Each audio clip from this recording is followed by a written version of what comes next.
Mama Fauzia, the latest Alaja. This year Haji went on.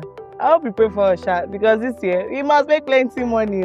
Inshallah, this year we'll all make plenty profits. But your customers miss you, Sha. There's always someone checking on you. I miss them too. At least it will justify all the charges I keep getting. It's too much, walai.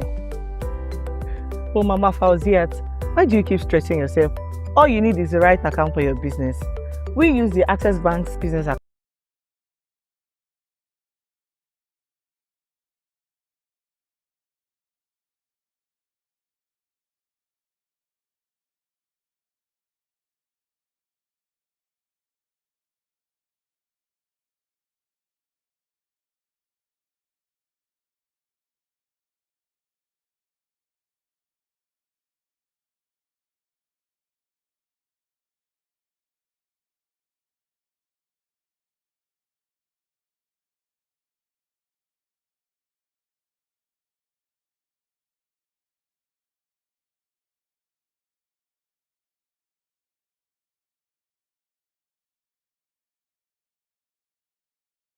Mama Fauzia, the latest Alaja. This year Haji went on. I hope you pray for us, because this year we must make plenty money. Inshallah, this year we'll all make plenty profits. But your customers miss you, Sha. There's always someone checking on you. I miss them too. At least it will justify all the charges I keep getting. It's too much, walai. Oh, Mama Fauziat, why do you keep stressing yourself? All you need is the right account for your business. We use the Access Bank's business account. Tolu is right. I use Access Bank's DBA Classic account. And you see that multi-fixed charge? I love it. No hidden charges. I know how much I spend monthly on my business, which makes it easy to calculate my profit. And I use the DBA Flex account. It is pay as you transact, and it is even discounted though. So that means I can choose between Access Bank DBA Flex or DBA Classic depending on my type of business? Exactly. You people should be giving me these updates. I'll go to Access Bank tomorrow. Running a business could be tough, but banking shouldn't be. Banks matter with our Access Bank DBA Classic or DBA Flex account, depending on your business needs. For more information, visit any of our Access Bank branches or send an email to welovesmes@accessbankplc.com. Because at Access Bank, we love SMEs.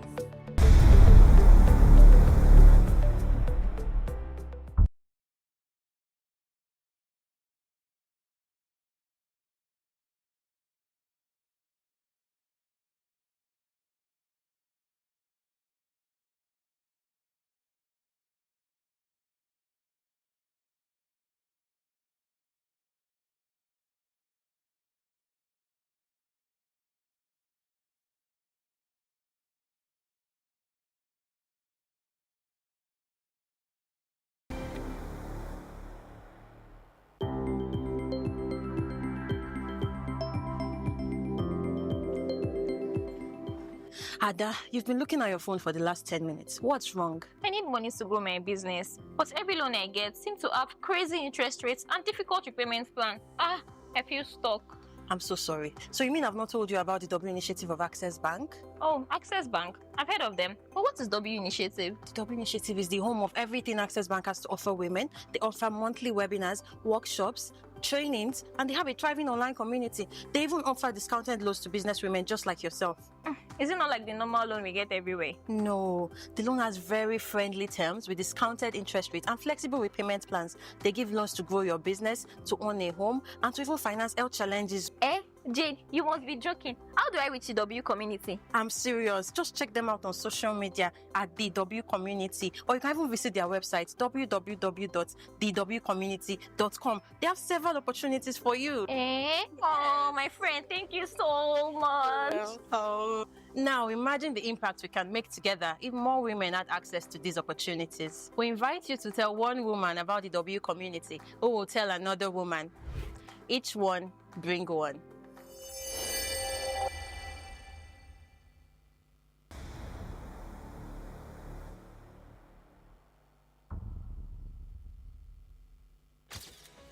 Wow, it gets better from here. Ladies, I have amazing news for you because it's the Each One Bring One season where we're introducing W to everyone. Our goal is to expand W's reach by ensuring that every woman is aware of the numerous value proposition that W brings to the table.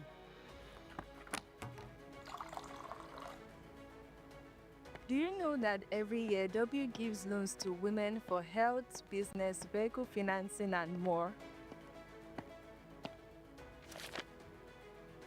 Do you also know that every year W holds the Womenpreneur Pitchathon program where female entrepreneurs get mini MBAs and access to grants to fund their business?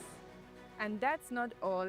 Every October at W is our health month. Women get free screenings, scans, discounted treatment options, health webinars, and the list goes on and on. If you didn't know, now you know. If you already know, we're inviting you to join the Each One Bring One campaign. Tell a woman about the W initiative today. Follow us on all our social media platforms at the W community and be part of this movement.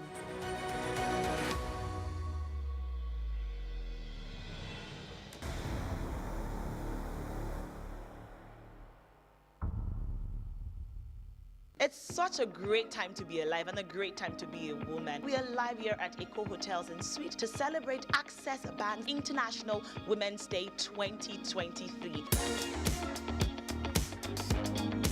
Equality is desirable.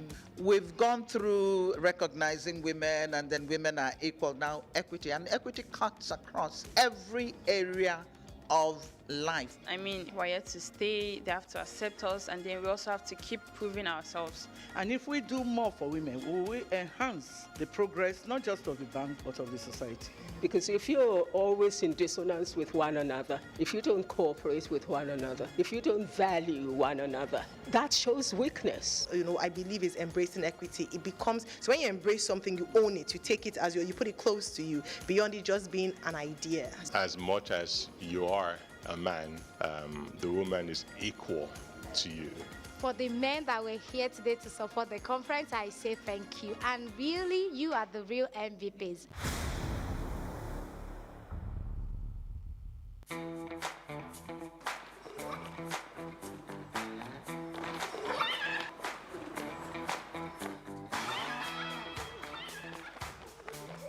I'm tired of trying. I need help. I want to try IVF. I know it's expensive.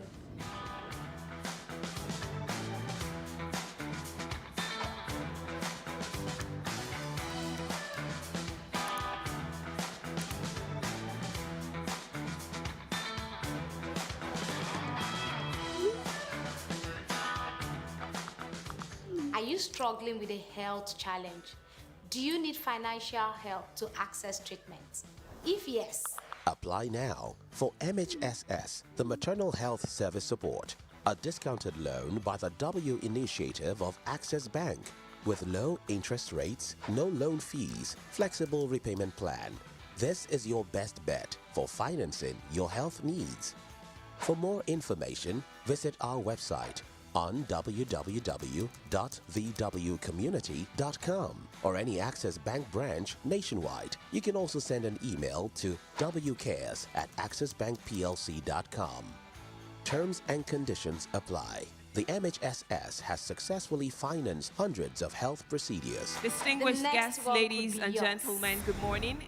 Please let us make welcome with a resounding applause and a standing ovation Her Honor, Mrs. W.K. Mutale Nalumango, the Vice President of the Republic of Zambia.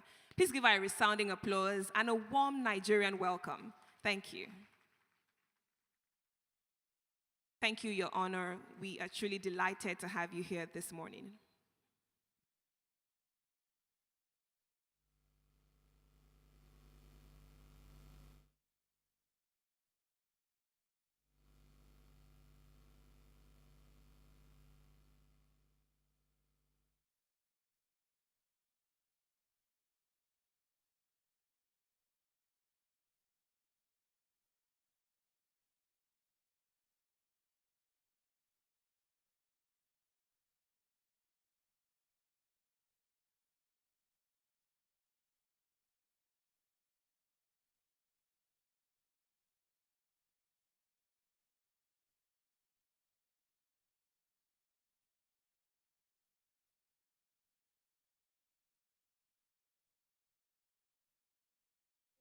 They have overcome challenges, broken barriers, and inspired generations.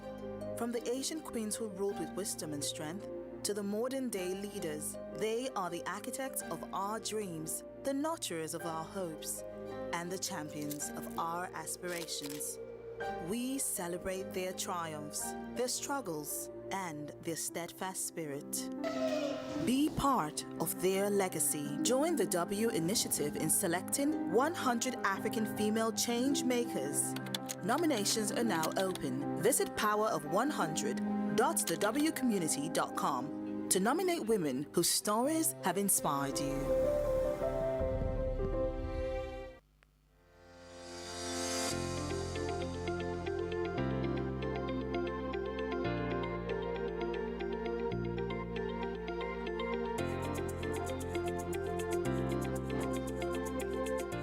We hit the road today to spread the good news about the W initiative of Access Bank. We sensitize both customers and staffs at different branches on the different offerings of the W initiative, ranging from our loan products to capacity building, advisory, and so much more. We encourage women to join the W community on all our social media platforms, Instagram, Facebook, X, and YouTube at the W community.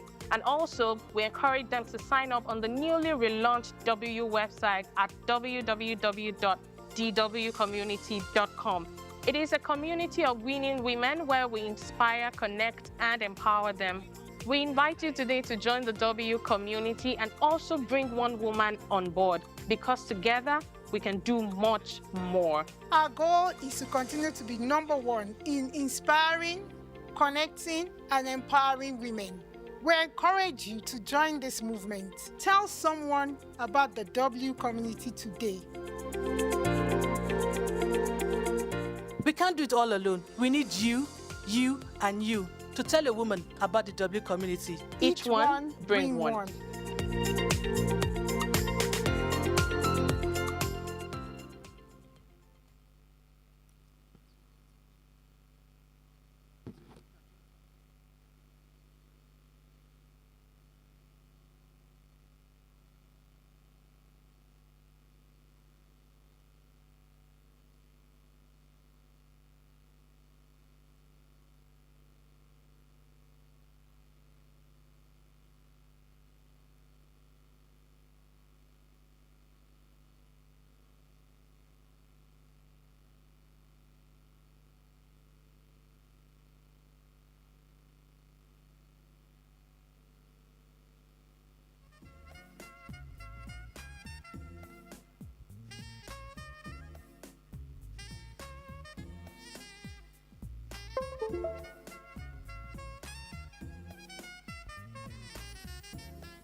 Thank you very much. Good morning, very distinguished ladies and the gentlemen who have joined us.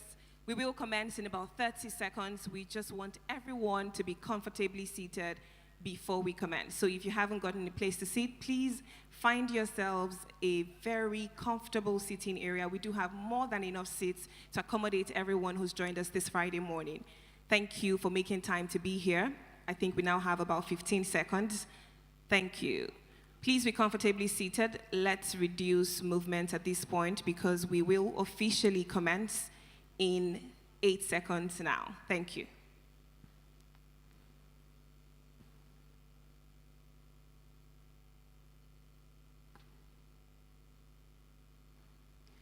Thank you. The time is now. Good morning, everyone. Thank you so much for making time to be here this beautiful Friday morning. You could be anywhere else in the world, but you chose to be here, and we say thank you. As we officially commence this International Women's Day Conference by Access Bank, we will start with an opening prayer. It is therefore my pleasure to make welcome on stage our non-executive director at Access Bank, Ifenyinwa Osime, to lead the opening prayer. Please give her a resounding applause as she makes her way to the stage. Thank you.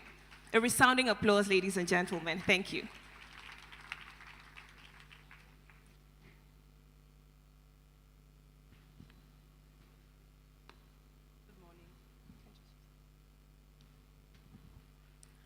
Good morning, Your Excellencies and everyone. If you're able, please rise.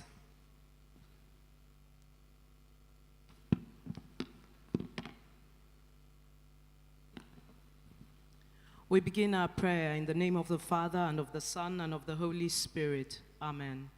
Almighty God, our Father, we thank you for this day. We come before you in gratitude for all the men and women who are gathered here today. We thank you for this time, which is a time of your making. We know, O Lord, that we are here only by your grace. Eternal Father, we commit all the activities of today into your hands. We come in thanksgiving for all that has been achieved by women and men for women in the past generations. And we come today, O Lord, to deliberate on the future. We come to deliberate on the theme, Accelerate Action, Inspiring Generations. We acknowledge in gratitude all that has been done before. And we ask, Father, that you guide us as we consider strategies for the future.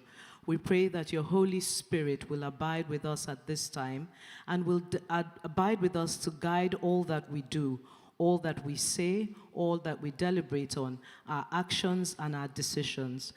Lord Jesus Christ, we invite you to be with us all through today as we go about the activities of today.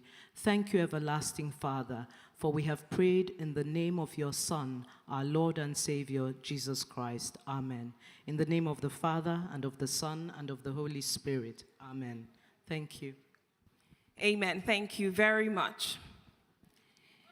We will be taking the national anthem of the Republic of Zambia and the Federal Republic of Nigeria. So I'd invite on stage Kalumbu Kearns and Sandra Uche Olowu, accompanied by Emeka Ngoke, who will lead the national anthems for both nations. May I, at this point, ask that we please rise in honor of the Republic of Zambia and the Federal Republic of Nigeria as we take the national anthem of both nations.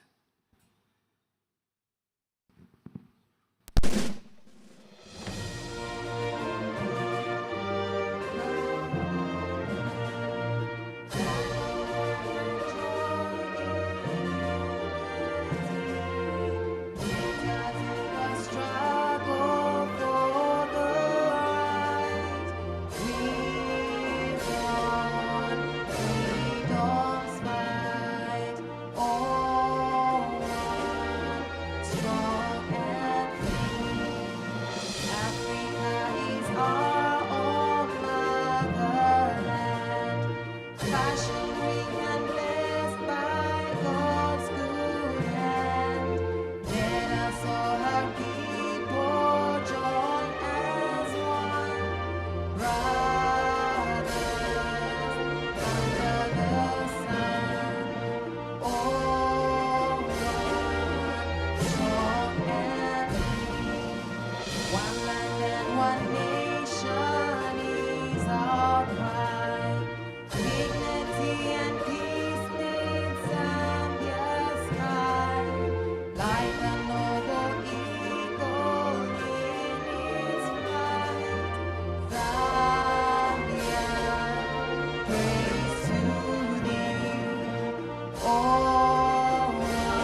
freedom we stand under the flag of our land.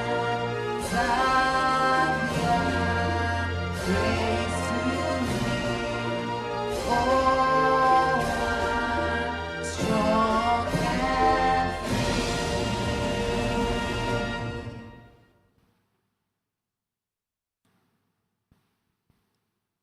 And now for the anthem of the Federal Republic of Nigeria.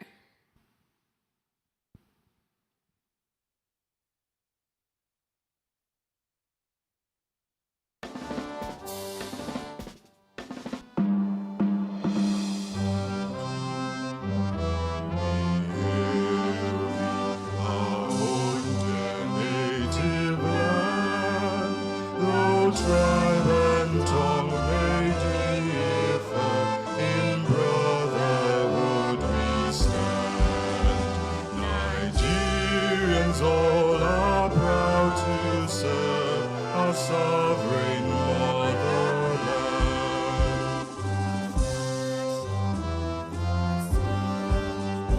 That truth and justice reign in peace on battle honor, and this we count as gain, to hand unto our children a banner without stain.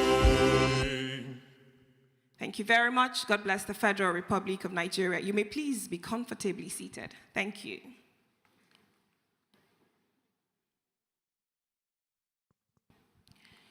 Your Excellencies, exceptional leaders and change makers, distinguished guests, ladies, and the gentlemen who have joined us, good morning. And permit me to warmly and very specially welcome you to an unforgettable gathering of purpose, power. I'm excited to be here. My name is Mojibade Shosoya. I'm a professional compere and a television presenter. But most importantly, I'm a phenomenal woman. Please give me a round of applause. Thank you.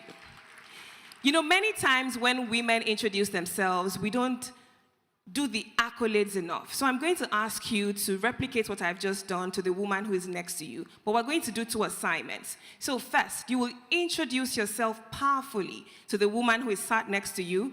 And if you're sitting next to a man, allow the man compliment you. So the second assignment is you will compliment the woman who is next to you, because it's such a myth that women don't compliment each other. We do compliment ourselves. So 2 assignments, let's have it. Introduce yourself powerfully and then compliment the woman who is sat next to you. Tell them how gorgeous they look. Tell them how beautiful they look. Tell them something truly phenomenal about them. Amazing. This is the energy I was looking for.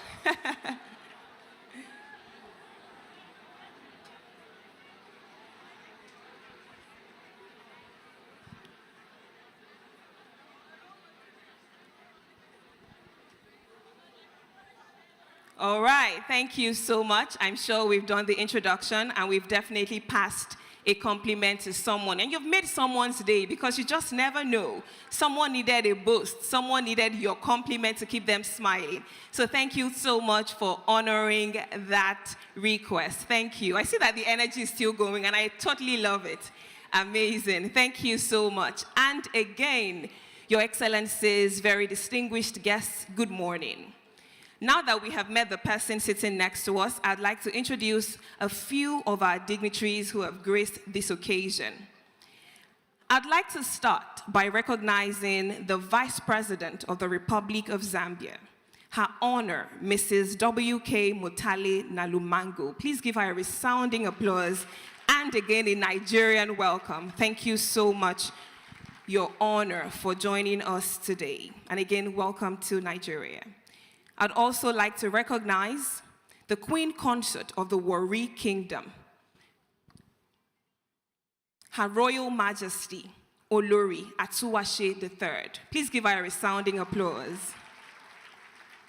Thank you so much for joining us. We also have Ambassador Pascaline Yakivu, who is the Ambassador of DRC in Nigeria. Thank you for joining us.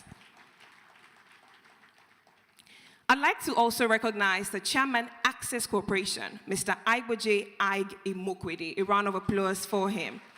Of course, he's not here alone. He's here with his jewel of inestimable value, Mrs. Ofowe Imokwede. A round of applause for her. Thank you so much for joining us this morning. I'd also like to recognize the Chairman, Access Bank PLC, Mr. Paul Usoro, who also isn't here alone. He's here with his lovely wife, Mrs. Umfong Usoro. A round of applause for our Chairman and his lovely wife. Thank you so much for joining us. We have the Acting Chief Executive Officer of Access Holdings. Please give a round of applause to Ms. Bolaji Agbede. A round of applause. Thank you so much. We have joining us the representative of the Deputy Governor of Ogun State, Mrs. Khadija Okusoya Ahmed. Thank you for joining us this morning. We have our keynote speaker in the room, the Director for Central and Anglophone Africa at the International Finance Corporation, Dalia Khalifa. A round of applause for her. Thank you so much for joining us. We can't wait to hear from you. I'd also like to recognize the Managing Director and Chief Executive Officer of Access Bank PLC, Mr. Roosevelt Ogbonna. A round of applause for him. Thank you so much. We have all our he for she's, and we're excited that you're here. I mean, we have our chairman, we have our managing director, we have our chairman of Access Nation as well. Thank you so much for being here. We also have Her Excellency Erelu Bisi Fayemi, the former First Lady of Ekiti State. Please give her a resounding applause. Thank you so much, Your Excellency, for joining us this morning. And now we have a special group of people. All of you, please give yourselves a round of applause. Thank you for making time to be here this Friday morning. You could be doing anything else, you could be anywhere else in the world, but this conversation is important to you, and so you chose to be here. Thank you so much. We promise that the next couple of hours will be well worth your time, and you can take my word to the bank, Access Bank, of course. Now, this is an International Women's Day like never before. So on behalf of the Access community, through the W Initiative, I warmly welcome you all to the International Women's Day Conference for 2025. We are truly thrilled to have you here with us today as we commemorate International Women's Day 2025.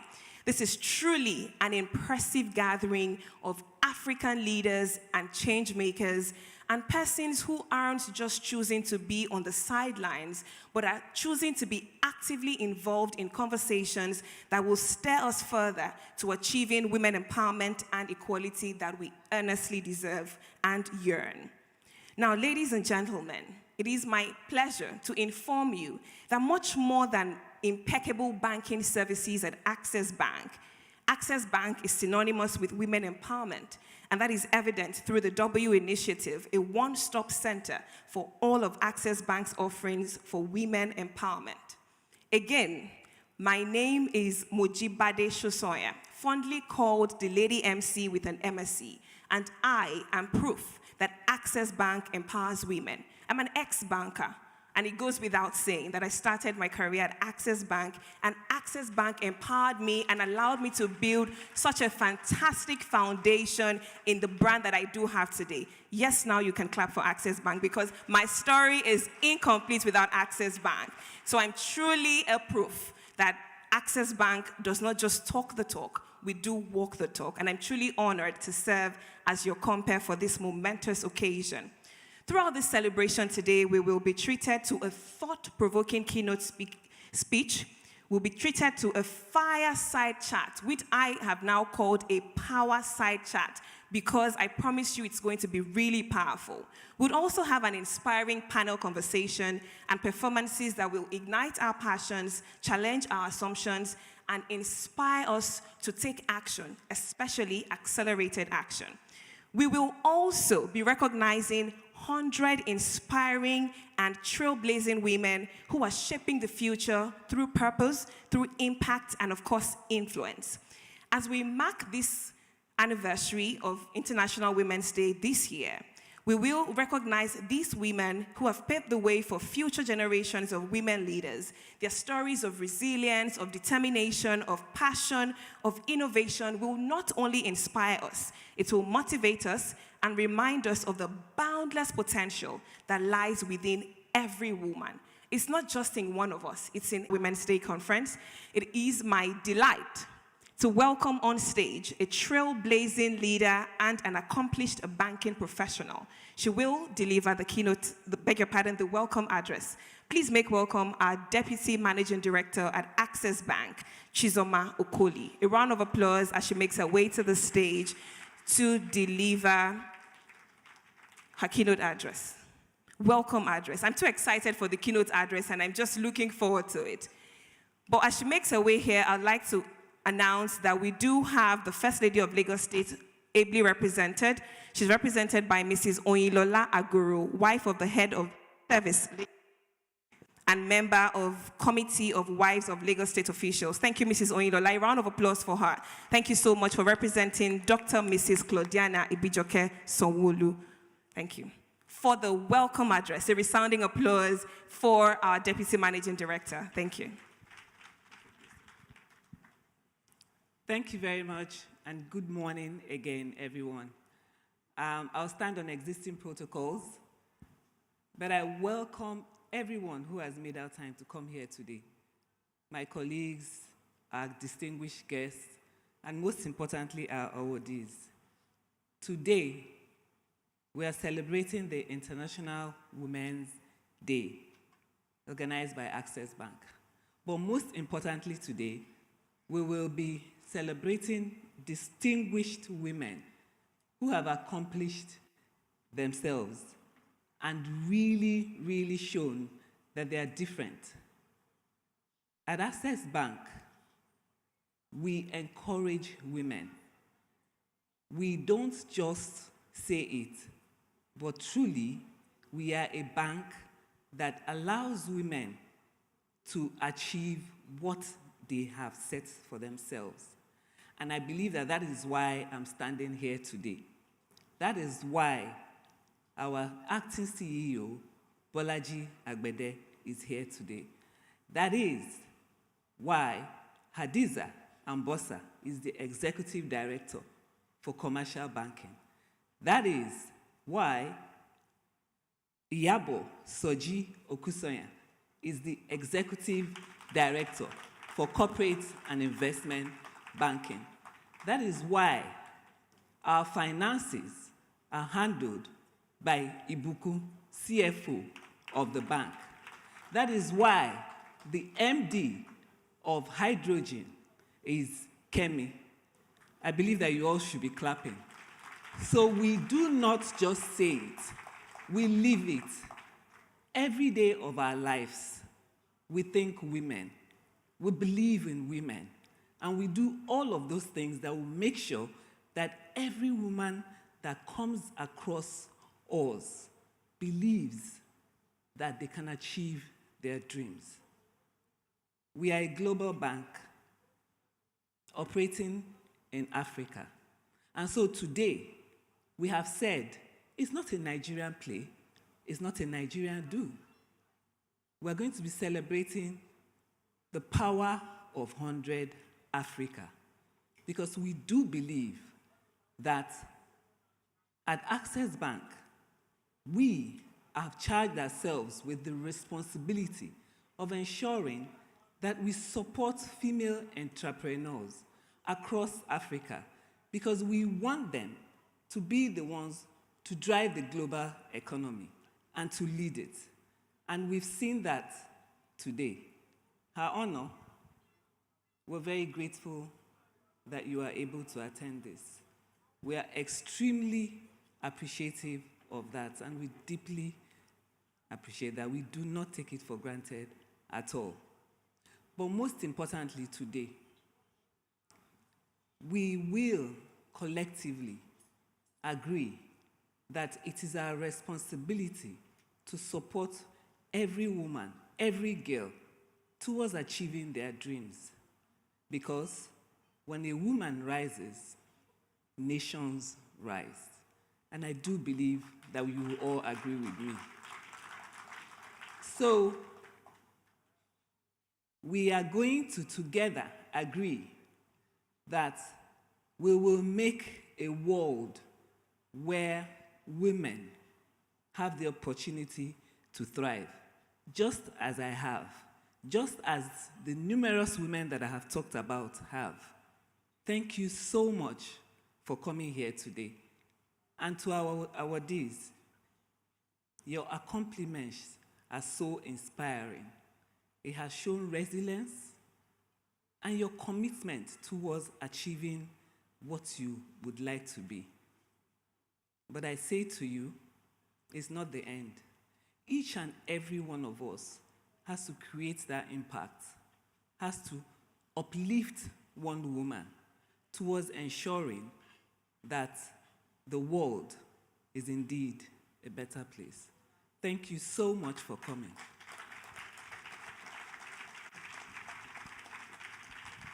I think we can make it a little louder for the Deputy Managing Director of Access Bank PLC, Chizoma Okoli. Thank you for welcoming our distinguished guests to this momentous occasion. I'd like to recognize at this point Mrs. Stella Okoli. Mrs. Stella Okoli, the founder and chairman of Emzo Pharmaceuticals. Can we please give her a round of applause? Thank you so much, ma'am, for joining this conversation today. We're truly excited to have you here. Now, you heard from our Deputy Managing Director, and I've also mentioned, and I am testament to it, that Access Bank doesn't just say women empowerment. We live, we breathe. In fact, we are just synonymous with women empowerment because we believe in the power of women and how women have the power to change the world. Now, this next speaker is also testament to that.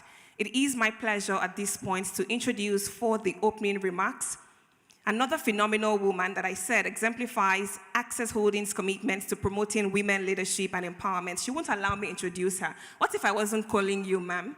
Allow me to introduce the acting Group Managing Director and CEO Access Holdings, Bolaji Agbede. A round of applause for her. Celebrate her, come on. Thank you. I didn't want Mojibade to flatter me too much because I recruited her and gave her this opportunity. Your Excellency,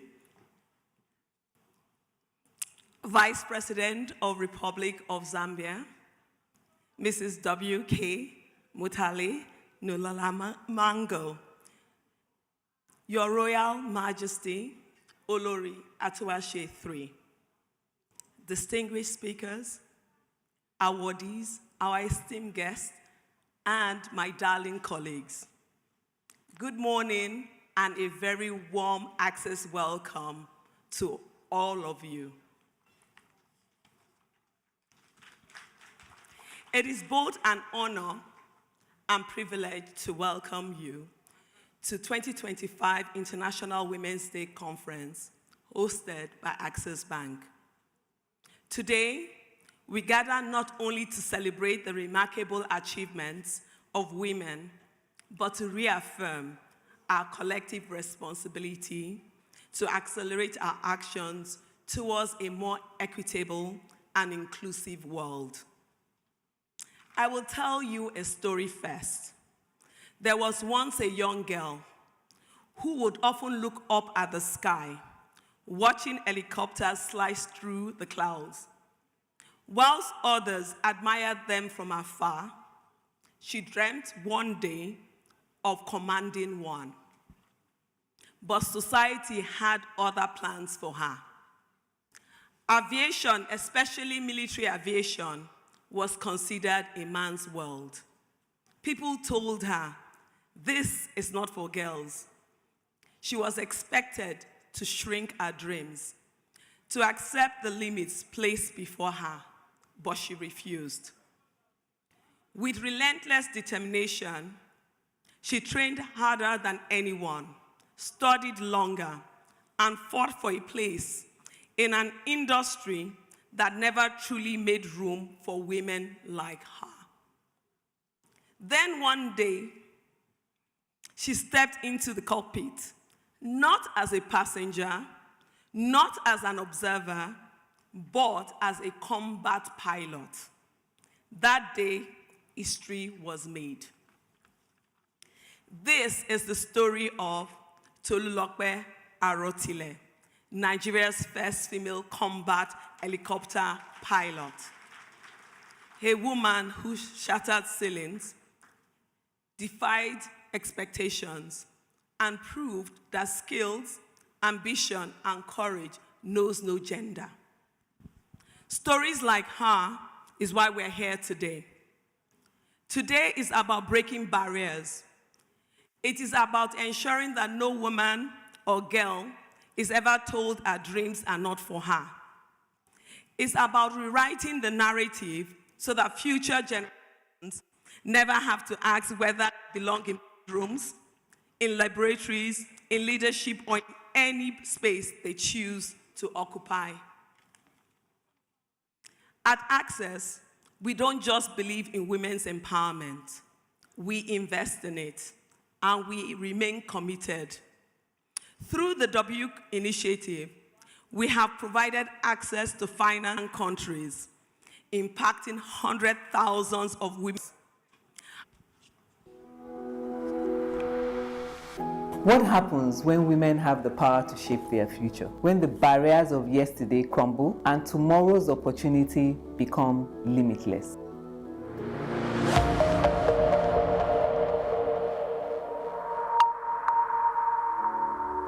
These are no longer questions or distant hope. We no longer have to imagine the future because it is already here and is now our reality. We are at the forefront of this evolution. Women are building businesses, nations, and transforming industries from the heart of local markets to the corridors of power. At Access Bank, through the W Initiative, we are proud to be part of this movement, championing the financial, professional, and personal empowerment of women, ultimately ensuring that no woman is left behind. For over a decade, the W Initiative has been at the forefront of financial inclusion, capacity building, and social empowerment for women. With a bold vision to be the go-to bank for women in the communities it serves, Access Bank is setting a new standard for sustainable business practices, uplifting communities by inspiring, connecting, and empowering women. As a core part of Access Bank's financial inclusion strategy, the W Initiative is promoting gender equity and advancing women's socioeconomic well-being through tailored financial solutions. In 2024, our impact in advancing women's empowerment earned us prestigious local and international recognition, solidifying our role as a leader in the female economy. Amongst these accolades are the Best SME Bank for Women Entrepreneurs in Africa, Women in Leadership Award, Champions of the Female Economy Award, Gender Balance Empowering Company Award, and the Best Financial Institution for Women and Youth Entrepreneurship Awards, amongst others. With a strong presence in Nigeria and diverse offerings tailored to support women at every stage of their career, businesses, and personal growth, the W Initiative has expanded its footprint and is actively empowering women across 14 African countries, including Ghana, Rwanda, Zambia, Gambia, Sierra Leone, Congo, Mozambique, Kenya, South Africa, Tanzania, Angola, Botswana, Guinea, and Namibia. For many women, financial barriers limit opportunities, but the W Initiative is changing that. We provide the keys to financial independence through our W Power Loan for business expansion, the W Mortgage Loan for home ownership, the W Power Vehicle Loan for mobility and independence, and the W Health Loan to cover healthcare costs without financial strain. We provided over 40 billion naira in debt financing to empower about 4,000 women-owned businesses, while individual lending increased by 34 billion naira. More than 520,000 women received financial support, helping them grow their businesses and create jobs. In 2024, over 1.3 million women joined our existing 21.4 million female customers. Through the W Academy, we're equipping female entrepreneurs with financial literacy, leadership, and digital skills. Since we launched the Womenpreneur Pitchathon program in 2019, we've awarded over $175,000 in business grants and provided an IFC certified mini MBA to 868 women across 10 African countries. In 2024 alone, we hosted 6 major webinars and 59 in-branch sessions, empowering over 10,000 women with business insights. We are also ensuring access to quality healthcare through the W Health segment. Our health loans cover fertility treatments, cancer and fibroid surgeries, childbirths, both local and international, and emergency healthcare. In 2024, the 6th annual W Health Month reached thousands of women with free screenings and expert-led wellness webinars. We helped deliver 107 babies through our maternal health schemes and offered free health screenings across 15 locations. Our groundbreaking PCOS awareness event and women's health webinar impacted over 7,800 attendees. The W initiative is not just about financing businesses, it's about transforming lives and creating lasting impact. The W initiative is more than a banking program. It is a lifeline, a support system, a promise to financially include women and build capacity and empower them to achieve their dreams, no matter their background. The future is bright. The mission is clear. With W, no woman should be left behind. Join the movement. Follow us on all our social media platforms at the W Community. The W Initiative of Access Bank remains committed to inspiring, connecting, and empowering women across Africa. At Access Bank, our commitment to women's empowerment extends beyond our external ecosystem to our own internal workforce through the Access Women Network, short form AWN.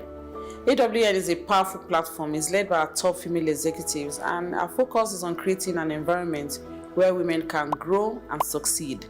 The network provides a structured mentoring program where senior female leaders guide and will support the junior staff. We help them navigate their career path with the confidence that they should exude. We know that it's difficult in the career place to manage at times the responsibilities of a daughter, a wife, a mother, and at the same time succeed properly in the workplace. But we know that it is possible to be able to achieve that, and therefore we use the platform of the Access Women Network to organize regular career development and networking sessions.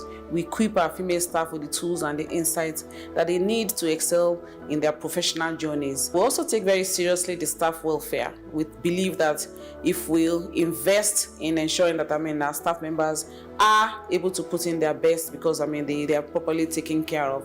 We have initiatives such as the wellness program. We insisted the paternity leave to support the males in the workplace also. We have our creche that supports new mothers and ensuring that they can properly manage motherhood and the work arrangement that they have. We also have our leadership training that is designed to create a balanced and supportive work environment for female members. Beyond the workplace, I think that the most impactful position as AWN seeks to also contribute to the markets and the communities in which we operate in. We enjoin every AWN member to take seriously the responsibility that we all have to contribute positively to the markets and communities where we operate in. And we do this through the community outreach programs. I think the one that I'm most proud of is the recent breast cancer awareness that we conducted. We screened over 150 women, and of that 150, I think we ended up with 2 women that are currently dealing with cancer issues, and we're able to provide the financing that was required to be able to support their medical journey even as they seek to beat cancer. We also have our medical outreaches and the palliative support that we did last year and supported over 400 women living with disability.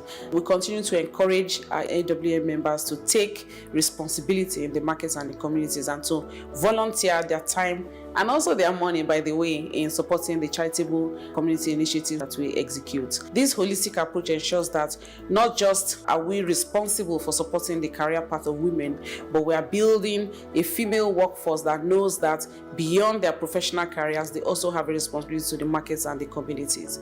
And they will continue to do this in and out of the workplace.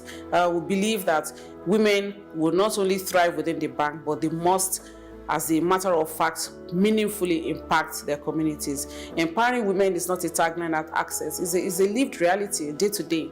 And our commitment to gender empowerment is evident in the leadership structure. We have, I think, over 50% of our top management being female. And we tease the male at the executive level that, we outnumber them all the time. Our impact is measurable. Our commitment remains unwavering. We're not paying lip service to women empowerment at Access. It is an action that we're pursuing, and Access Bank is very proud to be at the forefront of gender empowerment. We're setting the pace for the future, and we're looking brightly ahead because we know that the future is great. As we close the month of March, which is now the International Women Month. I know it used to be International Women's Day. We now have International Women's Month. And as we close, we can only wish the women at Access the very best, and the women around the world in the workplace the very best. And we say accelerate action. As you've seen, the impact of the W initiative and the Access Women Network is powerful and transformative. We are expanding access to finance and equipping thousands of women with the tools they need to thrive. We take great pride in our achievements and remain committed to our mission to empower every woman. At Access Bank, we are focused on creating a future where every woman is empowered, where women lead boldly, build confidently, and shape the world around them. This is more than banking. This is a movement. Together, we are accelerating action.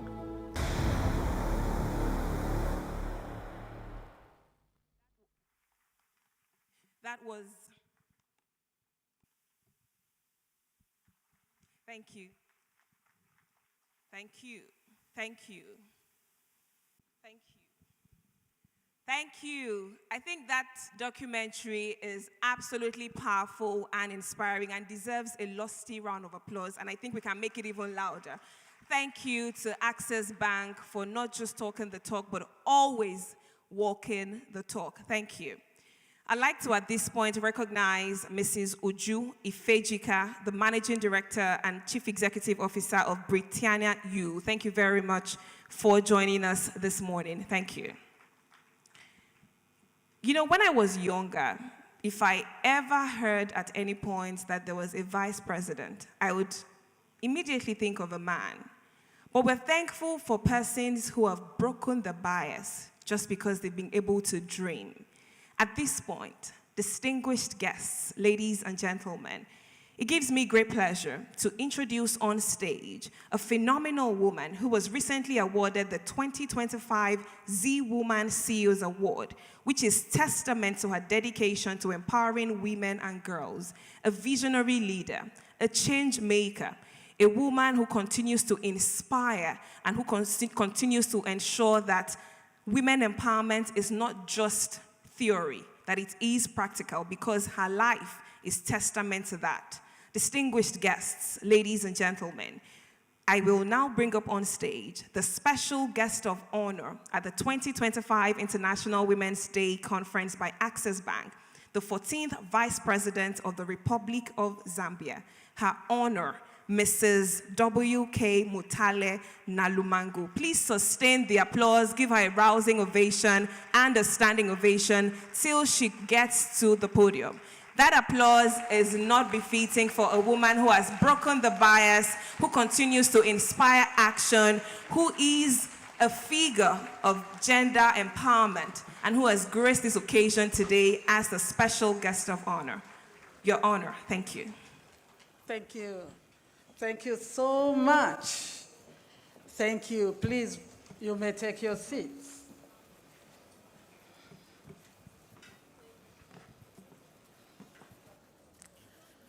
Wow.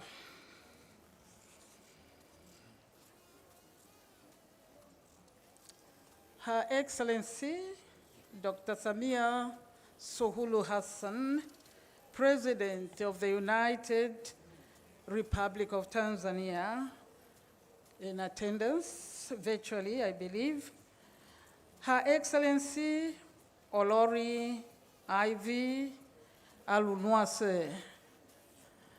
You will forgive me for creating names.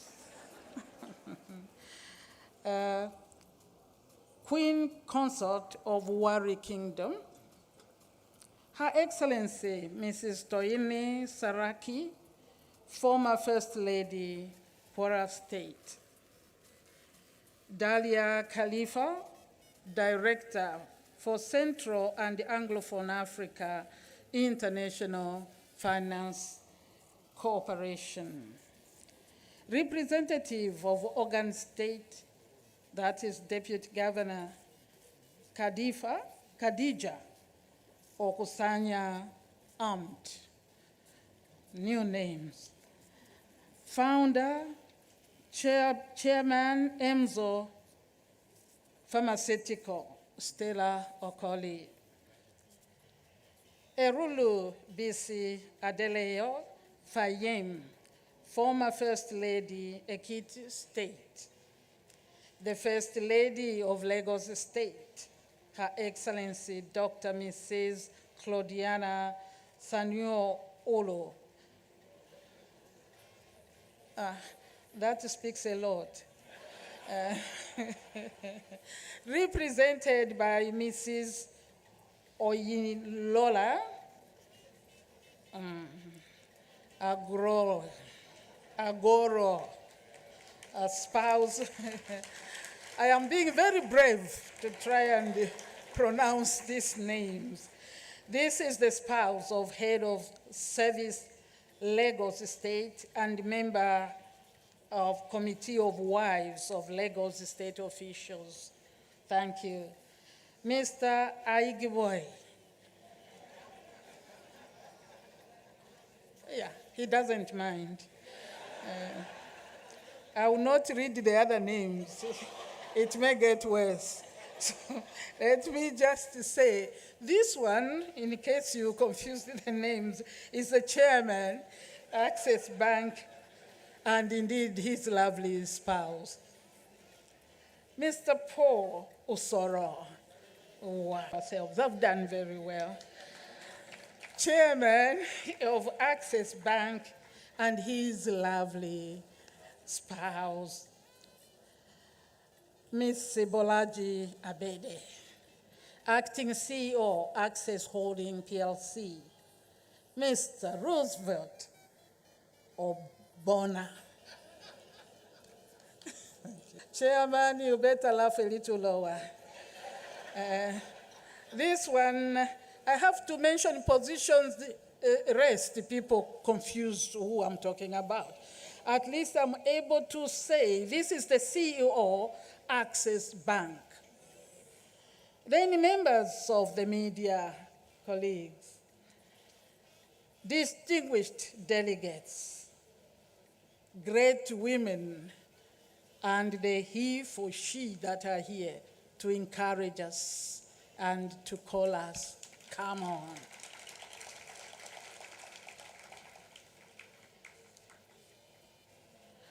Let me start by saying good morning. For me, it is an honor to be here in Lagos, Nigeria, at Access Bank's International Women's Day Conference. I extend my sincere gratitude to Access Bank for the invitation and their unwavering commitment to women's empowerment. I think what we have seen, what we have heard speaks it all. I'm even wondering whether my talking here is relevant, because we have seen the commitment by Access Bank. We have seen and heard that they do not just talk, but they walk the talk. Nigeria, to start with, coming here, I deeply respect Nigeria for its rich culture and unwavering commitment to advancing women's rights. It is gratifying to be part of this gathering, where we not only celebrate International Women's Day as we close what has been a remarkable Women's Month thus far, but also will unveil and award 100 remarkable African female change makers under the Power of 100 Africa initiative. Distinguished guests, today's gathering under the theme Accelerate Action, Inspiring Generations transcends mere celebration. It serves as a powerful reminder of the vital role women play in shaping our societies and driving progress throughout Africa. With many attendees, as we can see present here in Lagos, and I am told with many more joining us virtually, we stand united in our shared conviction that when women rise, nations rise. It has been repeated here. I think it is important for us to acknowledge this fact that when women rise, nations rise. I believe in the power of the tongue. Can women say it? The women here. That when women rise, nations rise. When women rise, thank you. That is why we are here, because we believe that our nations will not be the same when we get them to lead. We gather today, united by a common purpose, to champion the rights, equity, well, we'll say equality, but yesterday I was confronted. A lady sitting here says, who says people are equal? But if we are not equal, at least there is equity. And the empowerment of all women and girls. This year's theme resonates deeply with our respective government's agenda, as well as my own personal commitment. As the Republic of Zambia, we firmly believe that investing in women and girls is not just a matter of social justice, but a catalyst for economic growth and national development. Our government has implemented policies aimed at promoting gender equality in education, healthcare, and economic opportunities. I commend Access Bank for recognizing the power of 100 honorees, the change makers who are barriers, and paving generations of women. Your dedication of women. Your dedication and achievement or an inspiration to us all. The potential that women, when they take, and I'm being deliberate, a space. Because, ladies and gentlemen, for a long time we have been saying when women are given the opportunity. Who will give you the opportunity? Ask the chairman. You actually take the opportunity. Take the space. The opportunities are available. Don't wait for somebody to empty their own pond. Get it.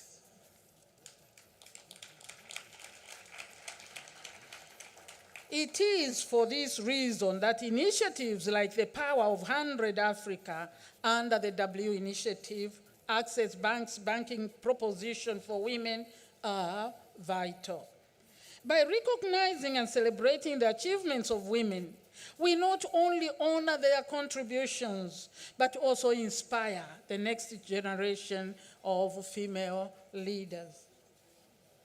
Today, we celebrate 100 women from 16 African nations who have defied the odds.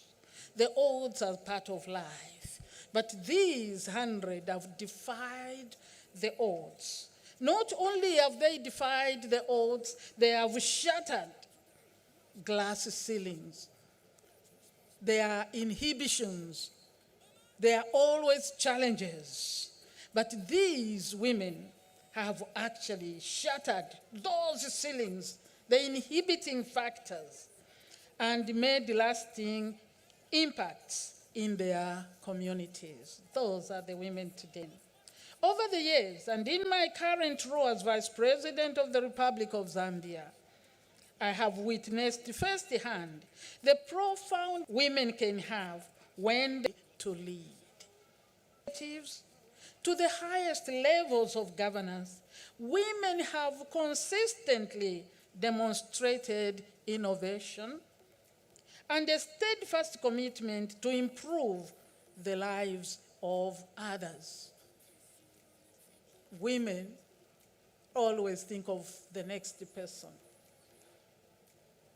That is why it is important that women, you take your position. And I did hear those that spoke before me, that one woman lifting another one, and another one lifts the other. The nation changes. In Zambia, we have made significant strides in promoting gender equality and women's empowerment, as evidenced by the appointment of women to important decision-making positions across various sectors. Who knows? Maybe I've not broken the barrier. Maybe it's affirmative. I hope you have heard me. But I am happy to be called a ceiling breaker. I am happy. But this is what we have done in the Constitution. There is no provision for a woman vice president in the Constitution. I hope you get that. We have witnessed women breaking barriers in politics, in business, education, and technology. Today you can go to Zambia. Those that come from Zambia will agree with me that for now we have many first women there, including the legislature. For the first time. For us, it's the first time. We have a woman leading the legislature. However, like many African countries, we still face challenges that hinder our progress. These include limited access to education for girls, unequal opportunities in the workplace, and representation or underrepresentation in leadership roles. We still have gaps. It is imperative that we continue to address these issues to ensure that all women can fully participate in shaping our society. The importance of empowering women cannot be overstated. It is, however, essential for sustainable development and social progress. Ladies and gentlemen, in my role as Vice President, I have also witnessed firsthand how policies that promote gender equality can transform societies. When women are granted access to education, healthcare, and economic opportunities, they become powerful agents of change. They lift up their families, communities, and nations. Therefore, we must accelerate action to dismantle the barriers that hinder women's progress. In the 100 honorees being celebrated today, to you, I want to extend for your remarkable achievements. You stand as a powerful testament to preserve or to preservation, courage, and vision. You have demonstrated that no barrier is insurmountable. No barrier is insurmountable. No challenge too daunting, and no dream too ambitious. Set it high. Your stories resonate beyond your individual journeys.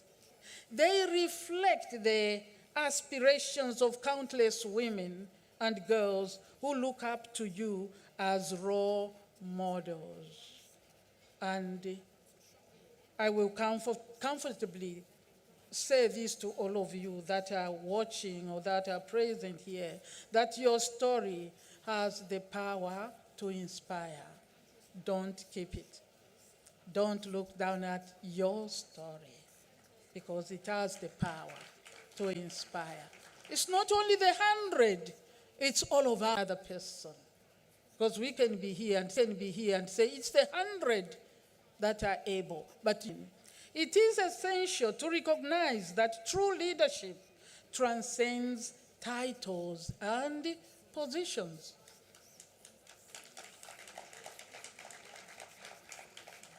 Leadership is therefore fundamental, have transformed, and the enduring legacy you are creating generations. To the women and girls watching today, I encourage you to embrace leadership in all its diverse forms, to boardrooms, or indeed to political offices, like vice president. No. Because you too are a leader sitting where you are. Every woman in here is a leader. And until we realize this, we will not be careful with the impact that we are creating every day on someone's life. Leadership, therefore, thrives in classrooms. It thrives on farms, markets, and homes. So you have come from a home, you are a leader. In fact, I think yesterday we were saying a leader is one who leading yourself. If you are a leader. So you are all leaders. I would like for us to really affirm ourselves. Women sitting here or watching or participating in one form or another. Sometimes, until we realize that, we are not as careful. A leader, I'm not talking of the chairman only, but you, right at the back, you are a leader, wherever you are. Choices you make, that is leadership, and the voices you uplift. It is also about the positive changes you initiate within your communities. Your journey inspires all of us.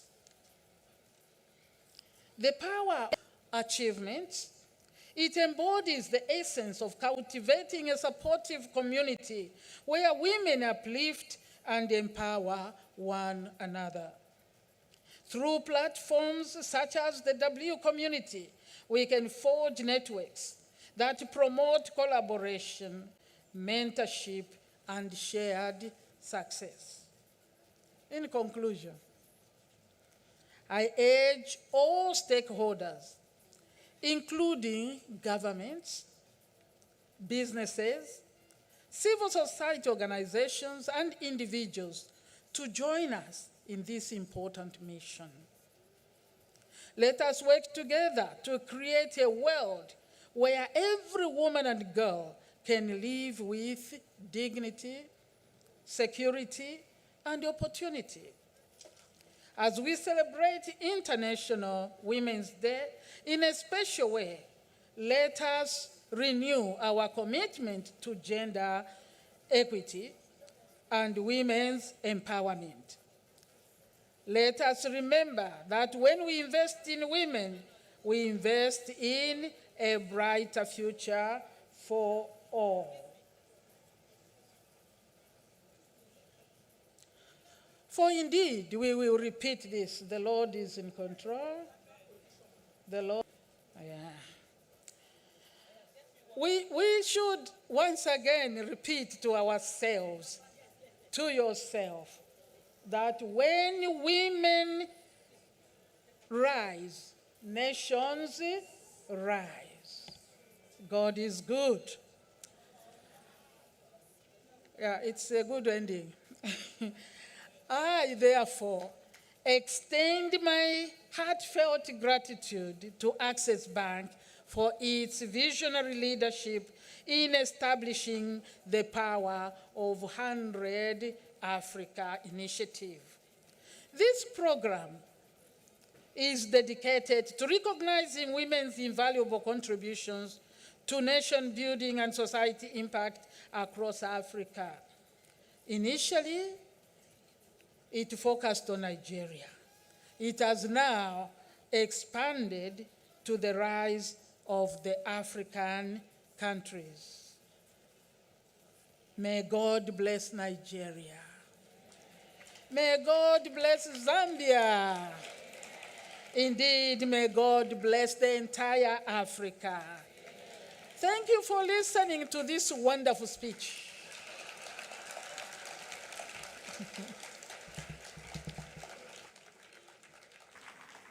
Please give a resounding applause and a standing ovation alongside a Lagos energy for our special guest of honor today, the Vice President, Her Honor, Mrs. W.K. Mutale Nalumangu. Thank you so much, Your Honor, for being here.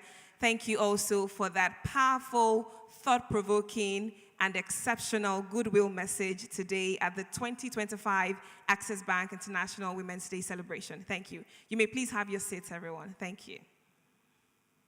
Thank you so much, Your Honor. I'd like to recognize the immediate past chair of Access Bank PLC, Dr. Dere Awoshika. Thank you so much for joining us. Another woman that we showcase our women all the time. Thank you so much for joining this conversation. Your Excellencies, very distinguished ladies and gentlemen, we're moving on very quickly to the keynotes that I've been excited about all morning, because I've talked about this keynote almost all morning. I'm excited about it. It is therefore my pleasure at this point, renowned thought leader, the Director for Central Africa and Anglophone West Africa at the International Finance Corporation. She's a seasoned leader and expert in international development finance. She brings a wealth of with extensive background in driving economic growth and private sector development across Africa. She has been instrumental in promoting financial inclusion, women's economic empowerment, and sustainable development. Her expertise has helped shape movements within the region. Today, she will speak to us and share her unique perspectives on the role of women in development in Africa. We're truly honored. Join me in making welcome on stage, Dalia Khalifa. Thank you. A round of applause for her. That is our keynote speaker today. Sustain that applause. Our keynote speaker is coming up stage. We're truly, truly excited to have her on stage, the Director for Central Africa and Anglophone West Africa.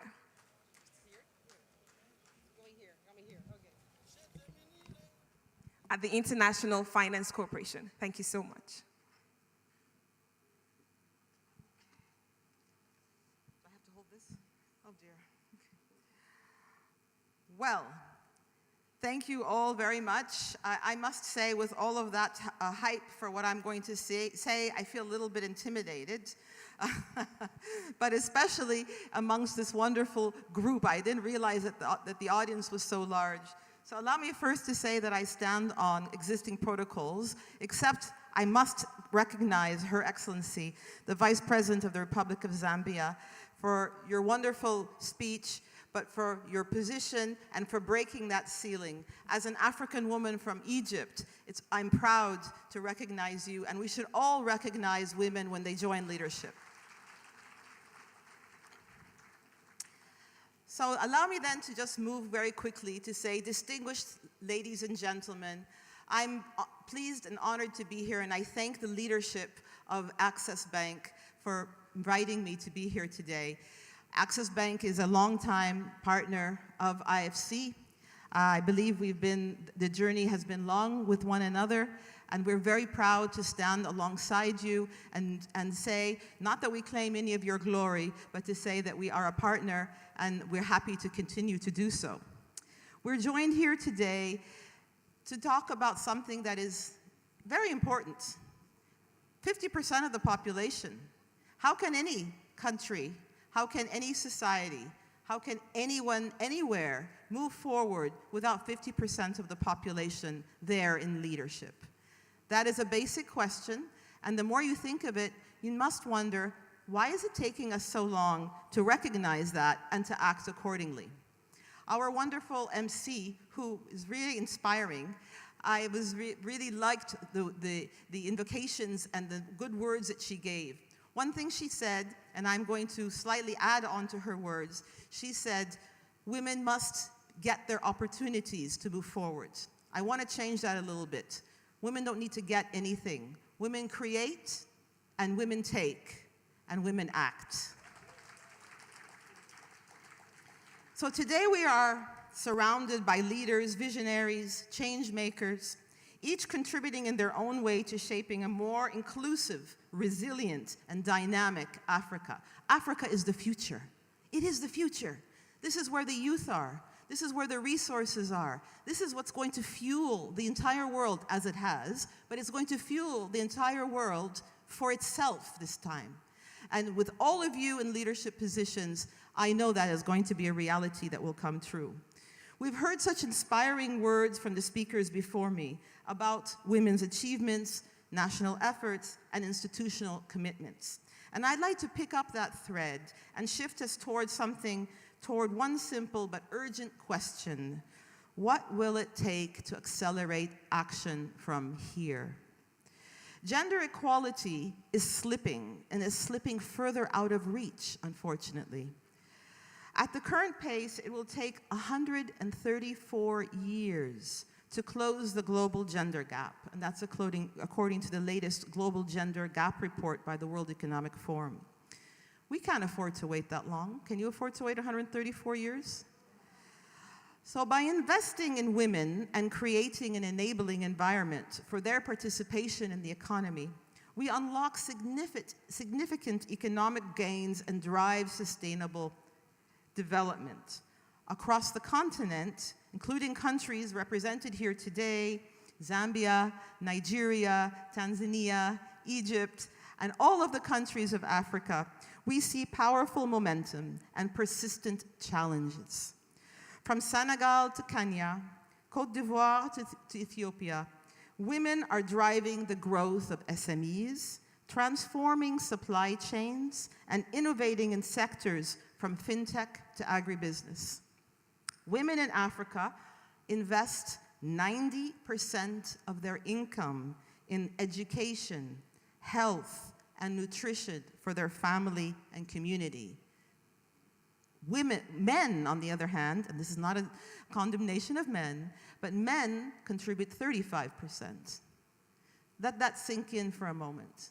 If women contribute 90% of their income to the well-being of their families, that means we need to empower more women to do so. Yet, despite these contributions, they continue to face significant barriers to finance, markets, leadership, and innovation.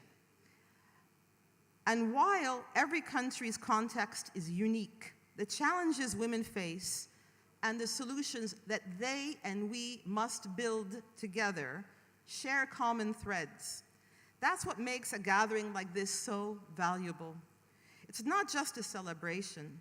It's a moment to exchange ideas, energize commitments, and reaffirm what's possible when we act together.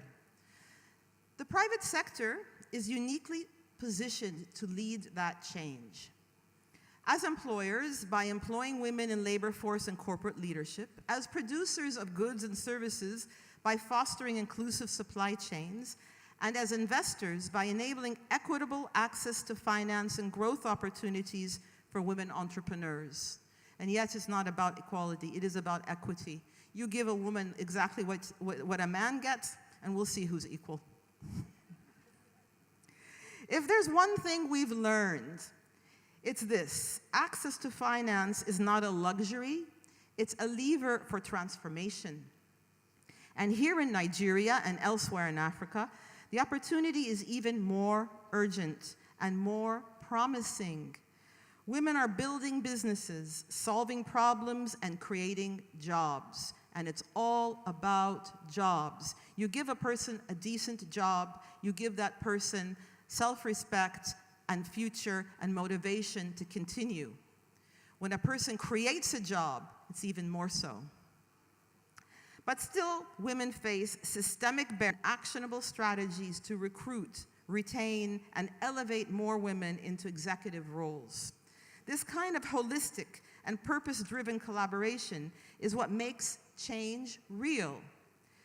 At this event stands as a powerful testament to Access Bank's unwavering dedication to empowering women and their attempt and leadership in fostering and creating opportunities that drive meaningful progress across Africa. Another activity that I wanted to cast some light on is efforts that we take to reach women entrepreneurs where they are. For example, IFC launched the She Wins Africa, which is a regional program designed to equip high potential, early stage need to grow. From the business development training to mentorship and access to investor networks, She Wins Africa is about closing the gap between potential and opportunity. Already we're seeing promising signs, from startups raising capital to women stepping into leadership roles in sectors traditionally dominated by men. I guess it's no secret to you that companies that have women on their boards outperform their peers that do not. If you didn't know that, it's a fact. It's been shown and proven. Companies that have women in leadership roles and on their boards outperform their peers. And this data is clear. We need to continue to do more and more of that. However, in Nigeria, women who represent 33% of the workforce only hold 23% of board positions, 17% of board chair roles, and 7% of CEO roles. While that is progress, it is not enough. So how do we translate good intentions into lasting impact, as Your Honor mentioned? From what we've seen at IFC and in our partnerships across the continent, there are practical shifts that can truly accelerate inclusion. It starts with rethinking how we design our workplaces, inclusive hiring practices, flexible work policies, clear leadership pathways make a measurable difference in who rises and who doesn't and how fast. It also means broadening our value chains to intentionally include women-led businesses, helping them grow from local players to regional champions. And finally, we must embrace innovation, but innovation with purpose. Tech solutions should be designed with women in mind, not just for women. The most effective tools are those that meet women where they are and respond to the realities of their lives and ambitions. These actions are not theoretical. They are being tested, refined, and scaled every day across Africa. From fintechs building tailored credit for informal trade formation that is happening.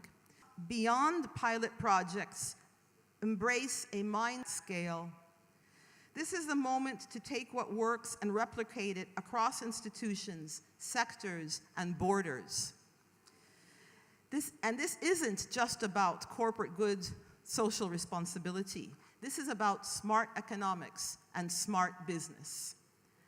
And so I want to leave you with this. Inspiration is powerful, but action changes lives. The next generation of women leaders and entrepreneurs isn't waiting for us to make room. Like I said, they are creating the opportunities. They are building with resilience and creativity and with boldness. And it's up to us to stand there and support them. They're not waiting for our permission. They are waiting for our partnership. So whether you're a banker, an investor, a policymaker, or an entrepreneur, ask yourself, where can I move faster? What obstacle can I remove? Whose voice can I elevate? Because if each of us steps up in our space, we create a momentum that lifts everyone. So let's get to work and accelerate action by mobilizing capital, innovation, and partnerships to ensure that every woman has a chance to lead. Changes lives. Dalia Khalifa 2025. Please note that down. That applause. Thank you, the gentlemen, as well. And to everyone who is joining us virtually, we say thank you for being a part of this conference for 2025. Now we're moving on, beg your pardon, very quickly, and we will take a spoken word presentation. I love when I hear spoken word presentations because they come with such energy, such power, and such inspiration. Now, to do this presentation, it is my pleasure to invite on stage a powerful voice for women empowerment and social change. She's a voice for women empowerment and social change. She's talented, she's audacious, she's absolutely beautiful and inspiring. Please let's make welcome Mercy Uneze. A round of applause for her. Thank you.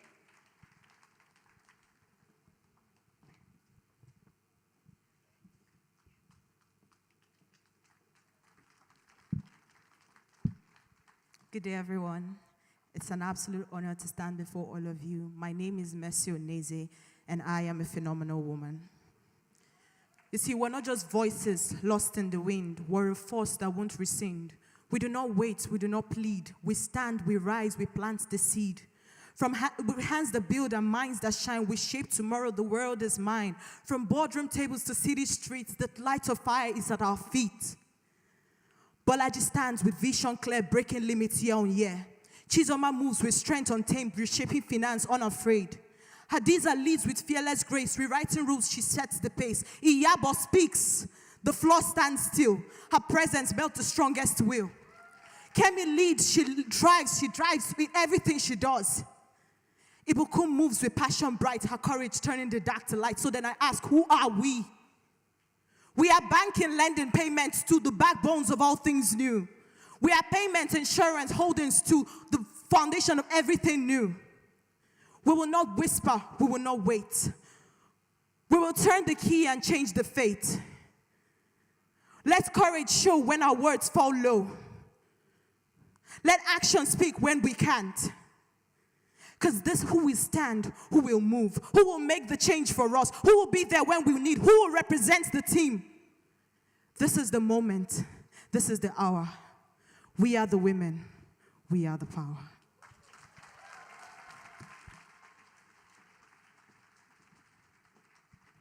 Thank you so much.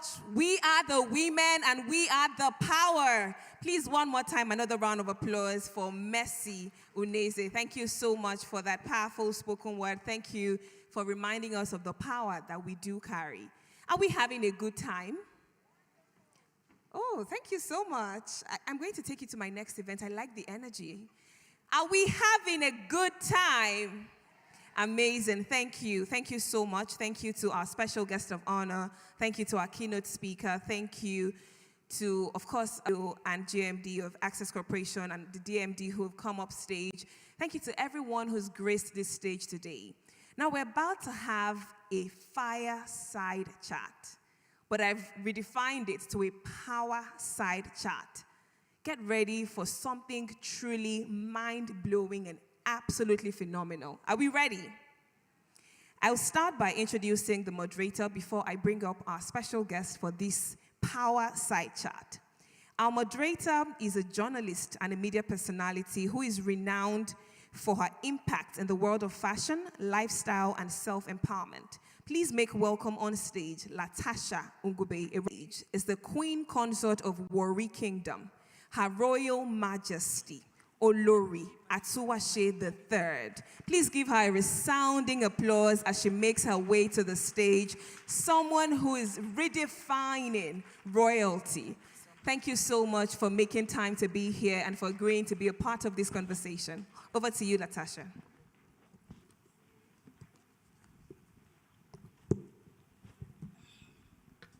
Thank you so much, Moji, for that wonderful introduction, and good morning to everyone in the room. Good afternoon, rather. Your Excellency, Her Royal Majesty. I never know how to address you. You know, you're a queen. It's wonderful to be back here. I say back here because 2023, at the last IWD event for Access Bank, I was invited to host a panel. And I remember when I hosted the panel, I was thinking, I would love to moderate a fireside chat. And here I am. So Access Bank, W community, thank you so much for continuing to press forward empowerment. You guys are amazing, and I actually bank with you. So thank you. Your Excellency, good morning. Good morning. Good afternoon. Good afternoon. Good afternoon. Good afternoon, everyone. It's lovely to be here. How are you today? I'm very well, thank you. I hope it wasn't too stressful for you getting here. No, not at all. Thank you. Okay, so our conversation today is going to revolve around a couple of pillars. Excuse me while I open my notes. Yes. Our conversation today will be around inspiring action, connecting tradition with progress, and legacy and impact. So let me jump right into it. Warri Kingdom, your responsibilities are very far and wide. I imagine that you do so much for the kingdom and by extension for the country. But as a woman and as queen consort, everyday life like for you? I mean, I know what I do every morning. Sometimes I have to go and start. What does the queen consort do every day? I think I'm just like every other woman. I wake up, I get my kids ready for school. This is when I'm around. Sometimes I take delight in making their breakfast, but most times I don't. I do every other thing that every other normal person does. There isn't anything extremely exciting. I get ready and I head to the office and yeah, that's it really. Okay, I guess now that I've established that you're human just like us. Exactly. Like every other Nigerian woman, I guess then it is safe to say that you see some of the issues and maybe you feel some of the things that women have to go through. So I would like to ask you, you've navigated traditional and modern leadership roles. What is the most significant lesson you've learned bridging these two worlds? My husband and I actually see ourselves more like as ambassadors, as well as custodians of culture. And so one of my guiding principles is there is no battle between traditional wisdom and modern innovation. In fact, I think it's absolutely important and imperative to know that we must recognize, okay, what doesn't serve us as tradition and keep what serves us.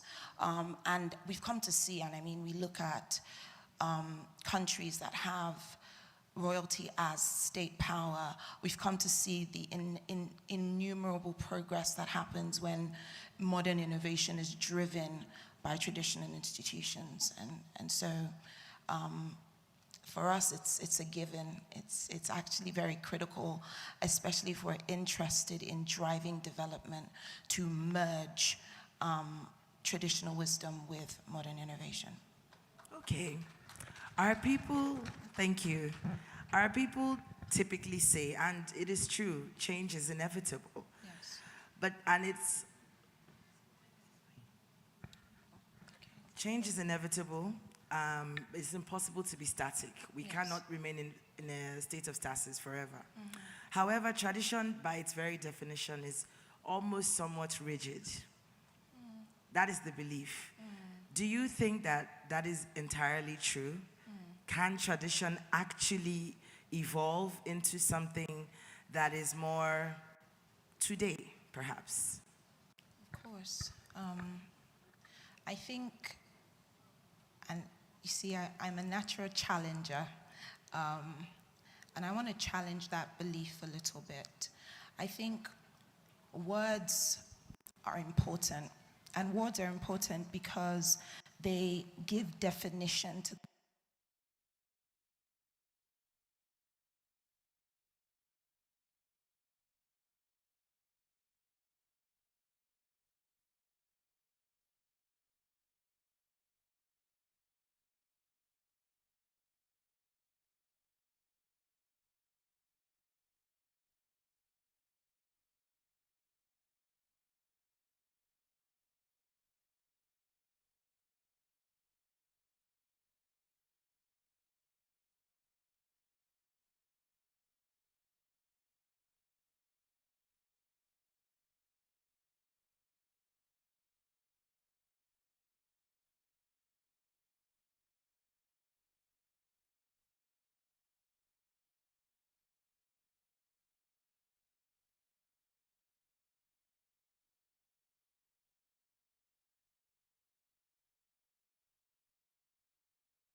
We're back.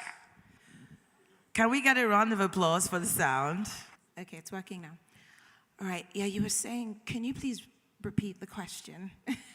Tradition, we're talking about tradition. Exactly. Good. Yeah, so with tradition, I think definitions are important and because words are important. And every time we think of the word tradition, it paints an image in our head of this confined box that you can't move out of. And a lot of times I get asked, so what is it? And I'm so thankful that I have a great partner. Hello? Oh, okay, no, it's working. I'm so thankful that I have a great partner and a husband that is a fellow breaker of rules. because when I say that is because we must push boundaries, we must ask questions, we must remain curious. Tradition, the real question is, what is tradition, if not a set of practices that were done at a certain time that suited them? And so in reality, I think we're actually making tradition every day as we practice living life. That is our view to tradition. And it's important that as custodians of culture, we are crafting and curating a culture that serves our people across board, but especially in the traditional institutions. I love the trajectory we're going, Yeah. which brings me to my next question. Okay.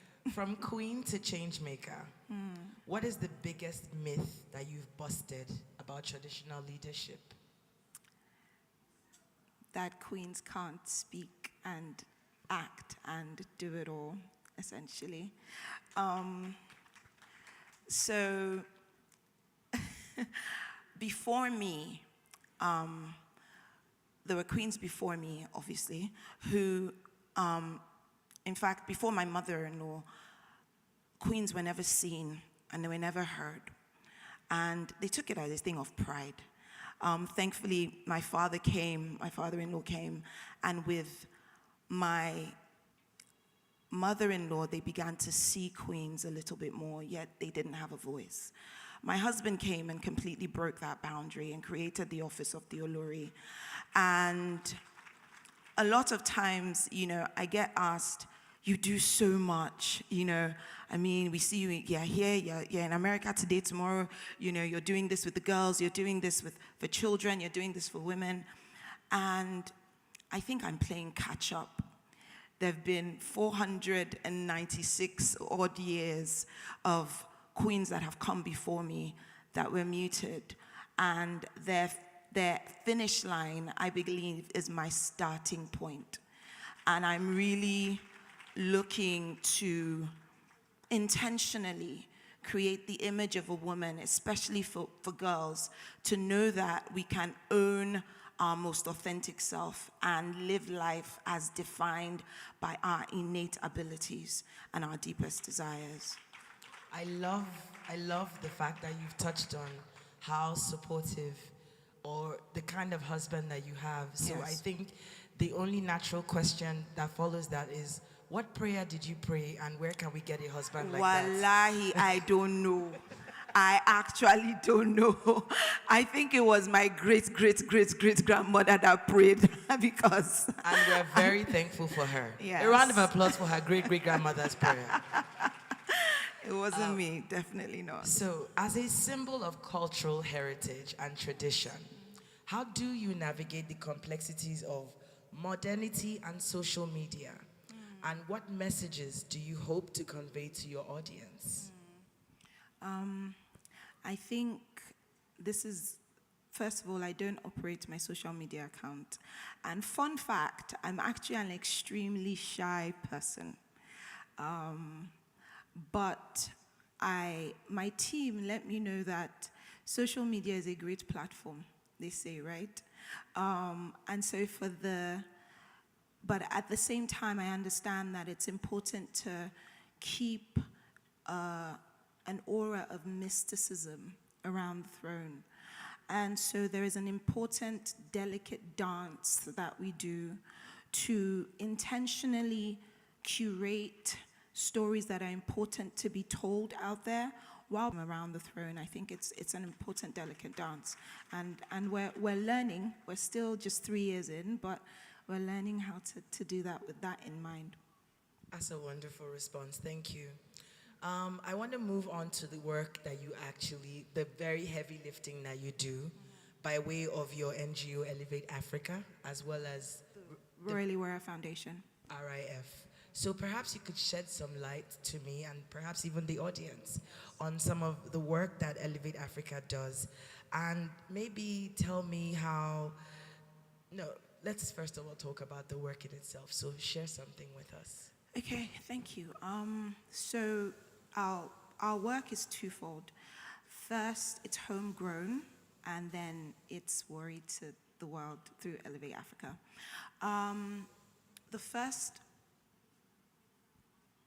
strata, the first arm of the work for true development, because we recognize that we're at a very interesting intersection between public and private.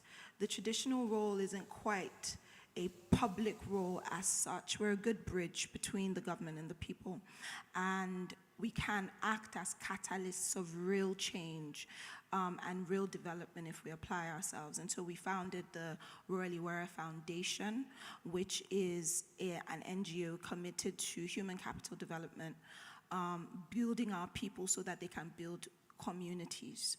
And with that, we are addressing 3 main pillars: education, education, education, which is most important because they are the driving force of any kind of change in society. And then environment, because of our surroundings and where we live. For any of us that know where the Warri Kingdom is, we are in creeks, and there's a lot of oil activity, and so we found that it was important, if we're thinking about any kind of development for our communities, to really discuss environment and to advocate for clean environment and climate change. So that's the work that the Royally Wear Foundation does, and through it, we've been able to thankfully arrange programs, particularly since we're in a women program, addressing maternal health with some of our healthcare programs, giving birth certificates to children. I know that it seems like, yes, it seems like a commonplace in Lagos, but we found that because there's such a prevalent early childhood pregnancy rate in our communities, it leads to out-of-school women and undereducated women, which means that our women now can't actually read and write. So when they give birth, they are unable to fill out the birth certificate for their children. And so we've been able to bridge that gap. But also we are targeting empowerment of our women through mindset transformation, letting them know that, yes, you are a strong pillar in your community, but you can do that as well as fulfill your deepest dreams and desires through the programs that we run for them. So that's with the Royally Wear Foundation. With Elevate Africa, we came to understand that, especially with imaging, the narrative of Africa has been quite battered. You don't hear about anything positive, even with the imaging of Africa on TV or on television, but you don't hear about anything positive with regards to Africa. It's always, fraud or crime or poverty or people living in shelters. And it does something to the psyche of the African first. It's when they keep telling you, even if you're a lion, when they keep telling you you're just a cat, you're a domesticated animal, you could look in the mirror and you would believe that you're a cat. And so we found it was important to create Elevate Africa, which is a social impact organization that meets at the intersection of media and development with the sole purpose of narrative transformation for Africa, with the hope that we can elevate how Africans see themselves and also how the world sees Africa through the power of storytelling. Your Majesty, you are well-traveled, sophisticated, beautiful, Thank you. Stylish, Thank exposed. you. Stop it, I like it. and very passionate, a very huge, passionate advocate for women's empowerment. You've traveled around the world. You've seen a lot of things, a lot of places. But what are some of the things you believe to be significant barriers to gender equality in Nigeria and Africa at large? And how is Elevate Africa actively working to turn those perceptions around? Thank you. I could sit and we can discuss the external barriers for time. I think I'm in a room full of gender advocates, and so we know the external barriers from social, cultural expectations of women, especially teenage pregnancies or early child, lack of quality education. There are so many. But I think the greatest, and I say this on every stage that I am, the greatest bias against a woman is the internal bias that women have against themselves. Studies show that except a woman is 110% ready, she will not apply for the job. We must begin to believe in our change makers. I think the importance of the theme, Accelerate Action, is actually a clarion call, not to the world, but to the woman herself, to begin to accelerate action for showing up in these meetings, showing up and being a part of the conversation, intentionally letting yourself know that you are enough. Even if you are 50% ready, show up and trust that everything else will catch up. We don't have to be absolutely perfect. I think the fear of failure, but also the fear of success, is what hinders us as women from really coming up. That's a major barrier that we need to overcome. I look at you, I've seen you from a distance so many times. I was actually at the coronation. I came to a day Shakiri. Oh, wow. Beautiful, beautiful place. Oh, great. That boat ride, though, that canoe, God day. Come again, you'll be my guest. You all heard her. Please, I will not enter the canoe this time. But I would like to know, who are some of the women who have shaped you? Who are some of the women, if any, that you look at and you draw strength from? There are many. Are you ready? I am. Obviously, first of all, my mom.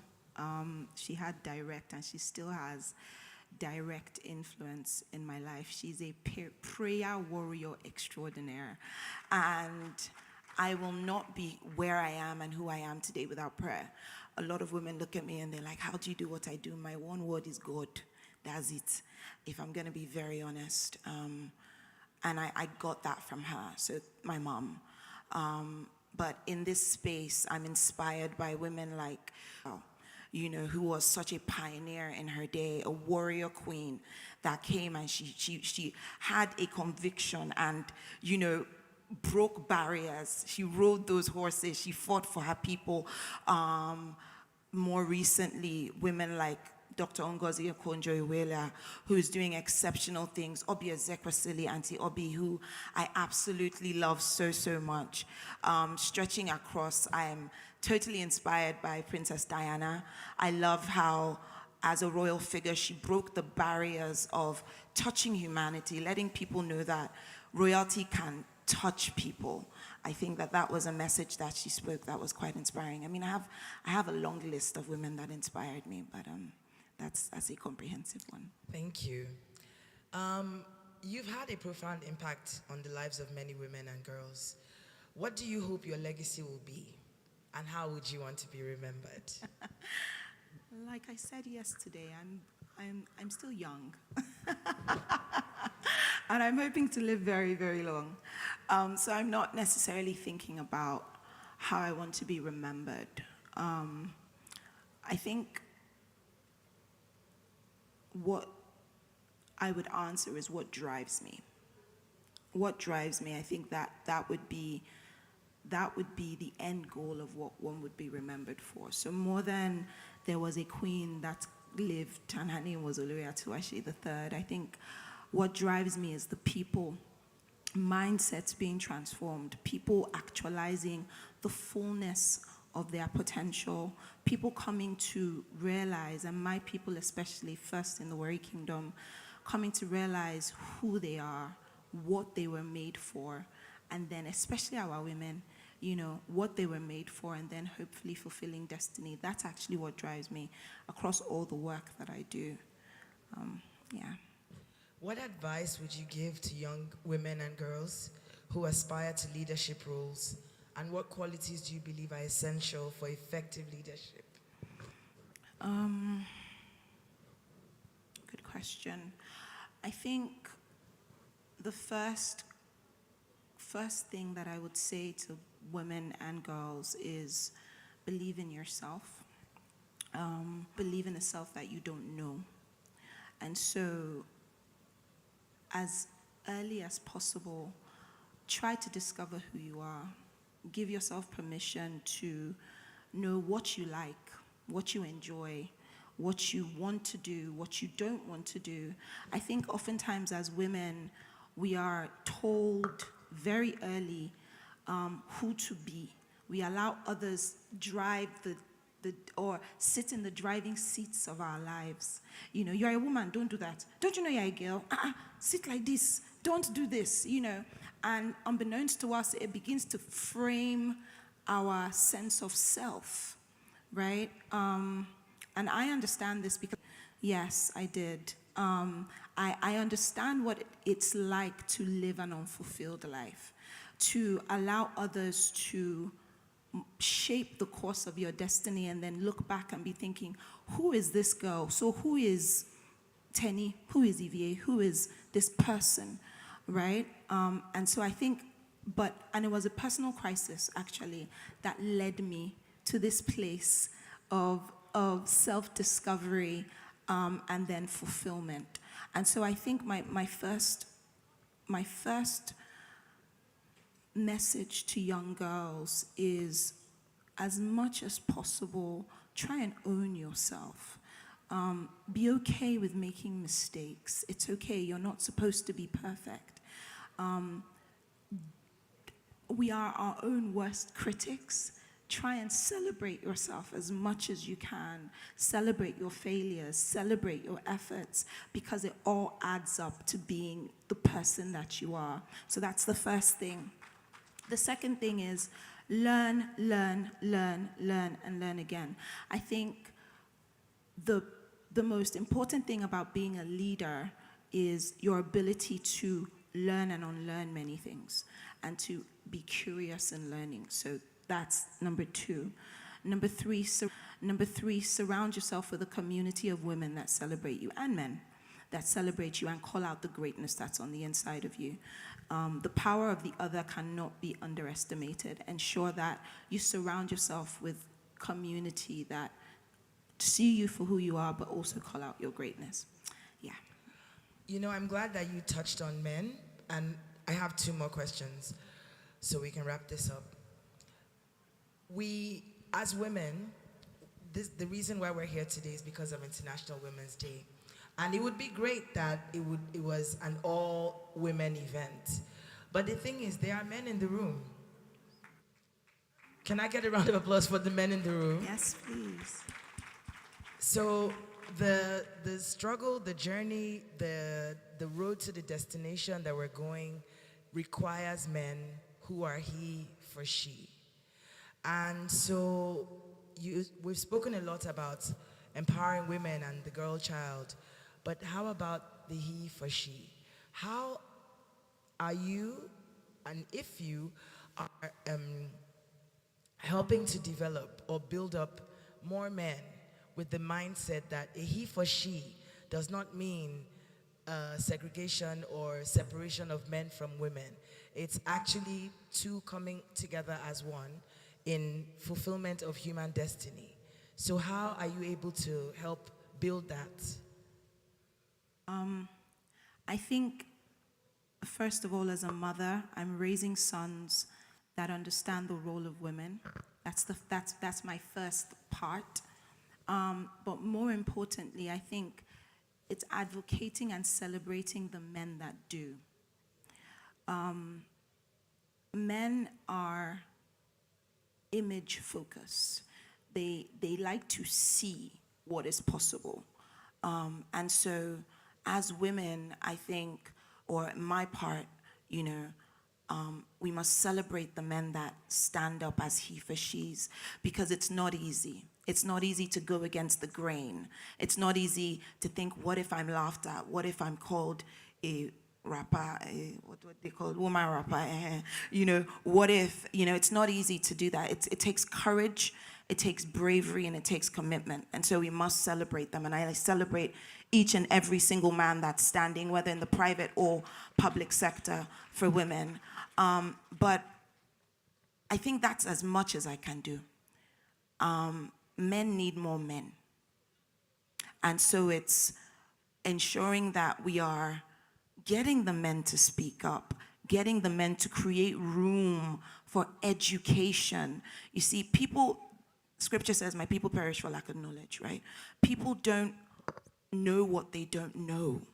And I'm of the belief that sometimes we must begin to allow our men to make room and have these conversations so that an empowered woman is not seen as a threat, but an actual ally. We need space for that, and it falls on the men to do that, actually. Thank you for that. My final question, let's look into the future. It is 2050, 25 years from now. Cars are flying. Perhaps Nigeria has 24-hour electricity. Amen. Amen. Maybe we even have a female president. I don't know. Amen. Anything is possible, right? Where do you see the role of a woman 25 years from now? Where should a woman be? Leading right alongside the men in society. That's where she should be. She should have her head held up high across from community, grassroots level, local government, even before local government, in the community, having equal representation at community level, where they're not just, you know, women leaders, but they're co-leaders, because even that space of creating a woman leader role is already polarizing, you know, where, you know, youth presidents are just youth presidents, regardless of gender. So at that community level, at the local government level, where there's true representation in the House, just across stratas of political and public leadership, but also in the private sector. We're already seeing it in the private sector. I'm hoping that's where women will be in 2050. And Nigeria. we have Access Bank championing that Yes. all the way standard for what that should look like. Yes. Thank you so much. Do you have any final words for the audience and for those watching? I think it's important to know that every Nigerian woman is a custodian of greatness for herself, for her family, for her community, and Access Bank, you know, leading the change. Must galvanize Access Bank, you know, organize, but not just private sector. I think international organizations, public sector, us as, I think mentorship is also a very, like I said, I'm a young woman who has now come in to become mother in her, for us, should be celebrated. Progress is not accidental. It's oftentimes long, oftentimes thankless. And so the women, our mothers that have come before us, let us not say, well, they didn't do enough. Let us look at their finishing ending point as our starting. Thank you, point as our starting. Thank you all so much for having me. God bless you. Thank you all so much for having me. God bless you. Thank you, W community, for bringing me back, and I hope this was very inspiring and enlightening. Olori, Your Majesty, thank you. Thank you. It was a pleasure. Thank you. This is the end of the session.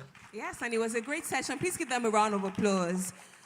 Before we take a pic, are we taking their pictures quickly? Thank you. Press and media, very quickly. Thank you. Whilst you're doing that, I'd like to invite on stage our Deputy Managing Director at Access Bank PLC, Chizoma Okoli, to please help with a special presentation to the Queen Consort of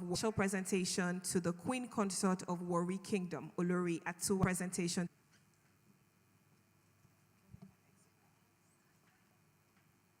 Please give them a round of applause and celebrate the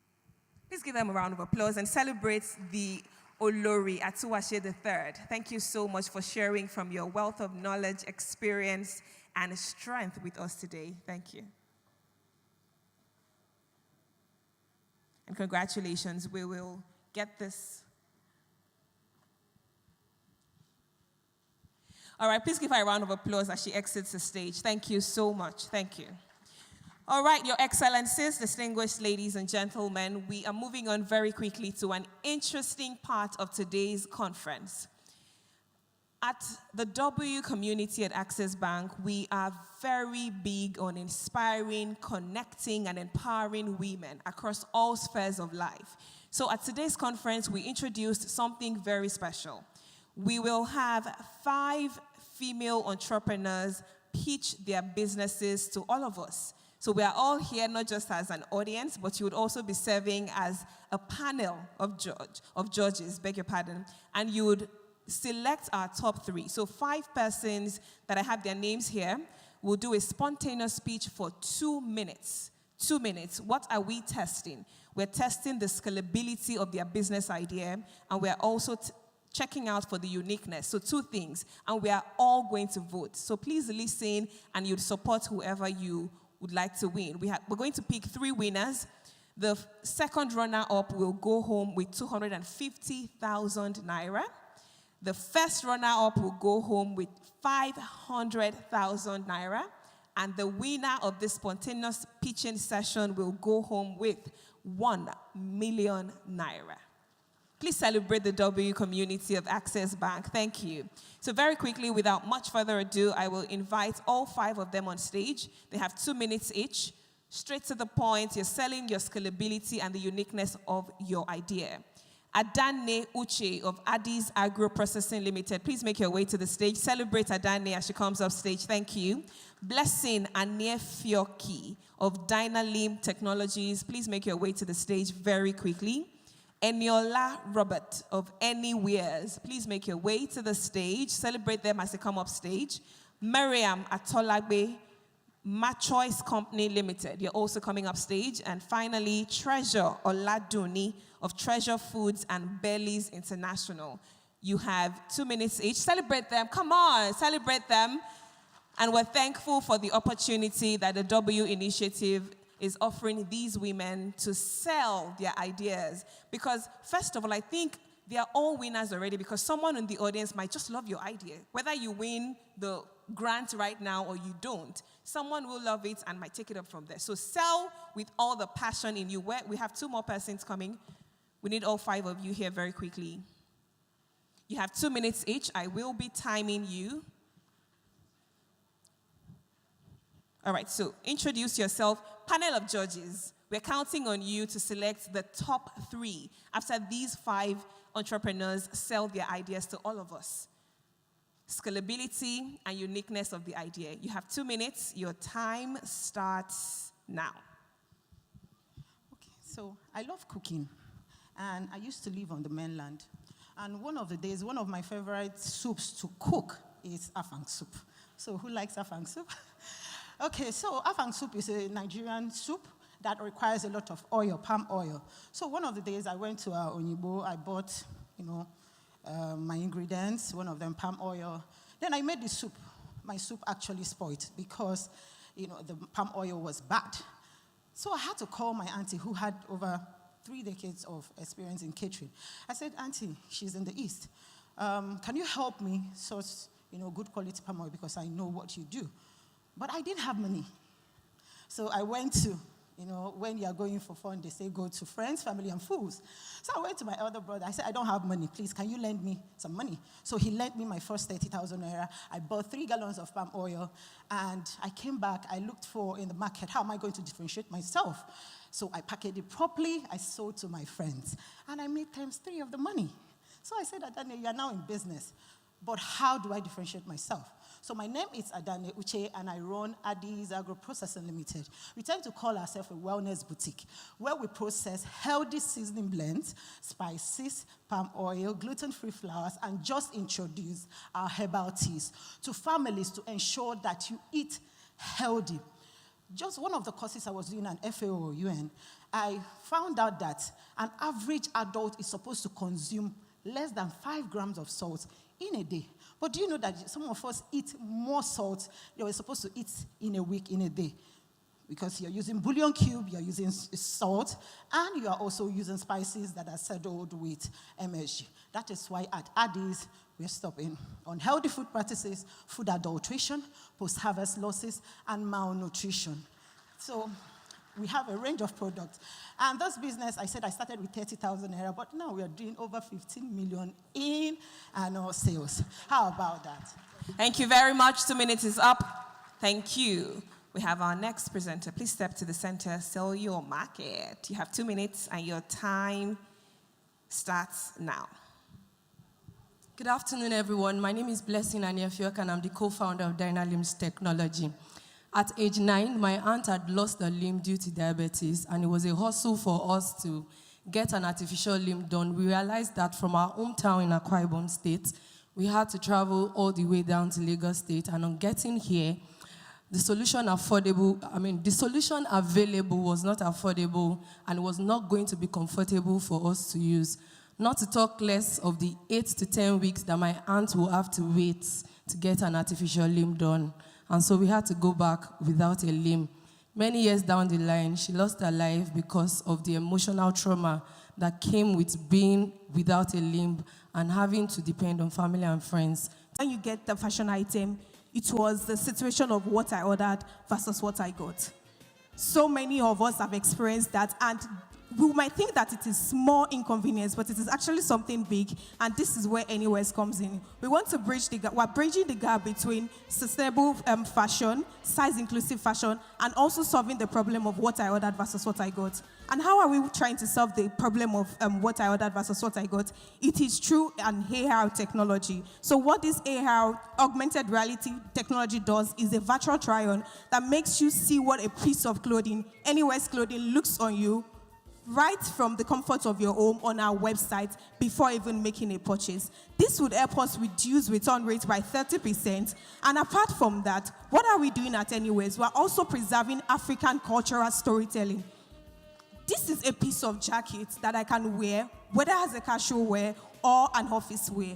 We are telling the African story through our product, our made in Nigeria product. And we're not just telling the African story, we are also empowering local artisans. So we engage Ashoke weavers in Abeokuta, Ogun State, and also at the red makers. And then we infuse these designs to put the Nigerian streetwear brand on the global stage.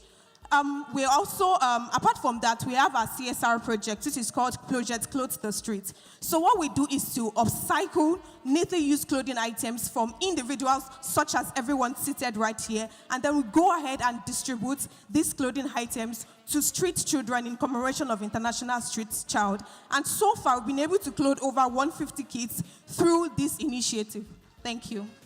Thank you very much. Can we have our next presenter come to the center of the stage? 2 minutes, your time starts now. Hello, good afternoon, everyone. My name is Maria Matolagbe, and I am the founder of MyChoice Nigeria. I'm super excited to be here today to share with you our mission at MyChoice. But before I dive in, I would like to ask a very crucial question. And the question is, how can we collectively reduce the use of single-use plastic bottles from our household cleaning products and still enjoy a pleasant dishwashing experience? During my first year at University of Ilorin, I had a roommate who suffered severely from itchy hands from a regular dish soap. That is what actually bettered MyChoice Nigeria today. And MyChoice Nigeria, what we do basically is that we are not just a company that produces dishwashing liquid alone. What we do is that we are here to revolutionize how every one of us think about washing our dishes every day. Because in Nigeria, we have over 200 million residents, and dishwashing is actually a daily chore in every household. So what we do basically is that we eliminate the use of the major irritant, caustic soda, and harness the power of fermented enzymes gotten from post-harvest fruit waste, locally sourced cocoa-derived oils, and vegetable glycerin. And our liquid wash has rinse-aid effects that helps you to minimize water usage while washing, aligning perfectly with SDG 3, 6, and 12. And since inception, we have produced over 22,000 of our liters and generated 14.2 million naira, and we are also SON and NAFDAC approved. So with the funding we'll be getting today, we are aiming to purchase a quick grip packaging machine because it's a quick packaging pack and it's sold for just 200 naira. And with 2 of these, you can dilute it in any ragolis you have at home and use it for at least 2 to 3 weeks. We also have our innovative eco topper, whereby our customers are able to bring back their previously used bottles and refill to use and use again. And since the inception of this testing phase in just 6 months, we have been able to record over 151 plus refills, reducing plastic waste, and we are also we also have our plastic disc-sponge, and we have also trained over 300 secondary school students and 100 NYSC members with certificate. I'm an SDG advocate and a proud holder of the IFC MBA certified. Thank you. And my co-debaters. We'll have our final presentation. Same fashion you have. 2 minutes. Your time starts now. Hi everyone, standing on existing protocol, my name is Treasure Ladini and I am the creative director at Treasure Foods and Bellies International, a brand that is situated in the rural part of Mowe, Ogun State. So why did I even call my brand international when I'm living in a rural area? But yes, that's because I believe in myself, because I know that I am a phenomenal woman and I know that my business is not just a talent that is limited to location. I know I can reach the far ends of the earth. So my brand is known for creating yummy edibles, healthy edibles, treats that have made people, experience the joy of eating something edible and something healthy and filling up their stomach. All right, so I've had girls come to me in this rural community. I want to learn, but I don't know what to do because I'm limited with space. I don't have the space to help them with. And this is why I'm seeking for this grant to be able to, take in more girls, teach them, because that was last year during the International Girls Child Day. I was able to train over 150 girls in my community. And they've been asking for more, which is why I'm asking for this grant so that I'll be able to, train and mentor these girls, expand my business, and also upskill professionally because I'm a self-taught baker. Through trials and errors, doing different things every day, just trying, even with the fact that the community is not helping, even times that I have to break down, I have to cry, but here I'm standing here pitching my idea because I know I am not standing for myself, but I'm standing for every girl child in Abare. I'm standing for every girl child who dreams to be better, who dreams to be bigger, who wants to become a vice president like our mommy here. And I am not just standing for my own self, I'm standing for that this funding will not just fund a business, but a movement. Thank you. Thank you so much. My panel of judges, are you ready? Can we have all 5 contestants, entrepreneurs, please step forward, take center stage very quickly, all 5 of you. All right, so we've heard from Addis Agro Processing, we've heard from Dynalim Technologies, Ennis Wares, My Choice Company Limited, and Treasure Foods and Bellies International. It's now time for us to vote. Are we ready? So if you want them to, so when I ask them to step forward and you want them to make top 3, you shout access. If you don't, you just stay silent. Do we have an agreement? Are you done compiling your scores? Are we ready to vote? All right, let's do this. Please step forward, ma'am. Access or silent? Access or silent? Okay. Please step aside, ma'am. Access or silent? Access or silent? Okay, please step aside, ma'am. Access or silent? Please move to my left, ma'am. Let me, wait.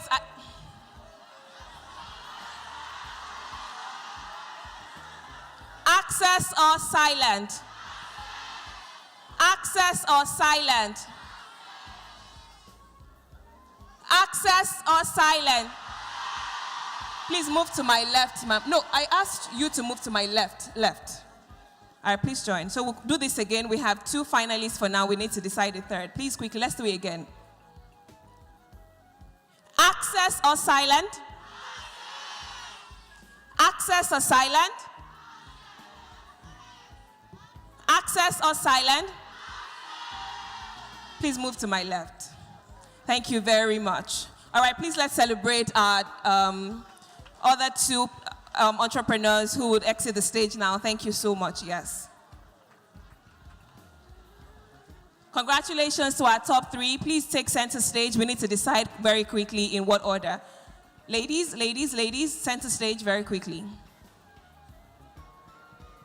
Panel of judges, well done. Now we need to tidy this up very quickly so we can do the presentation.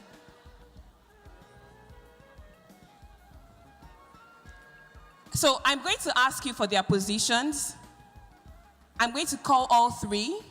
Okay, I think, 1 second. There's an intervention somewhere.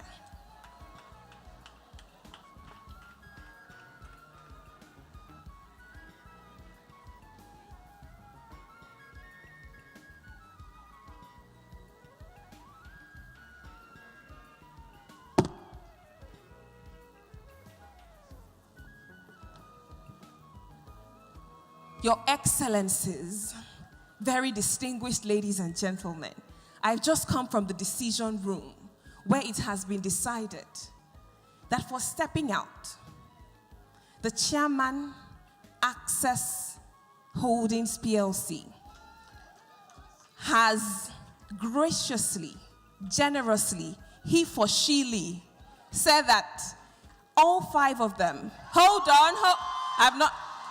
five of them will open an Access Bank account.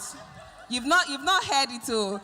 All five of them will go home with. We'll be right back after a commercial break. All five of them will go home with ₦1 million each.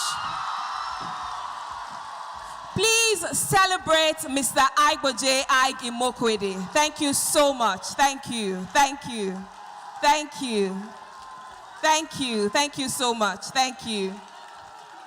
You know, I said it already that coming on stage for starters is already a win for you. So congratulations, ladies. Congratulations, ladies.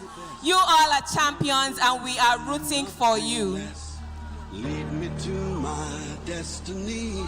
All right, so all five of them, passionate women, are going home. So we have changed the entire order of 500 to 51 million. Now, every one of them gets ₦1 million each.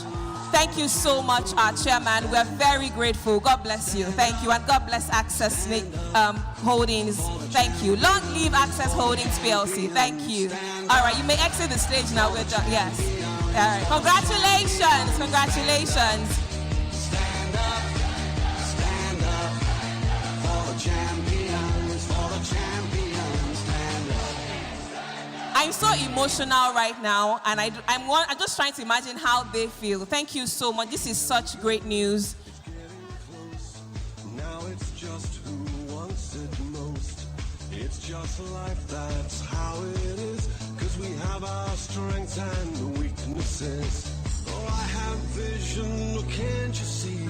I'm on the move, make way for me. So stand up for the champions, for the champions. Stand up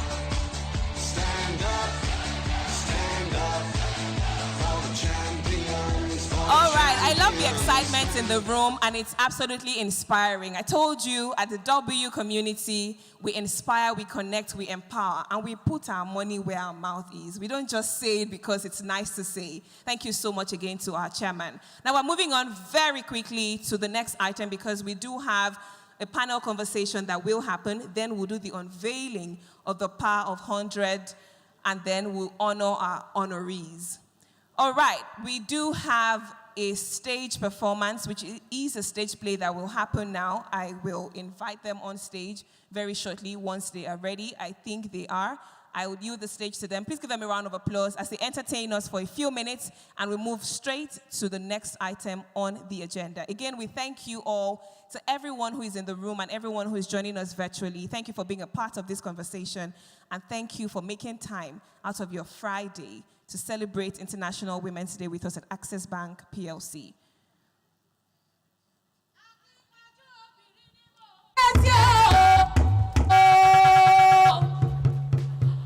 Akíkanjú obìnrin ni mo ń ké sí o. Àwa ládùn ayé o. Àwa fi tóbìnrin ṣe ó ṣetán láti jòjò ẹ̀ tẹ́ni gbogbo obìnrin o mo kí i o ẹ kú iṣẹ́ takuntakun Elédùmarè á máa gbà fún yín á máa gbà fún mi á máa gbà fún gbogbo wa o gbogbo obìnrin tó ń bẹ níyìn ire níwájú ire lẹ́yìn o ire lọ́tún ire lọ́sì o fún gbogbo wa o. Everybody in this room, if you know you are a woman, say after me, woman, woman, woman. Again, say obìnrin, obìnrin. Mo kí gbogbo yẹn o. Gbogbo obìnrin tó wà níbí báyìí, àtẹ̀yìn tẹ̀ ń wò mí nílé, ẹ jẹ́ ká jọ pawọ́pọ̀, ẹ jẹ́ ká jọ gbé e lárugẹ, ẹ má jẹ́ àṣetọ́nà di ara wa, kẹ́mi gbé, kí wọ́n gbé, káàjọ rọra wọn lọ́wọ́ ló lè mú ìlú tẹ̀síwájú, ló lè mú Access Bank tẹ̀síwájú, ló lè mú ẹbí wa tẹ̀síwájú o. Ire lónìí, ire lọ́la, ire lọ́jọ́ gbogbo fún gbogbo wa o.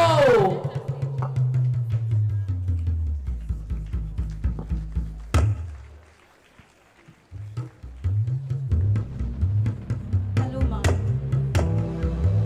Hello, ma. Hello. Hello, Rita. Hello, ma. I would like to speak to you, ma, and see you, ma. See me? Is everything okay? No, everything is not okay. Okay, I was getting ready to step out, but can you come over? I'll wait for you. Yes, ma, I will. Thank you so much, ma.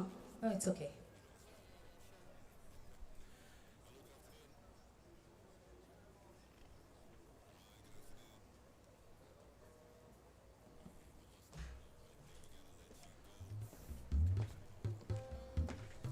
Rita. Yes, ma'am. Come. What is the matter? Ma, it's work. Again? Yes, again. Ma, I don't know what to do. I've put in so much effort into my work, just like you advised. But it all seems like it's to no avail. My boss has been so difficult, bullying me at the slightest provocation. It's almost as if she wants me to resign. She keeps frustrating me, ma. I don't know what to do. Oh, you know what to do. You know what to do. Come. Look. You just have to start by refusing to stop. By refusing to let frustration be the end of your story. Come, sit down.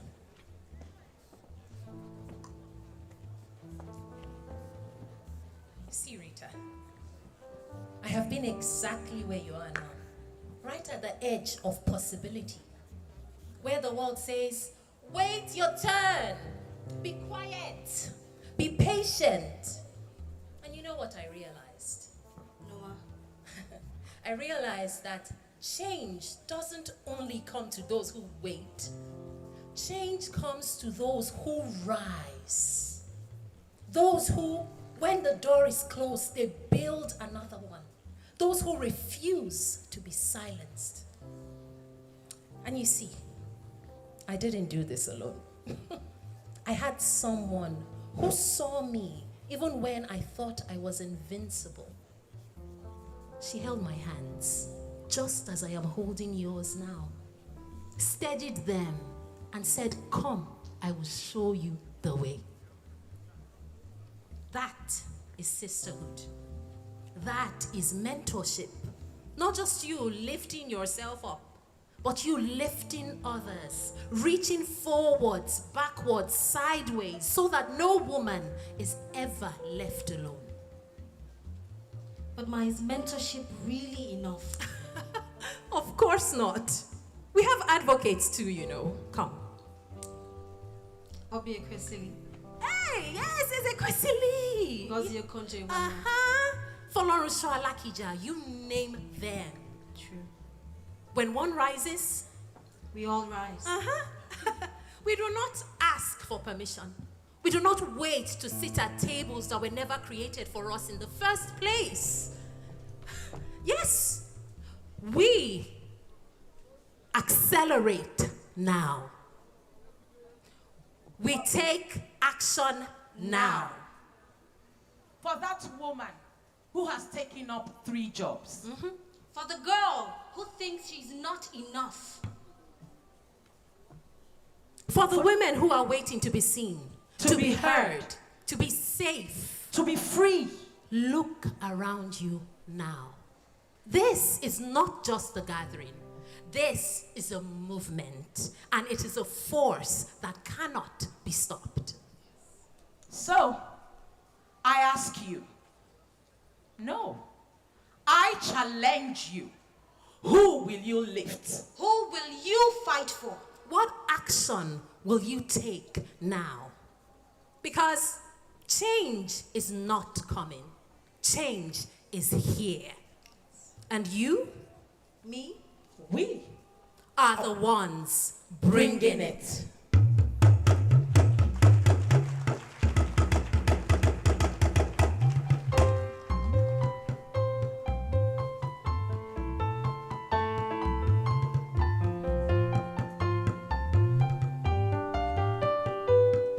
Every woman will rise and be wise. From left to right, together we fight.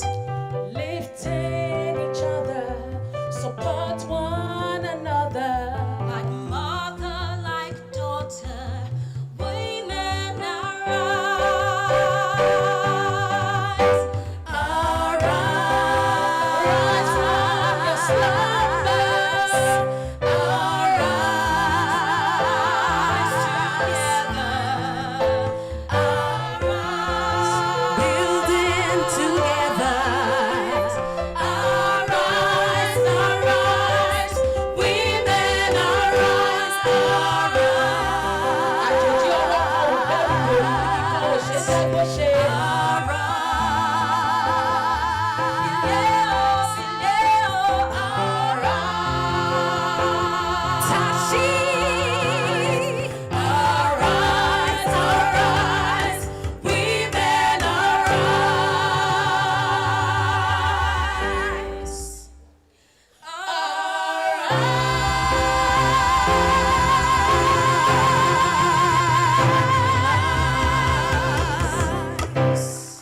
Thank you. Thank you.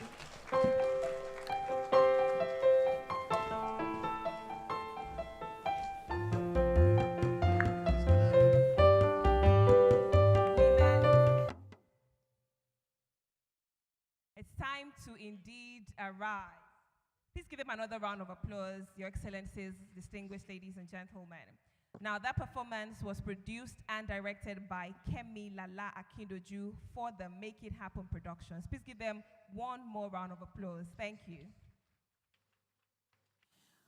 We have a panel conversation that will happen now. I have the honor of introducing the moderator who will come up stage to introduce the other distinguished members of the panel. But before then, I know we've been sitting for a while. I want us to all rise. I'm craving your indulgence that we all rise and strike the accelerate action pose, then we will take a giant picture. So I'm going to invite all the photographers to please come up stage very quickly. We will all rise and strike that pose. It's more than a pose, it's a commitment to accelerating action. For those who don't know what the pose is, it's this with your right hand, like, I will accelerate action. All right, please let's do it together. I'm craving your indulgence, so please rise as we strike the pose. Photographers, please come up stage very quickly. Let's take a view from the stage so we can capture everyone. Thank you. And I will do a selfie with my phone. So I will say IWD 2025, and we all go accelerate action, like we mean it. All right, so do we have all our photographers? If you're not here now, you would have to airdrop from these gentlemen. All right, so I start by saying IWD 2025, and we respond with an affirmative and accelerate action and with the pose. All right, let's go.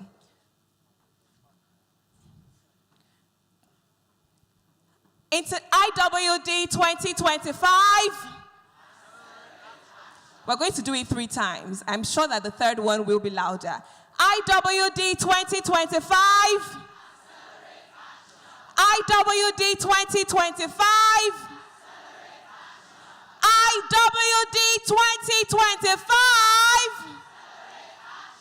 Amazing. That third one was definitely powerful. Give yourselves a round of applause and please have your seats. Thank you.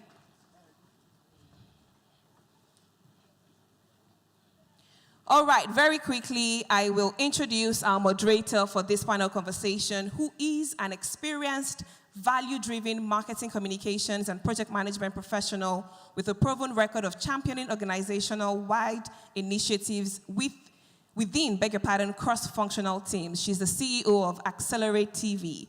Please make welcome on stage Colette Otusheso. A round of applause for her as she comes up stage to introduce. No, that applause is not for my moderator. A round of applause for Colette Otusheso, who will be steering this powerful conversation this afternoon. She'll be upstage to introduce other members of the conversation.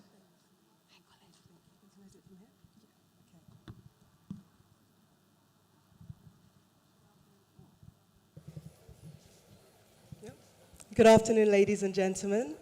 All protocols. I'm standing on all protocols.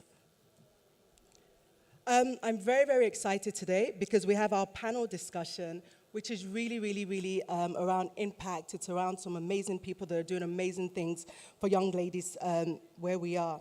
So we're bringing together a panel of industry experts from diverse sectors to explore the theme, accelerating action, leveraging innovation, advocacy, and finance for women's growth. The discussion aims to inspire female entrepreneurs, top executives, African leaders, and other attendees by equipping them with the knowledge and motivation to take bold steps towards growth and impact. It will emphasize the need to break barriers, seize emerging opportunities, and maximize available resources across various industries to drive meaningful economic advancement for women. So I'm very pleased to welcome our first panelist, Dr. Osayuri Desiri. Applause for her, please.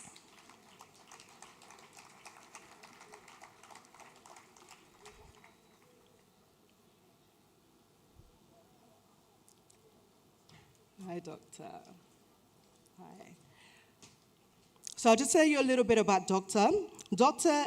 Desiri is an executive director of the Policy Innovation Center and a senior fellow Nigerian Economic Summit Group, where she oversees behavioral and policy interventions in health, governance, gender, and social inclusion in Nigeria. She holds an MB/BS degree from the University of Ibadan, and an MPH from the University of Lagos, and an MBA from the Pan-Atlantic University, and a PhD from the University of Leeds. She's also an alumni of the Harvard Kennedy School and the University of Oxford. And she is listed as one of the top 100 career women in Africa. Can I please get another round of applause for her, please? My next panelist is Mr. Segun Ogunwole. As Segun comes up at the stage, I'll just tell you a little bit about him. Segun is the co-founder and CEO of Bridger, an ed technology company.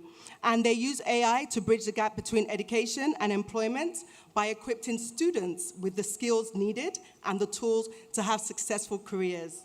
In 2024, he led a groundbreaking digital skills initiative in northern Nigeria, doubling the female participation and promoting gender inclusivity in technology. Segun's expertise in higher education and the future of work has been featured by the World Economic Forum, the University World News, and the Africa Reports. He holds a degree in computer science, a master's in management of information technology, and has been recognized by the British Council and many others, and has also served as a youth advisor for the EU's delegation to Nigeria and ECOWAS. So thank you, Segun, for joining us today. Can I get another round of applause for him, please? Our next panelist is Mr. Enzino Afwegbe. He is a seasoned expert in financial inclusion, digital payments, and gender advocacy and business development with over 23 years of experience driving digital payments across Africa. He has held leadership roles at major financial institutions, including Diamond Bank, Guarantee Trust Bank, First Bank, and has served as Visa's country manager for Gambia, Ghana, and Nigeria. He is currently the head of gender Center of Excellence, Enhancing Financial Innovation and Access, where he focuses on developing high-impact financial inclusion interventions that enable women to access commercially viable solutions, driving prosperity in underserved communities across Nigeria. Can I have a big round of applause for him, please? I'd like to call our next panelist, Dr. Kojo, who is a visionary business leader and a transformational strategist with over 25 years of experience driving growth through innovative technologies. She is currently the country manager of Hewlett-Packard Enterprise in Nigeria, and she's armed with a PhD in business administration, an MBA from the Business School of Netherlands, and an ongoing doctorate research in cybersecurity and administration. She is beyond her corporate success, she's deeply committed to social impact, and she leads the HP's Corporate Social Responsibility Program and has served as president of Ordinary Angels, a non-for-profit dedicated to education and community empowerment. And she's an accomplished author of Dear God and The Naked Heart. Dr. Kojo, welcome. Can I get a round of applause for her, please? And our final finalist is Ms. Rosie Flynn, who is the country director, Nigeria, for the MasterCard Foundation, where she's implemented the Young Africa Work strategy, which aims to create dignified work opportunities for over 10 million Nigerians by 2030. Her impactful work has earned her recognition as Top 50 Women of Impact in 2024.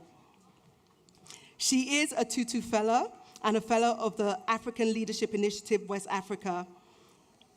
And she's committed to shaping Africa's future by nurturing the next generation of leaders. Rosie holds an MBA from Harvard Business School and a BA honors in computer science and maths from Smith College, Massachusetts. And she's an avid sports enthusiast. She's played rugby. She's done 4 half marathons. She plays basketball. She plays squash. And she has a love for riding motorbikes.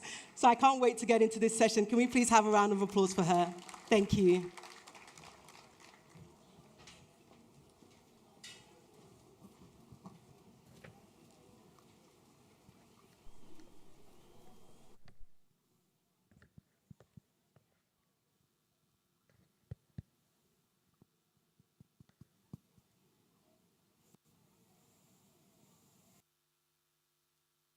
Okay, welcome everyone. Really, really great to see you in person.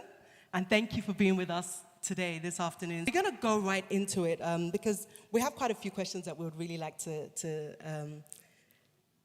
ask. But I'm going to start with Dr. Desiru. And just so that people kind of understand what you do and a bit of your work over the last few years, especially in research, we wanted to ask you, from your research and your experience in policy and advocacy, what 3 insights or lessons have you uncovered over the years that can help drive real change for women?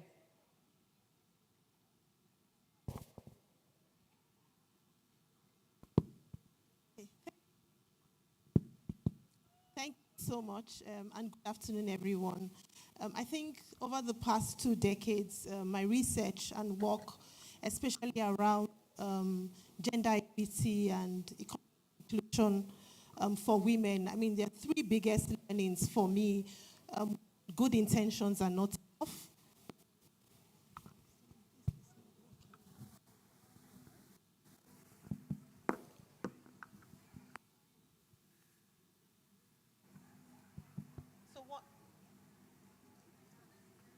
Firstly, good intentions are not enough. So many times you go into the field, you see real problems, and then you see NGOs and CSOs, everyone is committed to solving the problems, but we need evidence as to what is going to work, and then we need to ensure that we have the political capital to drive that evidence to the finish line. The second learning for me is agency. It's almost impossible to advance women, economic empowerment, women in leadership. It's almost impossible to drive meaningful change working with women without incorporating opportunities for ensuring that women are getting the agency and the self-efficacy they need to stand up and take advantage of opportunities when they arise. And then the final thing is sustainability. So as part of our research work at the Policy Innovation Center, we always think about how many women can we reach with this? Is this an opportunity or an insight that can be scaled to reach a large proportion of women? And what sort of elements do we need to incorporate to ensure that we're not developing solutions for the next 2 to 3 years, but we are developing intergenerational solutions that would outlive us? Thank you. And how can the audience, individuals, policymakers, private sector leaders, and advocates collaborate to drive policy changes that accelerate women's growth? Okay, I mean, answering this, I'll speak to some work we did recently.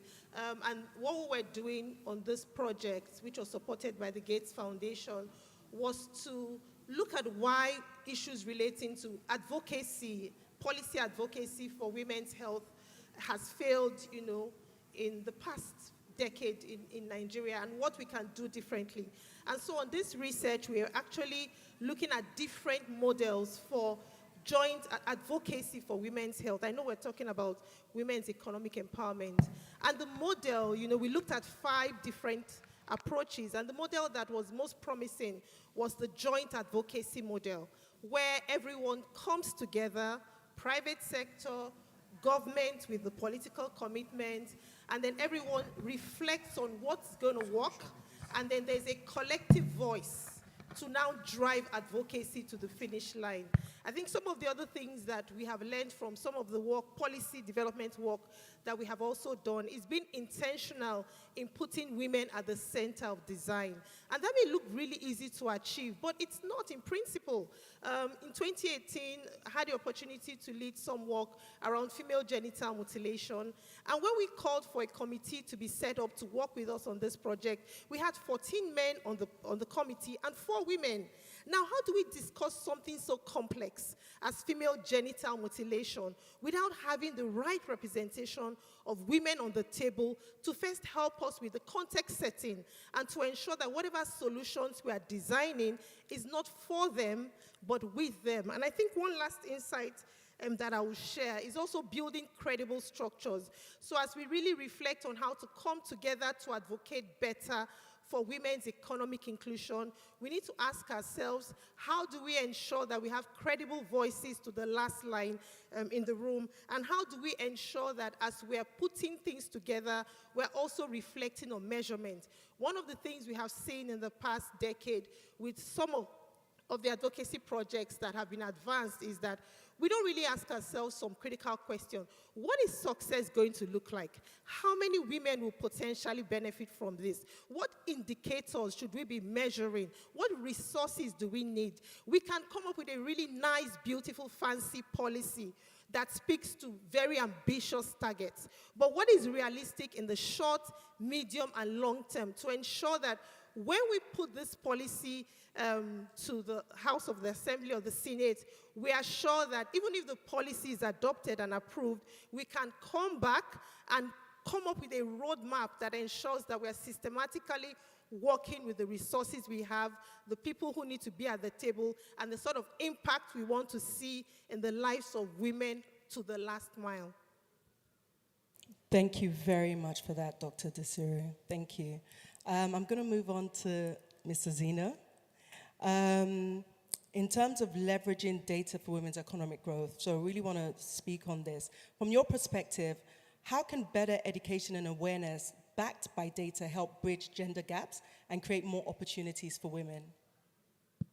Thank you very much, and congratulations to Access Bank for today's International Women's Day celebration. Now, with regard to data, one thing which we have found in EFINA, which is the organization I represent, is that you can't make the right decisions around the kinds of products that will be relevant to the women without really understanding them. So we have to do research first. And once we carry out the research, then we'll have a clear view of how many women are in each particular community, the context around each woman, and the context will help us develop a perspective. What does she do when she gets up in the morning? What's her journey throughout the day? What are her pain points? What are her aspirations? Based on that, we'll now be able to design the right solutions for the women. As was mentioned by one of the speakers earlier on, let's even begin from first principles about Nigeria. 111 million adults, that is persons age 18 and above. The proportion of women, 51%. 56.3 million women. So when you recognize that we have this large cluster of women, of which, by the way, 59% are aged between 18 and 35.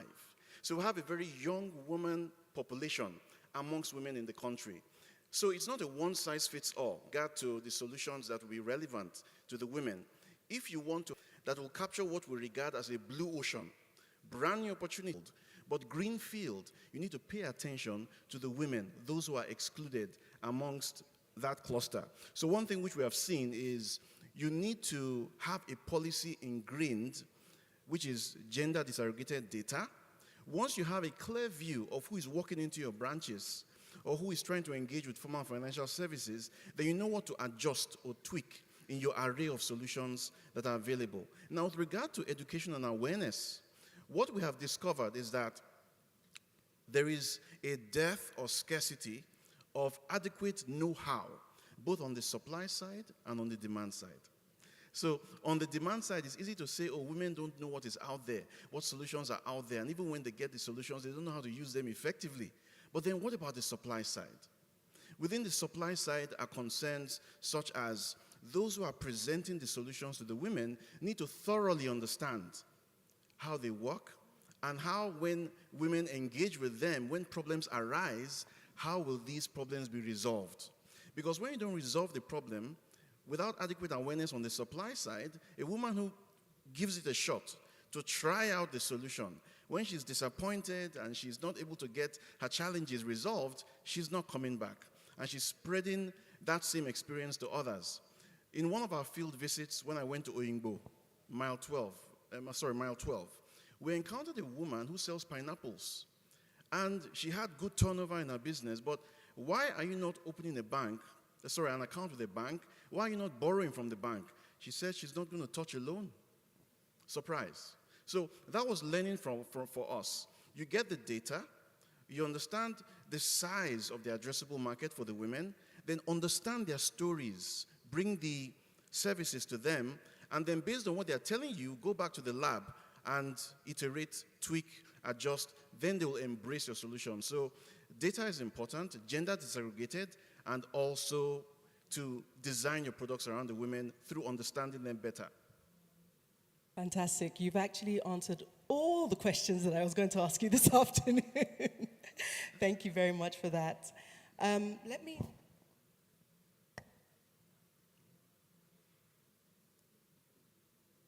me move on to Dr. Kojo. And we really want to then get into the technology side of things now. So leveraging innovation and technology for women's economic growth. What practical steps can women take to capitalize on emerging technologies for financial growth, business expansion, and industry influence? And why is their involvement essential to bridging the digital divide? Thank you so much. I want to use this opportunity to thank Access Bank Holding, corporate level, all your subsidiaries and individuals. Honestly, this is what is needed at a time like this. This networking, this connectivity, this handshake of women for them to share information and understand what it needs, what it takes, okay, to survive, to thrive in the business world. Now, technology, as we know, drives business. It is unequivocal, right? And the fact remains that there are key steps, key practical steps. What resonates is the practical steps for women. Now, the change we are looking for as women begins with us. So we need to be very intentional in understanding and learning technology. So the first practical point will be education, knowledge, and skill. It's a no-brainer. Now, we start with the girl child. The girl child must understand that science is no longer a subject, it's a way of life. Today, the world is digitalized. So whatever you do today in life, you have to get in touch with science, with its technology. Okay? So it's a way of life. So we need to start pulling our children to understand STEM education and get educated and stop being afraid of the sciences, of the mathematics, and the likes of them. They need to get embedded in technology and in the education of technology. Knowledge. Assuming that you have passed this side of education, learning is a continuous process. You learn, you unlearn, you relearn. Okay? Now, there is no age for education. So if you do not have the time to go to school, you need to pick up courses. A lot of organizations have free courses across board on the internet. Coursera, LinkedIn, name it. They have courses that give digital literacy and programs that you can pick up. Today, the world is talking about AI. We are still at the level of generative AI. We are going to agentic. So where are you in the space of things? Where are you in the level of things? You need to get the skill. And the skill helps you apply the knowledge. And the knowledge helps you get grounded in what you have to do. Technology helps to drive your business. So, access to markets. Today, we have social media, LinkedIn, Facebook, name it. You know, what Access Bank did today is very phenomenal. Listening to those five ladies, it's mind-blowing. Now, think about the lady that talked about being in Moe or something, and she has to train a number of people. All she needs is an access to internet. Yes, and she does webinars and seminars and get them all online and train as much people as possible. Okay, access to funds. We thank God for corporations like Access Bank. I'm sure you have multiplicities of mobile banking, right? Application services that these women, these entrepreneurs can actually access. But the most important thing is the awareness, being able to propagate it right across, especially in the rural areas. Because you and I are fortunate to be in the cities. And we are aware, and we have access to a lot of things. What about the woman that is farming vegetable in the rural area? What about the people in Benue State? Imagine what technology can do for those people when they can predict the weather, the climate, know when to sow, know when to reap, how to preserve. We have a lot of things that technology can do for us, and we are asking that women get involved. Get involved in learning, get involved in getting access to the market, get involved in expanding your business, get involved in knowing how, when, what to get access to fund and build your business. Thank you. Thank you very much for that, Dr. K. Just to add to that, obviously we're all here, we're engaged, we have a lot of organizations in the room. So just summarize, how do you think that organizations can work together to create a more inclusive innovation ecosystem for women's growth? Thank you for that. Okay, so we've talked about you as a person getting involved. But you're just an individual. And in life, we live in an ecosystem. All right? And what affects you affects well. As an individual, as a woman, you can't do it alone. You need the help of the systemic support system. So you need the help of the government, you need the help of leaders, you need the help of tech organizations and communities. So how do we do this? For the government, it's not just about access, it's about representation of women. Women need to be represented in the government ecosystem so that they can advocate for policies that are more in tune to them. I'll use an analogy of the elephant and the 6 blind men. You see, the outcome of your worldview, it's a direct aggregation of where you are at a point in time. So your worldview determines your decisions determine your choices. And your choices determine what's into policy making, so that their perspective will be heard. Their perspective will be involved, and they are not marginalized. Because, take for instance, the AI strategy, cybersecurity strategy, public infrastructure strategy. These are all in tune. How are women represented? How do women advocate for their point of view and their usage? Because this is not just about usage. This is also about the design, the development, the ethical part of it. So women need to get involved in this to ensure, in the government, to ensure that they advocate for these right policies. In terms of tech hubs, organizations are doing a lot and they need to do better. They need to ensure that they have the right kind of education. Take, for instance, most businesses are done on the mobile phone. So imagine a situation where mobile phone companies can actually put business literacy programs inside the phone that can teach the rural woman out there how to use a mobile phone. Okay, so, and communities and networking that we are doing today so that other women will look at other women that have succeeded and be able to get lifted out of the street. Thank you very much for that, Dr. Kojo. And just to follow up on the conversation on AI, this is the side that really interests me. Leveraging AI for women's economic growth. Segun, I would like to bring you into the mix because I know this is your speciality. How can AI-powered tools and platforms help women overcome barriers and unlock new economic opportunities? Okay, thank you so much, Colette. Good afternoon, everyone. Congratulations to the Access family again for organizing a wonderful conference. I think Dr. Kojo has made my work quite easier. I mean, there was a lot of emphasis in that aspect. But when we talk about barriers, I think it's good to understand, some of these barriers in terms of what they really are. So, for example, looking at case studies from healthcare. So I remember growing up, when it comes to, female health, I had 3 sisters, and sometimes they're asking my mom some questions around, health, body changes. There's this eye my mom looks like, hope you are not pregnant, and something like that, which is those kind of biases that women likely face when it comes to healthcare issues. With tools like ChatGPT, it's like it gives you a safe space to have a conversation without that feeling of judgment, right, in terms of what is possible in terms of access to health. In our work at Bridge, also working with career services across universities and even at the secondary school level also. And when it comes to career guidance, women sometimes face a kind of stereotype and bias when it comes to career choices. So, for example, you see probably a young lady interested in biomedical engineering. And, for the society, that may be like, oh, why don't you consider nursing or, something else entirely?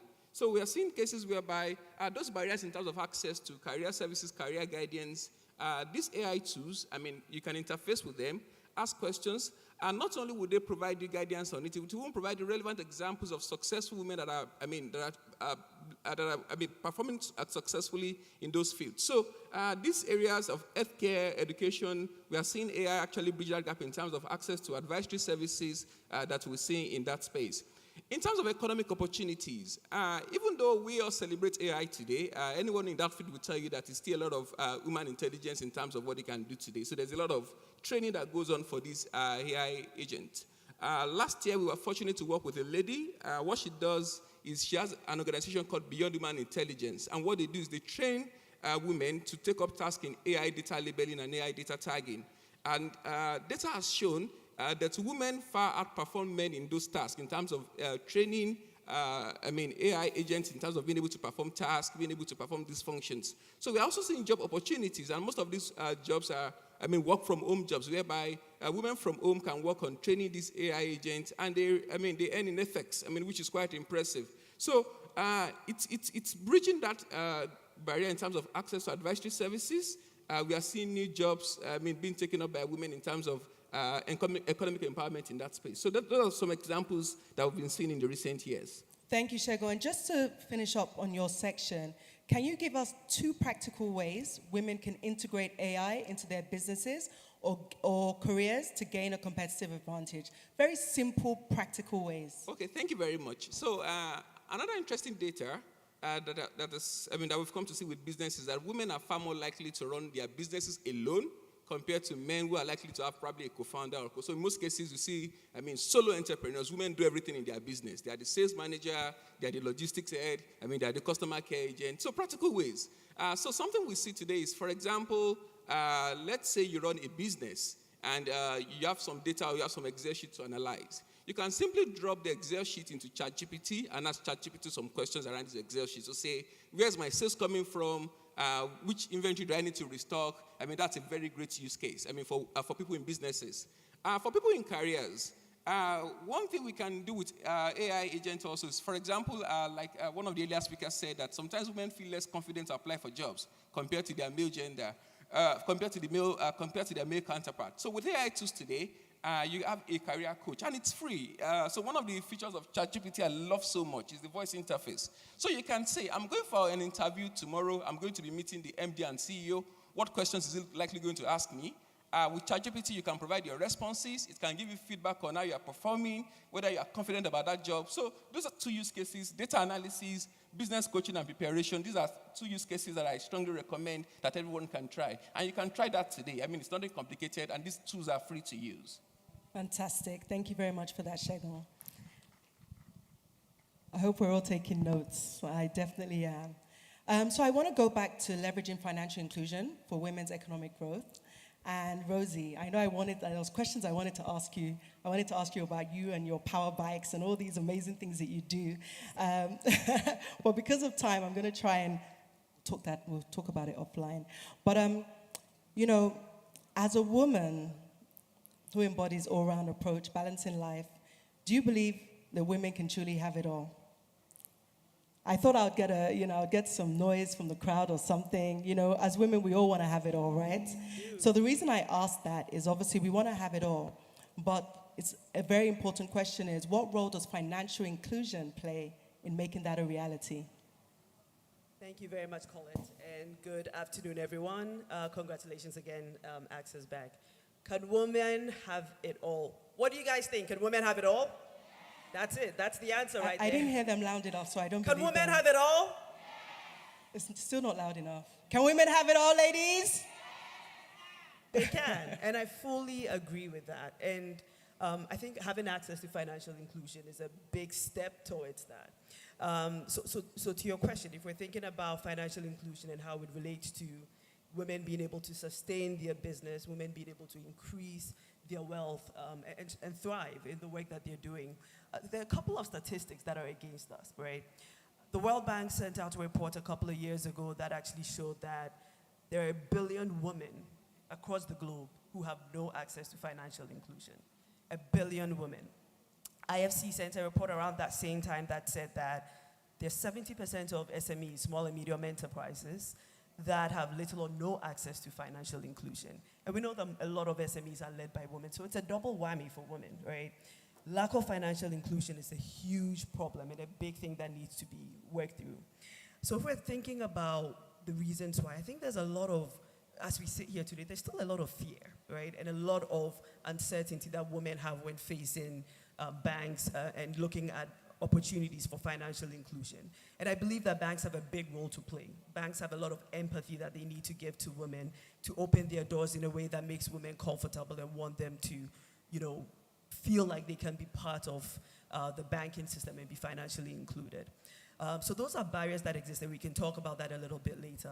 But moving forward and really looking at the point you're trying to make, which is, if I'm financially included already, what are the steps that are required, right, to ensure, you know, sustainability of my business, ensure wealth creation? And I think there are a couple of things. The first is, when we talk about financial inclusion, it's ensuring that financial services firms have the right products and understanding of the markets that they're serving. The needs of women are varied.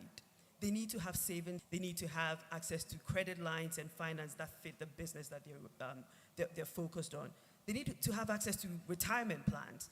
They need to have access to insurance. So it's not just about providing a one-size-fits-all opportunity and thinking that's going to be enough to serve the needs of women. It's really understanding the needs, and it starts first with listening. You know, a lot of financial services firms I've worked with, they have great ideas that they come up with in the boardroom or have heard from other countries and try and implement it. But it starts with that deep understanding of the true needs of the women. And it's also important to know that those needs change over time, right? The woman who is 25 today, who's doing a particular job, is very different when she turns 30 and now has a first child. Her needs have transcended. And as a financial institution, if you're going to keep her included, it's very important to carry on that journey with her. You now have a savings product that will... So we need to think very holistically about the needs of women. Now, when we move forward, right, and say, okay, fine, we've got the right product, it is so important to now wrap it around with the right training and education for that woman to actually fully utilize the financial services that she now has. Having access to finance alone, a great loan, etc., is simply not the full answer. And that's why we see a lot of women come, they borrow from banks, and it becomes a difficulty because they start to understand the interest rates, etc., it becomes a problem. Wrapping this around with education is so important. At the MasterCard Foundation, that's one of the key things that we do. We work with a lot of financial services firms and to support women in the training around your cash flows, training around your business development. What does it take to understand your profitability? How do you even increase and grow your business? This all comes into play. Regulation, your taxes, right? These are all things that women need to understand to make them actually be successful. And I'll just close by saying, look, I think Dahlia mentioned it earlier. It's so important to be able to take women on this journey because once they become wealthy, it's not just them that benefit. It's the households, it's the communities. And it's so important to ensure the journey is such that they can reach wealth, which actually starts to change economies and actually affect the entire ecosystem. Thank you very much for that, Rosie. And I will close on this. But one thing I will say is, because of time, we can't continue with our questions, but I'll close on that. And I think that's why today is very, very important. This is why Access Bank and the W team put events like this together.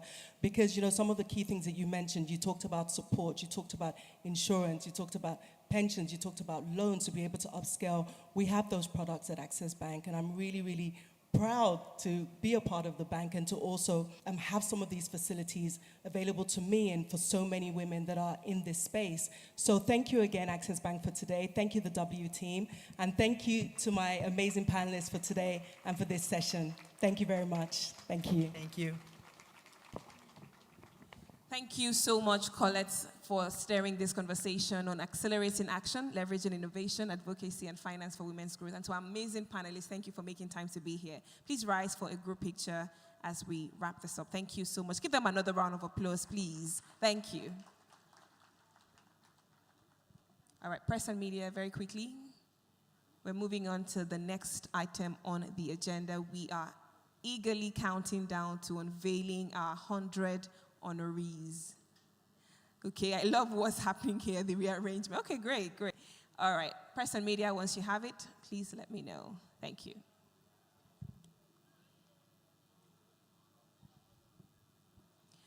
All right, thank you very much. Applause as they exit the stage. Thank you so much for lending your voice to this cause. Thank you.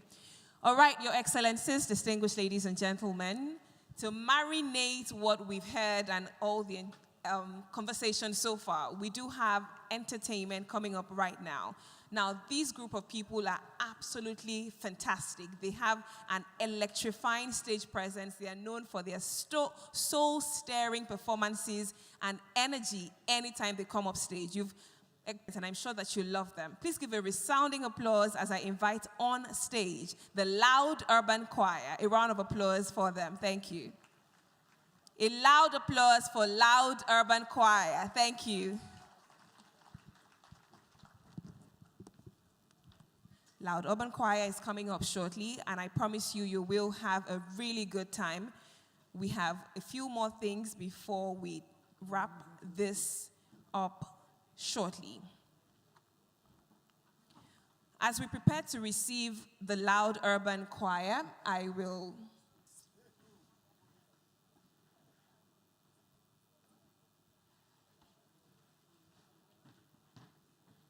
ask us to now receive them with a warm round of applause because they're coming up stage in a few seconds with more energy and they will stir this room up. They're known for always, always delivering excellently, energetic performances, amazing shows, and we can't wait to have you on stage right now. Thank you so much. And right after we have this entertainment, we will listen to the representatives of the First Ladies of Ogun State and Lagos State that are here. We thank you so much for being here and for bringing the good wishes of the First Ladies of Ogun State and Lagos State. Thank you for your patience. Thank you for your time and your presence. All right, now the anticipation has been built. One final time. Let's make welcome on stage, Loud Urban Choir. Thank you.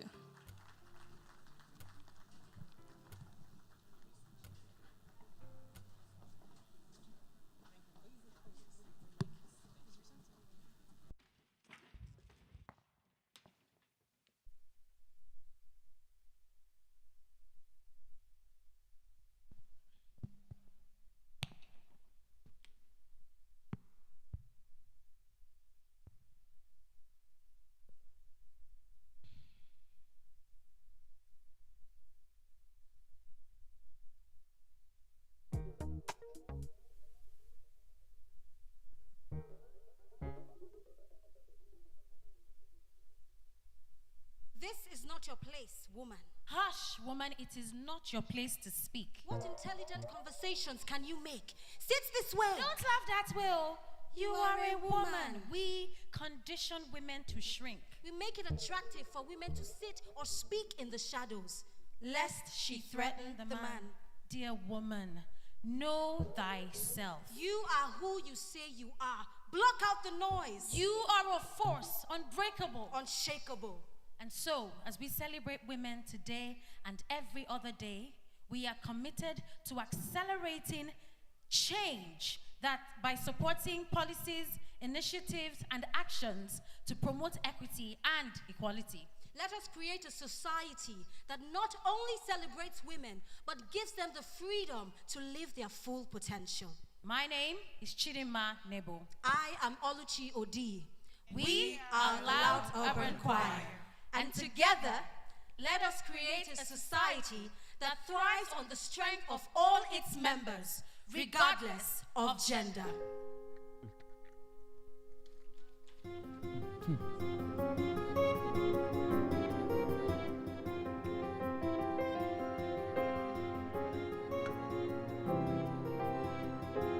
I'm a survivor.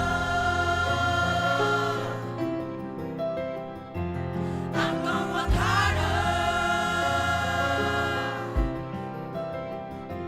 I'm gonna make it. I will survive.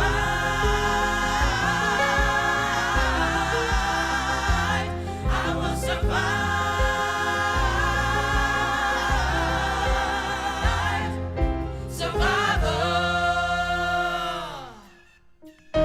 She's just a girl and she's on fire. Harder than a fantasy, long like a highway. She's living in a world and it's on fire. Feel a catastrophe, but she knows she can find a way. She's got more feet on the ground. She's burning it down.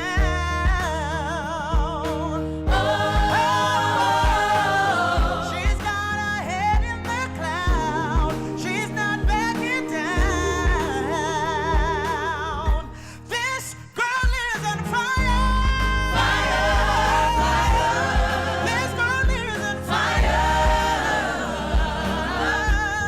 She's walking on fire. This girl is on fire.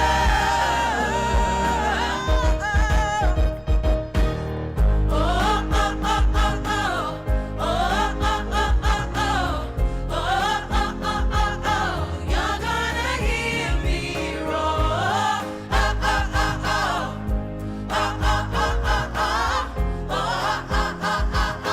You're gonna hear me roar. What up, ladies and gentlemen? You know what time it is.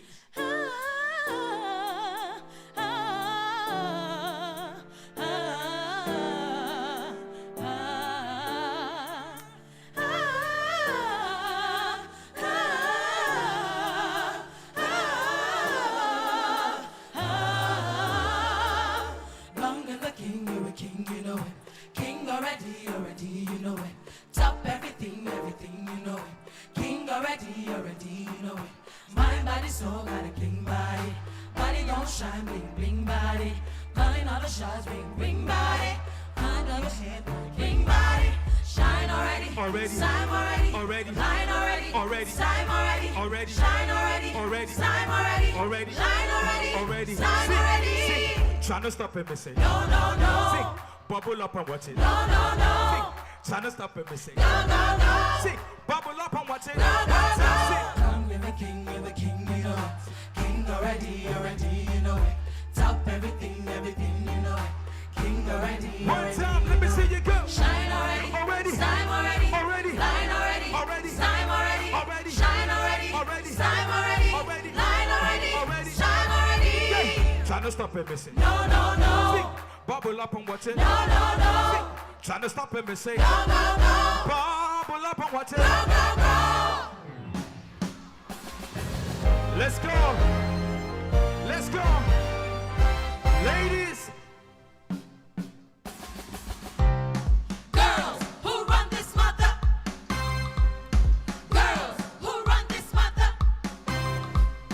Girls who run this mother. Girls who run this mother. Y'all ready?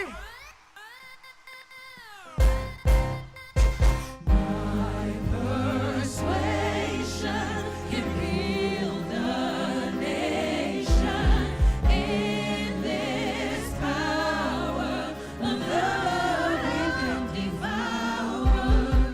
Do anything for me. Who run the world? Girls who run the world? Girls who run the world? Girls who run the world? Girls who run the world? Who run this mother? We're gonna big Who run this mother? You know what time it is? Who run this mother? We're ready, mother. Who run this mother? We wanna get. Who run the world? One time. Who run the world? Two times. Who run the world? Two. Who run the world? Three. Who are we? But we run the world.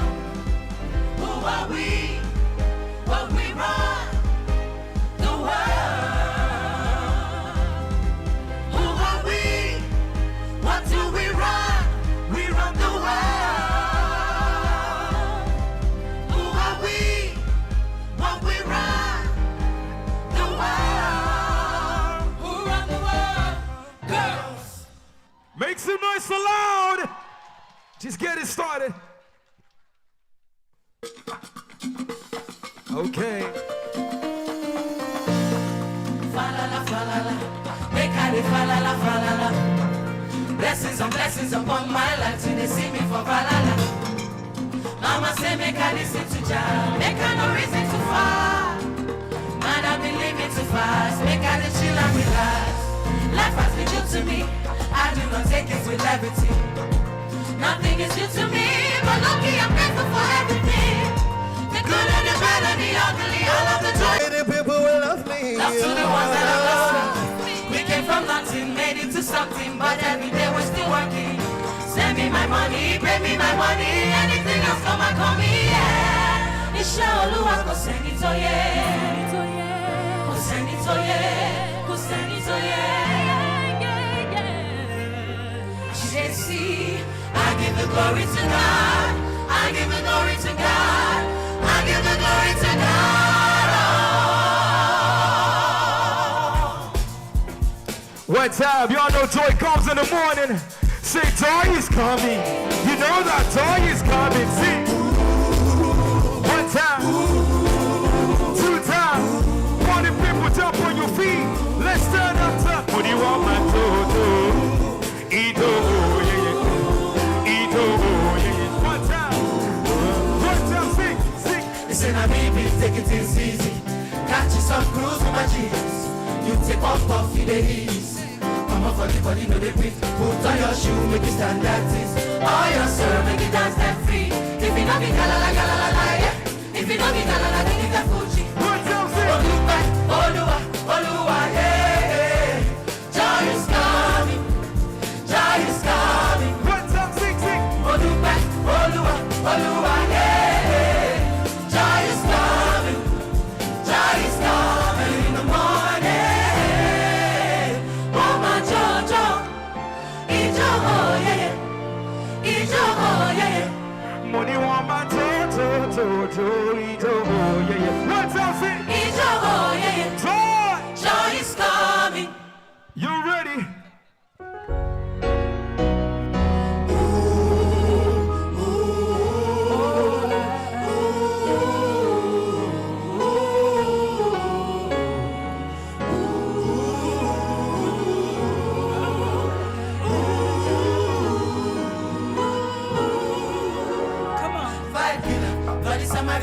Protect my energy from your bad aura. Now my pastor say I'll be mighty like everything that is I go receive my rhythm, flow like a river.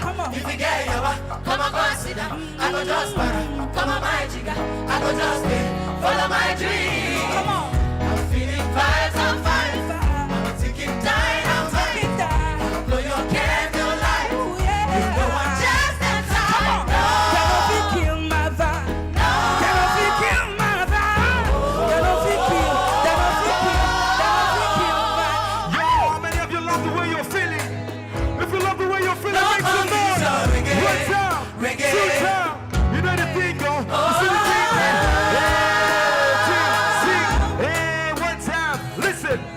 listen, sing, listen, sing. The way I'm feeling, say nothing can stress me. When I run the game, I'm feeling like referee. No, like Moses, but in the Red Sea, like a sofa, me on the back of a Bentley. So I step out, all right, can't stay. What you want? Rosé, champagne. I got that, big back pain. Taking the breeze, and you little time I can't aim. So exhausted in the life, living a bit to the fool, cause I could die. Pull up on the spot, up with doors and it's suicide. To the world free with the check, please. Couple headed cheese and the key night. Hey, I like the way I'm feeling. You know what time it is? No confusion, it's for my blue. So one time to access to tell the way the one time sing. I like the way I'm feeling now. Yes, one thing where they stress me, but right now I'm chilling now. One time.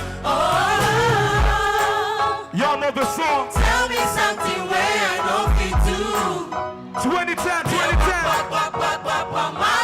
Nostalgia, one time, make some noise. Money. See, I hope you're ready, cause it's all like boy. Feeling the boy, yeah. Feeling the boy. So we feeling the boy. Feeling the boy. One time. Feeling the boy. So we feeling the boy. Feeling the boy, yeah. Feeling the boy. I see you. Feeling the boy, yeah. Listen. Feeling the boy, yeah. I'ma go right for your life. Baby, wait till you fight for your life. I love Fairbrooke, nigga, fight for your life. Make you roll with me, make them roll you as I like. Marilyn Monroe, you two sets. Want to give, but I don't feel collect. All the guys want to open bonnet. Sing. Better gas like a gas head to sing. Girl, I just want me we run. Girl, I just want me we run. Girl, I just want me we chill like ice one time. Oh, shit, that body. This way you might pay for sing. Against me, cause I feel I get many haters. That's in a bed later. Sing. Against me, cause I feel I get many haters. What's up, sweet?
We loud you.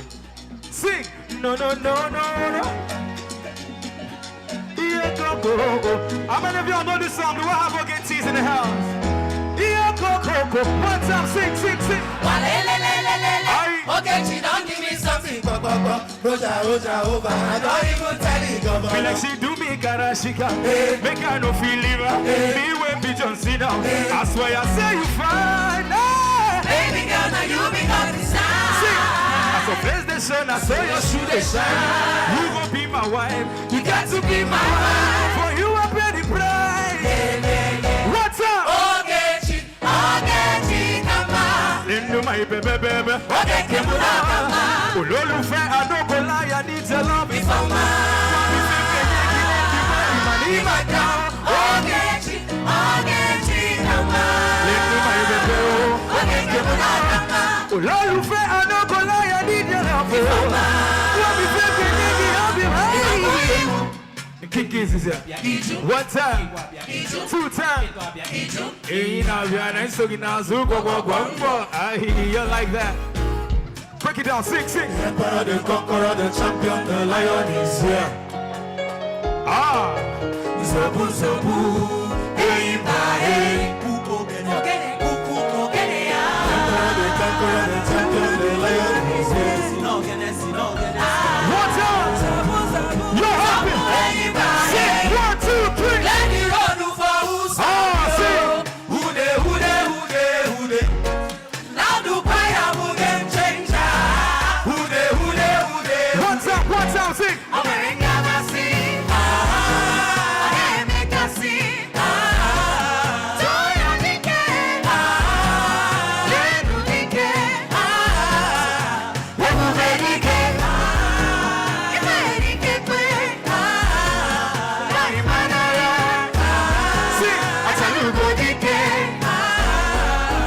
One time, sing. Brother, what time it is, sing.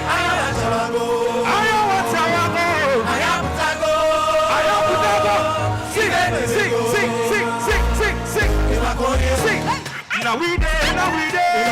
Sing. What will loud you need? Oh, don't go there, Yakunina. Body. Sing. Double silencer. Double condenser. You can't do the monster. Mama. Put your hands up. Make some noise, ladies and gentlemen.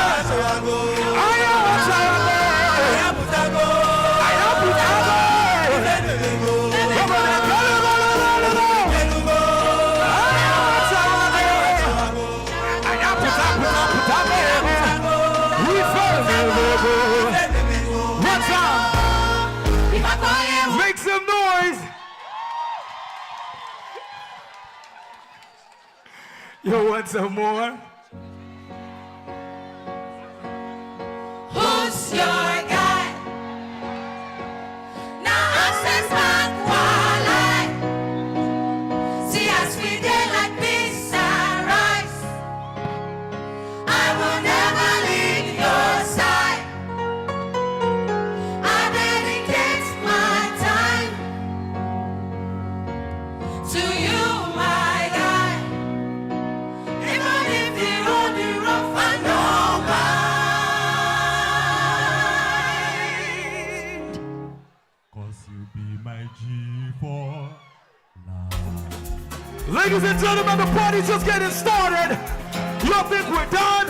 We're just getting started. One time, sing. Sing. Oh, shit. All the way from South Africa. I'm a piano. I'm happy. I know. Sing. I'm a piano. Sing. I'm happy. I know. I'm a piano. Break it down. Sing. Have you ever seen a singer like moi? I see you at the back. And everybody wanna give me moi. You don't know. Down. We know to smoke weed, but now we be loud. Now we be loud. Now we say Ancharamuwa. Listen. I know do fast King Solomon. You know what time it is? I get tired, Jonathan. If you don't like me, what am I? My advice is when I am out. One time, sing. If I start falling out. Don't even tie.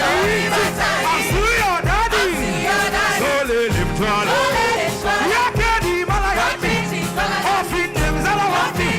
What a ticala. Which one I'm gonna get you? Deadly, the Bacala, Deadly. Who went running about me? Sing. Oh, shit. Sing. You know what time it is? Shalabam, shalab. Just give me the tinta. Give me the tinta. With the tinta swagger. Oh, shit. Aye. Sing. Shibbidim. Shalabam. Open your friends. Make some noise. Davino, listen, sing. I'll be talking to myself. One time, sing. But they don't even know. They don't even know. She got me feeling like a zombie. But she can shoot like Chuck Norris. Hey. You bet you put her body down. You got me falling truly. I just touched down. Wanna see you now? Wanna see you now. One time, sing. Forever. On my laptop. On my back. On my desktop. You baby, on my sheet top. Then go feel it. Yeah. Then go run it down. Then go hold it. Then go. One time. Then go feel it. Then go run it down. Then go hold it. Aye. Then go. Hey, one time, sing. One time, sing. Two time, sing. One time for access, two time for women. One time, hey. Sing. You know what time it is? Okay.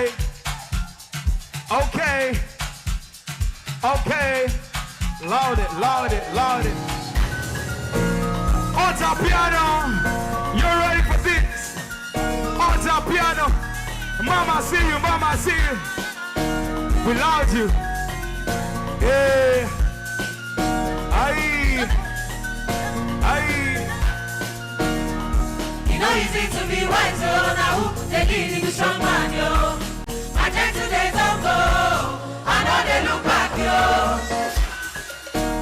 Oh shit. Oh shit. Settle down, settle down, settle down. If you really enjoyed that, make some noise loud. You want more? You want more? We got one more for y'all. Sit tight.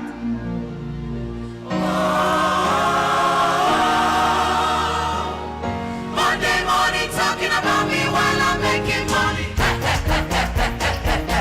I'm not gonna take it easy on my hater. Not gonna take it easy on my hater. Not gonna. I can't balance on the resemble them politicians. They say I look like a fraudster. We know they show up for Insta. Scatter the club and we enter.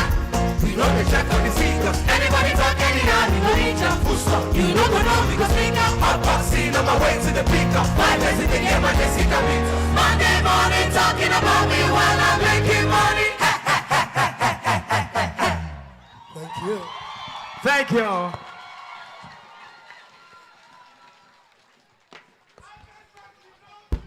We love you too.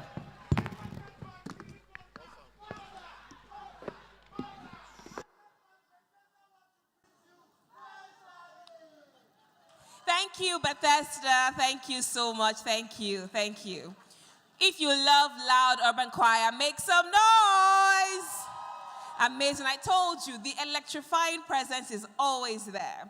Very quickly, I'd like to announce that we do have a sponsor for Treasure. Do we remember Treasure? Treasure, who was here to pitch. Treasure Oladuni, our passionate treasure.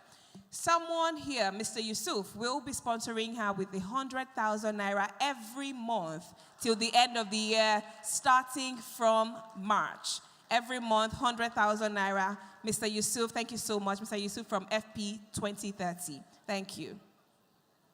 All right, very quickly, I'd like to invite on stage. For a quick goodwill message, just 2 minutes. I'd like to invite her as she makes her way to the stage. Thank you so much for being a part of the conversation and for bringing the good wishes of the Deputy Governor of Ogun State. Thank you. We have Mrs. Khadijat Okusoya Ahmed. A round of applause for her. Thank you. She'll be representing Her Excellency, Mrs. Noimot Salako Oyedele. Thank you.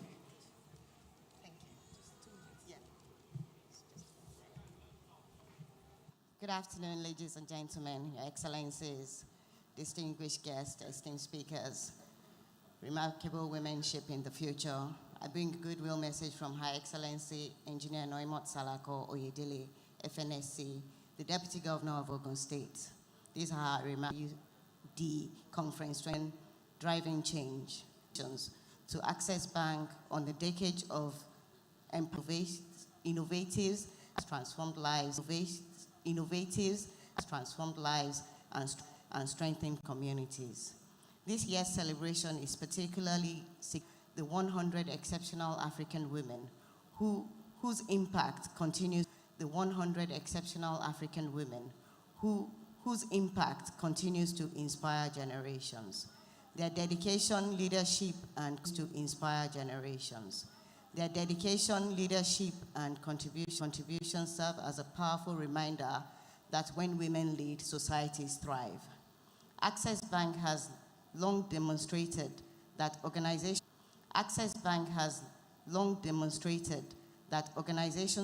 flourish when women are in the helm. With women holding top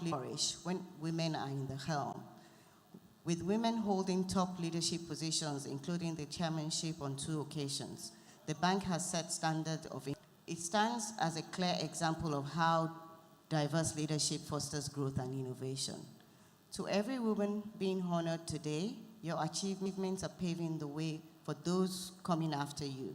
Let us continue to lift as we rise, ensuring that the next generation of women have even greater opportunities to lead and excel. Once again, congratulations to Access Bank and the inspiring women we celebrate today. May this milestone fuel even greater impact in the years ahead. Thank you very much. Thank you so much, Mrs. Khadijat Okusoya Ahmed. Please extend our well wishes and our thank you to Engineer Mrs. Noimot Salako Oyedele, Her Excellency, the Deputy Governor of Ogun State. Would also take a final goodwill message from the representative of the First Lady of Lagos State, Dr. Mrs. Claudiana Ibijoke Sonwolu, who is ably represented today by Mrs. Onyilola Aguru, wife of the Head of Service Lagos State and the member of Council. Thank you very much. A round of applause for her as she makes her way to the stage. Thank you. For 2 minutes as well. Thank you.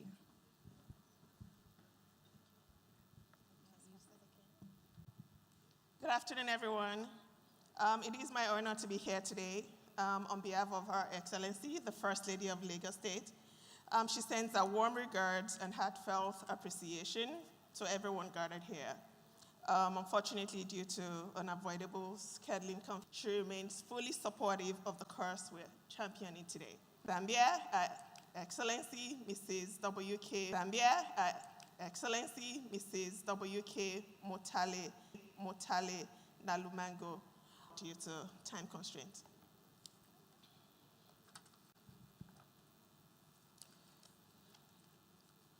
Addressed by the First Lady of Lagos, Joke Sanwo-Olu, at the Access Bank 2025 International Women's Day and Power of 100 Africa, 2025 at Harbour Point, Victoria Island, Lagos.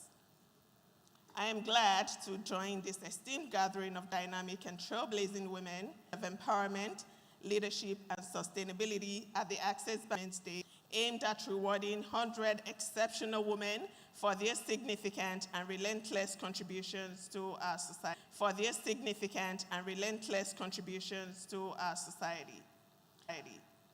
I wish to commend Access to supporting communities and women.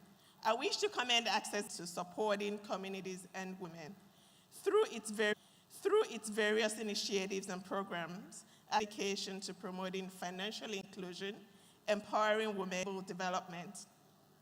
As we see that still lie ahead, women and girls continue to face discrimination, marginalization, and exclusion processes. This explains is critical. It will also serve as an avenue for us to amplify our voices, to advocate to our rights, and to promote gender equality. Today, we have the opportunity to engage in meaningful discussions, share best practices to the challenges we face. We have the chance to network, to collaborate on initiatives imperative. The strides made by women in every sector are remarkable, yet our collective responsibility is to ensure that our successes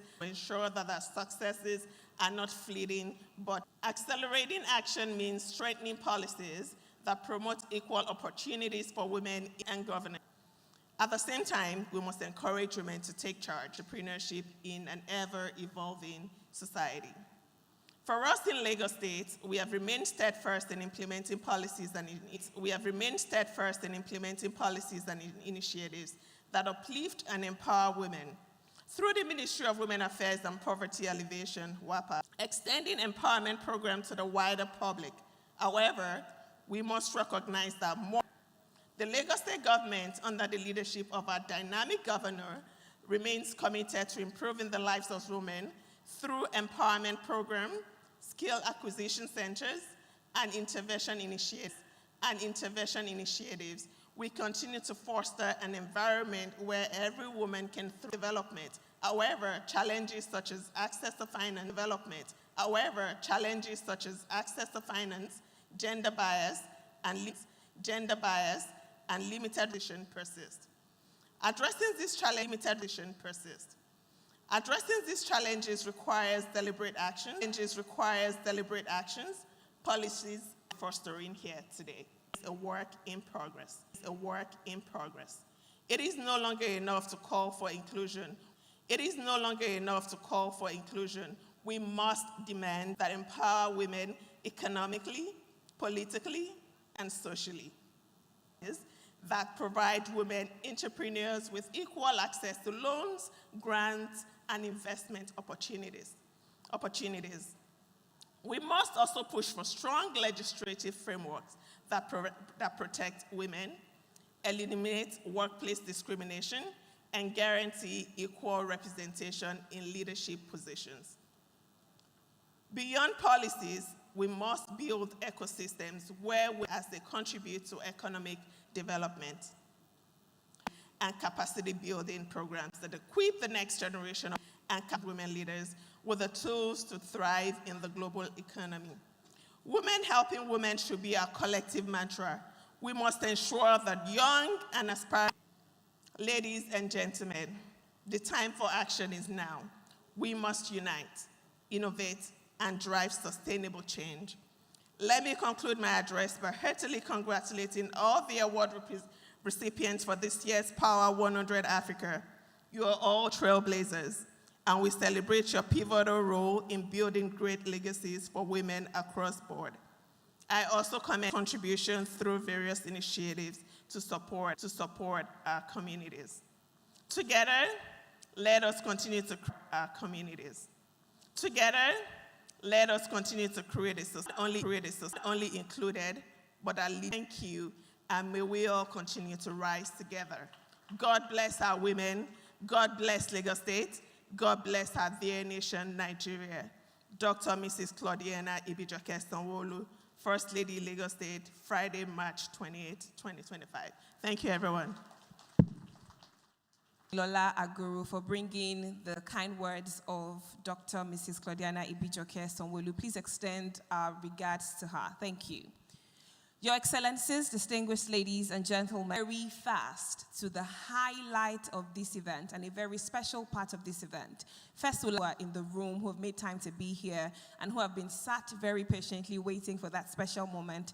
I'm pleased to announce to you that we are now at that pivotal moment for this. Recognize Chinedu Ezomike, who is partner and head commercial practice at Anderson LLP. They are the ones who worked on the entire process that got us here, selecting the 100 women, going through the list of nominations, and helping to put together the book. So first, we will unveil the book, then we will start to honor all of the honorees who are in the room. Thank you. So we'll do this together. I'm just trying to get a signal that we are ready to go for the unveiling. So we will unveil the book first. The book is The Power of 100 Africa. The Power of 100 Africa is courtesy Access Bank, and it's such a phenomenal book.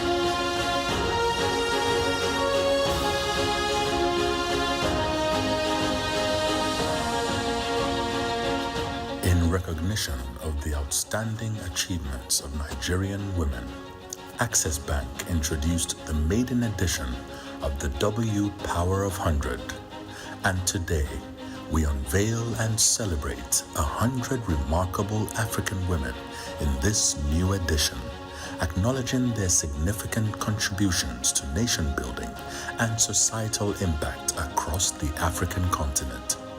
Through careful planning, strategic implementation, and dedicated efforts, we aim to ensure that this initiative continues to stand out as a cornerstone in our journey towards fulfilling our purpose of impacting lives positively.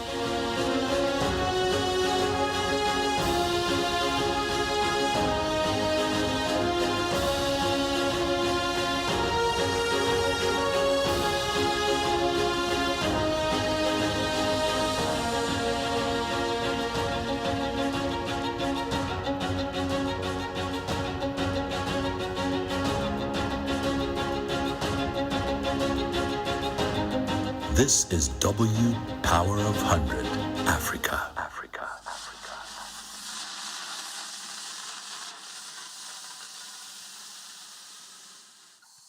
Amazing. Please celebrate W and, of course, celebrate Access Bank.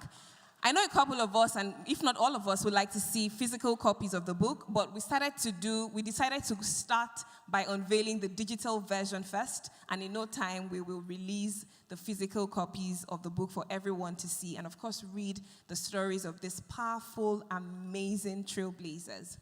Now, before we start with the honor and start to spotlight all the honorees, we have a special message here for one of the honorees. It's her birthday, and the chairman in PLC, Mr. IWD, has a note to her. I would ask her to rise, and I'll read the note to her. So, first, happy birthday, Dr. Abiola Akiyode Afolabi. Please, a round of applause for her, and may I ask that you please rise. It's her birthday today. Rise and wave so we can see you.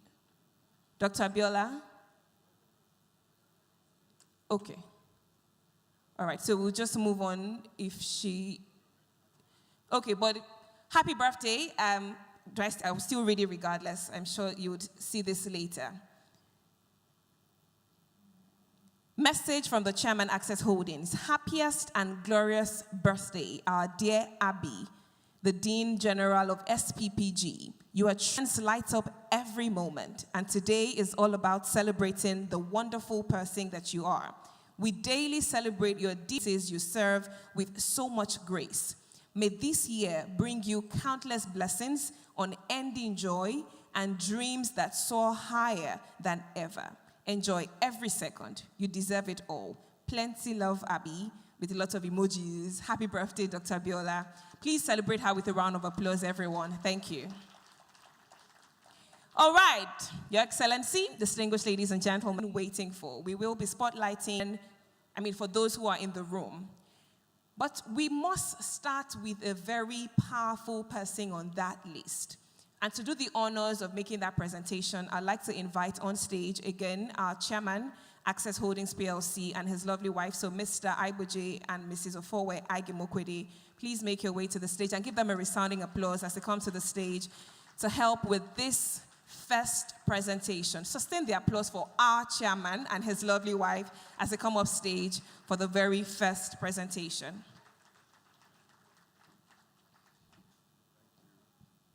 Now, the first person on this list, it's absolutely no introduction.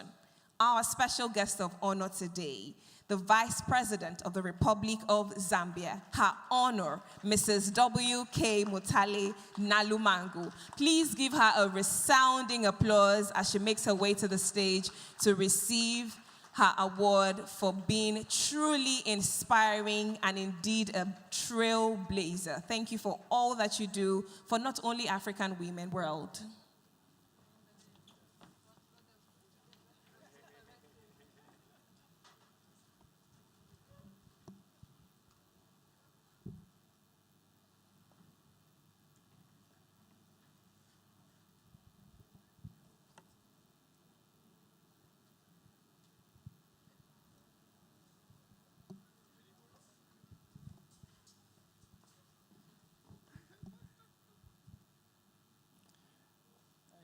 Distinguished ladies and gentlemen, as the son of a phenomenal woman, the husband of a phenomenal woman, the father of several phenomenal women, the colleague of several phenomenal Access women, it gives me great pleasure and honor, along with my wife, a phenomenal woman, to present to this extremely phenomenal woman the Power of 100 Award Global 2025. Thank you, Your Excellency.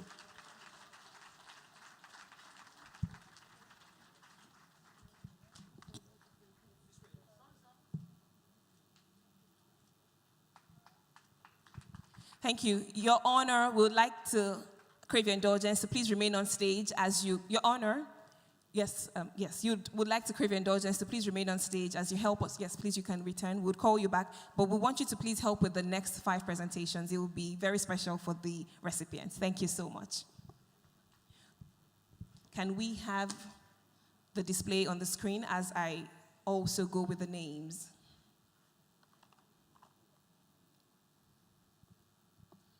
We have Esther Idowu Phillips, aka Mama Rainbow. A round of applause for her, ladies and gentlemen.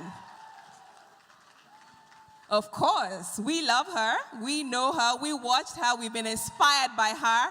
Mama Rainbow in the building! We honor you, we celebrate you, we appreciate you, and we say that you are truly phenomenal and you look absolutely golden today.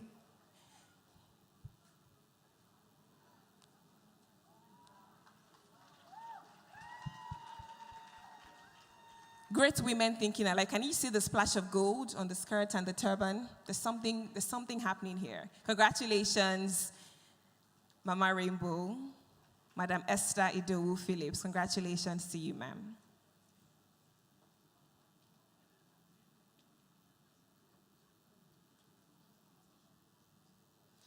So do 4 more before we allow you to sit. Thank you.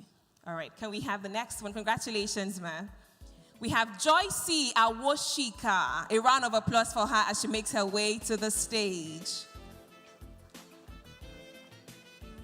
All right, we'll move on. We have Erelu Bisi Adeleye Fayemi. Your Excellency, congratulations. Thank you for being truly inspiring. Thank you for shining your light so bright.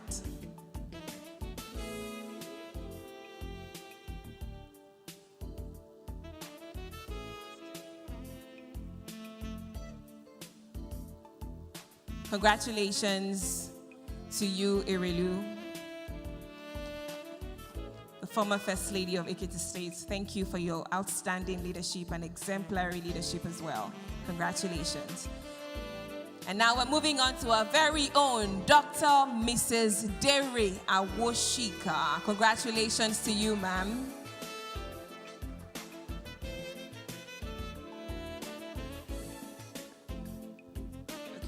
She's been represented.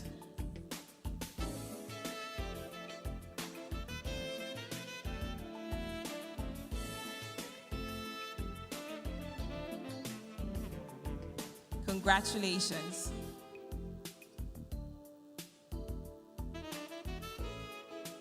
All right, we'll move on to the next recipient.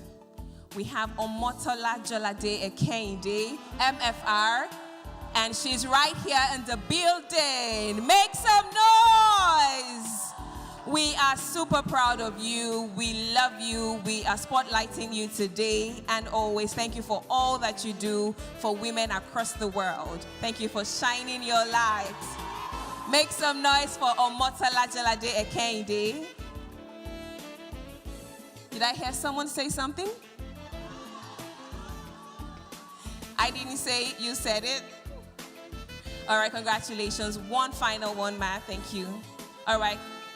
And then we have Dr. Abiola, whose birthday is today, but is not here. So we don't want to keep her on or waiting. Thank you so much. All right, thank you so much, ma'am. Please a round of applause for her as she exits the stage. Thank you so much.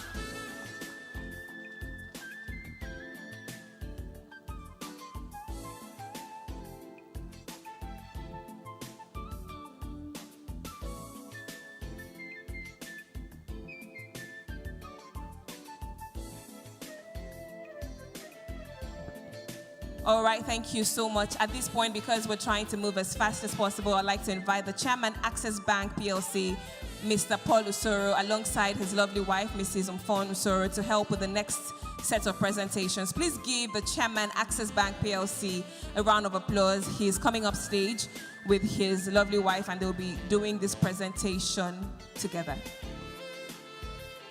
Okay, but 2 have become 1, so you are representing both. All right, can we have the next set of recipients? Professor Cheluchi Onyemelukwe, congratulations. Congratulations to Professor Cheluchi Onyemelukwe, a professor. An inspiring one at that. Well done. Thank you for all that you do. Today we spotlight you and we celebrate you. We say, keep shining your light.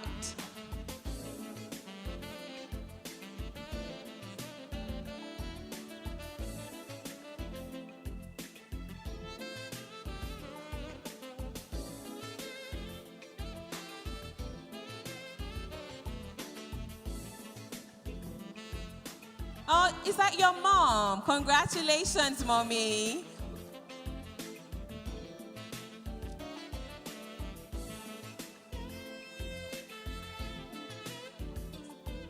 All right.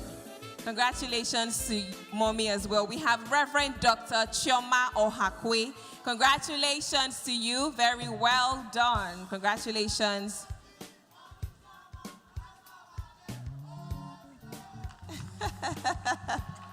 We love the energy. We love it. We love it. Congratulations. Thank you for your inspiring leadership. Thank you for giving of yourself to serve the community. Congratulations to you today and always.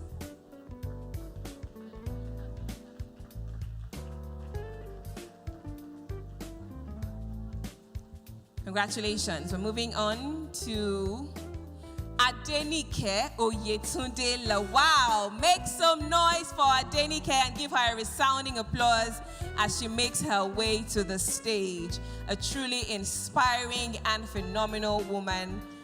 We celebrate you today and always. Thank you for your impact. Thank you for your influence. She's accompanied by her husband, a true he for she. Thank you for your impact. Thank you for your service. Thank you for your influence to African women and beyond. Congratulations. Please celebrate Adenike Oyetunde Lawal.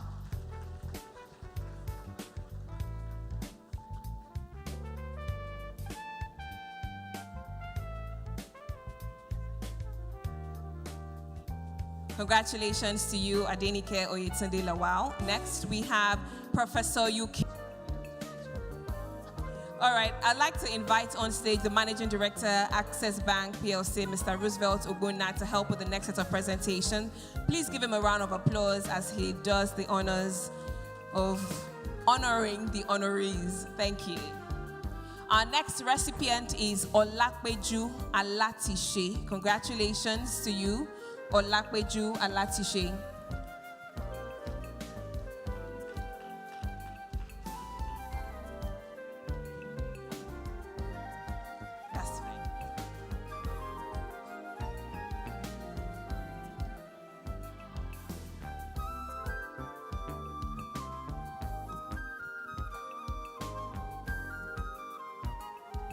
Congratulations to her. Would have, coming up next, we have Folake Koka. A round of applause for Folake Koka for Larry. Congratulations to you as well. Congratulations, Folake Koka for Larry. Congratulations.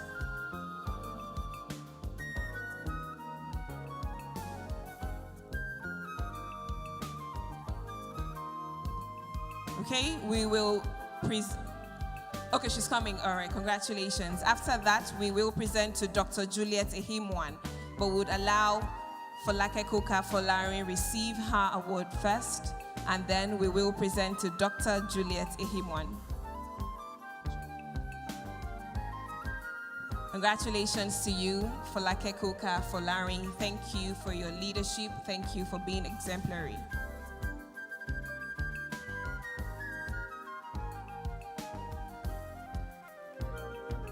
All right, Dr. Juliet Ehimwan, congratulations. Please give her a round of applause, ladies and gentlemen.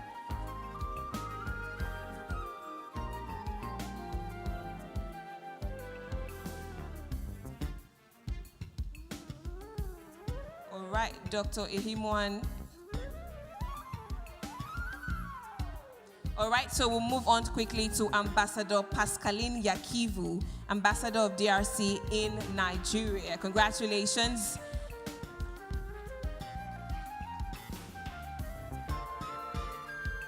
So we're presenting next to Ambassador Pascaline Yakivu, Ambassador of Democratic Republic of Congo in Nigeria. Congratulations to you. Who is representing the Prime Minister of Congo. Congratulations to the Prime Minister. Please extend our well wishes and our regards to Her Excellency Judith Suminwa Tuluka. Congratulations to the Prime Minister of the DRC.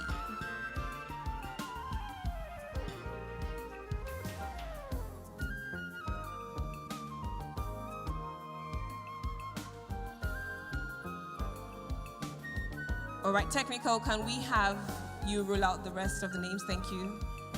All right, we have Dame Dr. Virgie Etiaba, C-O-N. Dame Dr. Virgie Etiaba, C-O-N. Congratulations. Please don't get tired of celebrating these women.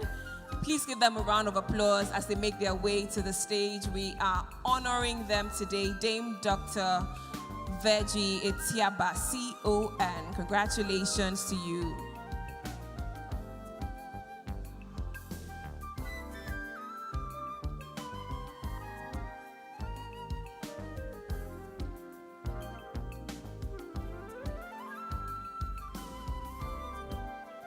We have Claire Akamanzi. Claire Akamanzi. Congratulations to Claire Akamanzi. Claire Akamanzi. Claire Akamanzi. Okay, we'll move on to the next. Okay, thank you. After Claire Akamanzi, we will have Nkiru Kiki Mordi. Nkiru Kiki Mordi, congratulations to you. Nkiru Kiki Mordi. So if you're representing any of these recipients, please make your way very swiftly to the stage. Thank you. Nkiru Kiki Mordi. All right, congratulations to Nkiru Kiki Mordi.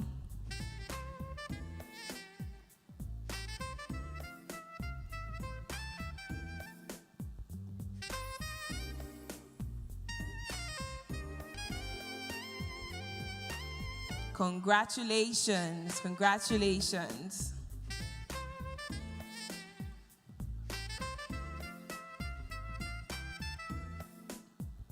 Congratulations to Fumilola Inyoda. We thank her for being inspiring. We thank her for setting the pace. All right, coming up next, Afyong Williams. Afyong Williams. Congratulations to Afyong Williams. Today, Afyong Williams, for being truly inspiring, for being a leader, and for setting the pace. Congratulations to Afyong Williams. Ably represented. All right. Mrs. Audrey Jo Ezigbo. Mrs. Audrey Jo Ezigbo.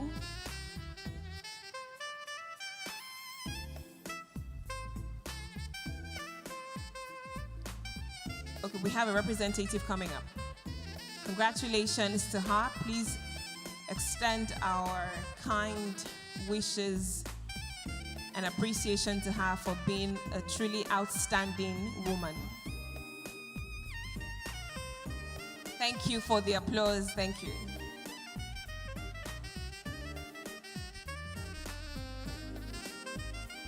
Bukola Bolarinwa. Congratulations to you, Bukola Bolarinwa. Don't stop with the applause, ladies and gentlemen. Thank you. Congratulations, Bukola Bolarinwa.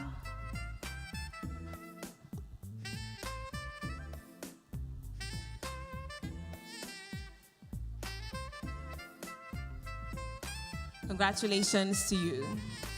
All right, we're moving on quickly. We'll take Professor Dr. Med Afua AJ Hesse, represented today.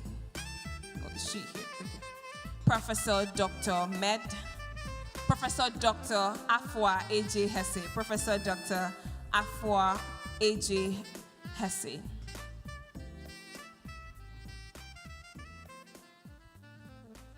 Ably represented.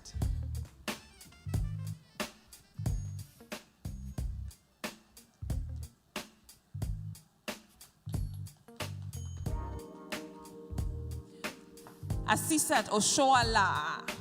Make some noise for her. Congratulations to you. You are truly an inspiring woman.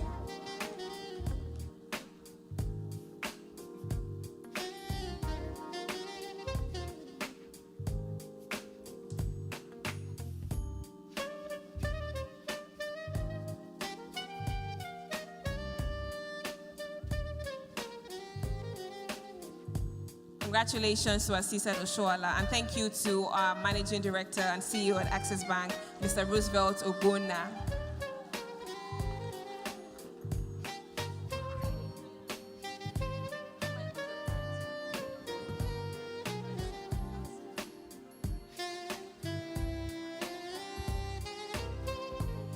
We'd like to respectfully invite Erilu to please help us, Your Excellency, please help us with some presentations. You are an honoree yourself, and it will be an honor for you to help with some presentations on stage, yes.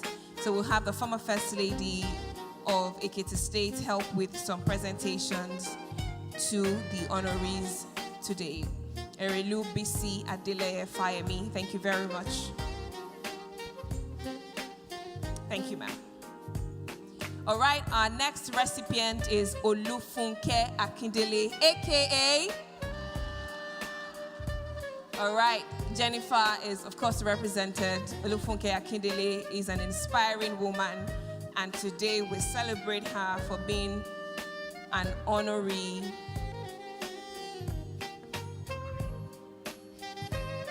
Please extend our love to her and thank her for all that she does for the creative industry globally. Congratulations. Hawa Ibrahim. Hawa Ibrahim. Congratulations to Hawa Ibrahim, who is represented today. Hawa Ibrahim is represented.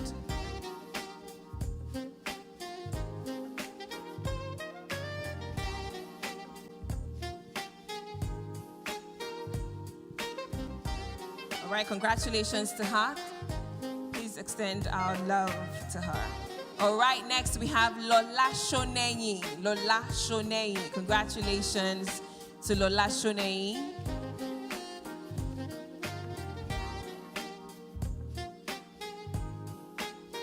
Is there a representative for Lola Shoneyi? All right, we'll move on to the next honoree today. Aramide Abe. Aramide Abe, congratulations to you. Aramide Abe is being represented, so would have her plaque now. Aramide Abe, congratulations to you.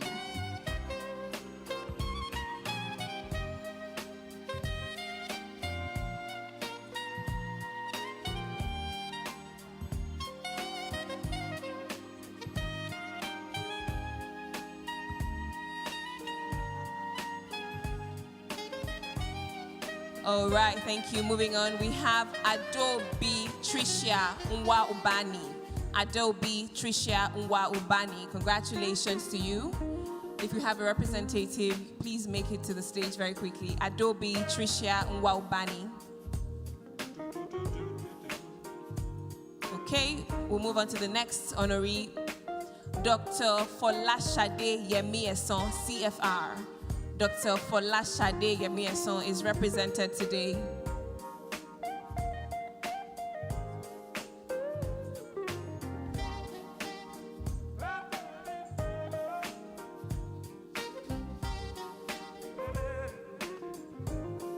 Congratulations to Dr. Folashade Yemi Eson, CFR. Congratulations to her.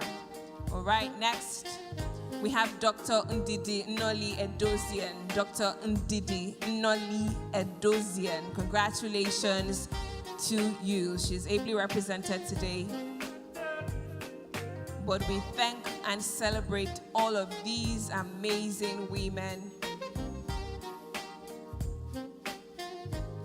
that we are spotlighting today. Congratulations, Dr. Ndidi Nnoli Edozian.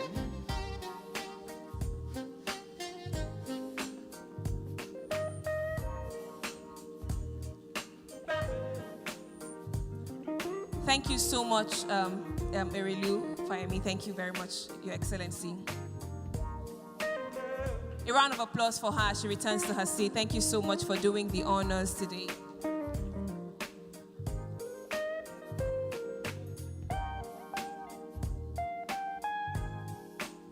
All right, we'll have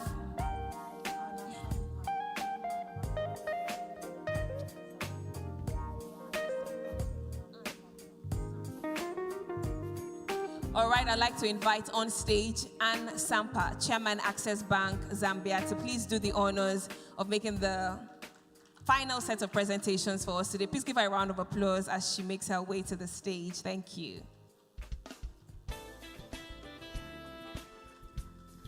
Thank you for the applause. Thank you. All right, first in this category, we're honoring Ifedayo Durosimi Eti. Ifedayo Durosimi Eti is represented and will pick up her plaque now. Thank you. Congratulations to Ifedayo Durosimi Eti.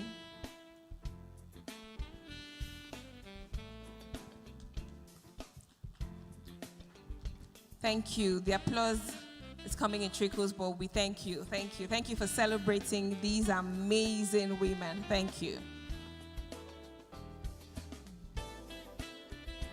Okay, Madwe Wesi. Okay, Madwe Wesi. Okay, Madwe Wesi. Congratulations to you. Okay, Madwe Wesi is also being honored today as we unveil the power of 100 amazing, incredible African women who are changing the narrative, who are changing the world. Is Oke's representative coming up stage? Perfect, great. Congratulations to Oke Madwe Wesi.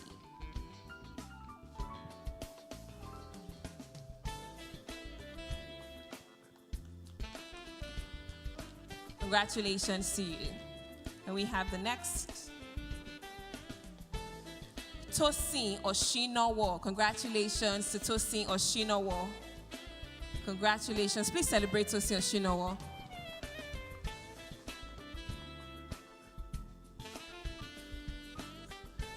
There's a representative coming for Tosin Oshinowo.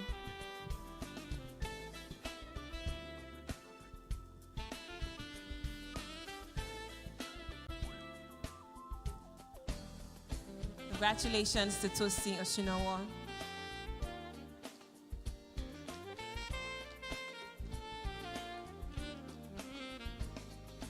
All right, we have Joke Bakari. Joke Bakari, congratulations to you, Joke Bakari. Joke Bakari, congratulations. She's been represented today.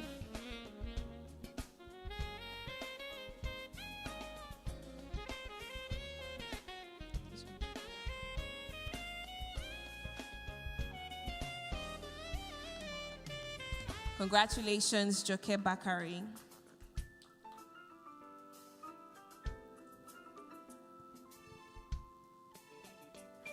All right, thank you very much. We have Anna Celeste Cardoso Januario. Anna Celeste Cardoso Januario. Congratulations to you as well. Today we're spotlighting you and celebrating you for the incredible work that you have done and for your outstanding achievement as a powerful African woman. Do we have a representative? Okay, let's move on from there quickly. Thank you.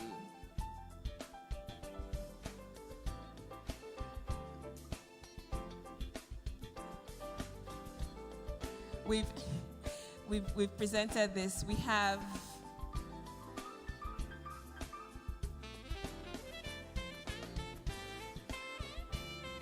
okay, great. We have Honorable Luzia Ingles Van Dunem. Honorable Luzia Ingles Van Dunem. Congratulations. Congratulations, Honorable Luzia Ingles Van Dunem. Yes, presentation is going to happen right now.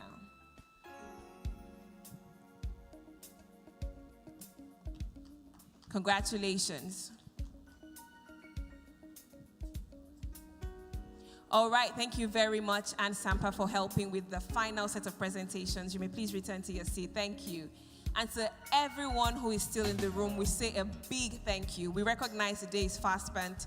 Therefore, we will take the closing remarks right now. To do the honors of saying thank you to everyone who is present in the room and everyone joining us online, it is my pleasure to make welcome on stage Executive Director, Corporate and Investment Banking Division at Access Bank PLC, Iyabo Soji Okusoya. A round of applause for Iyabo Soji Okusoya as she wraps this entire event up. It's our International Women's Day Conference at Access Bank 2025. Year on year, we ensure that we celebrate women. Every single one of you, we're celebrating you, whether you were called up here today or not. We're celebrating you, and we continue to spotlight women, who are doing exceptionally well. But it's not in my place to do the vote of thanks. We do have very distinguished personalities in the room. And we have our Executive Director at Access Bank PLC, Executive Director, Corporate and Investment Banking Division, Iyabo Soji Okusoya, to do the honors of doing the closing remarks. A round of applause for her, ladies and gentlemen. Thank you so much.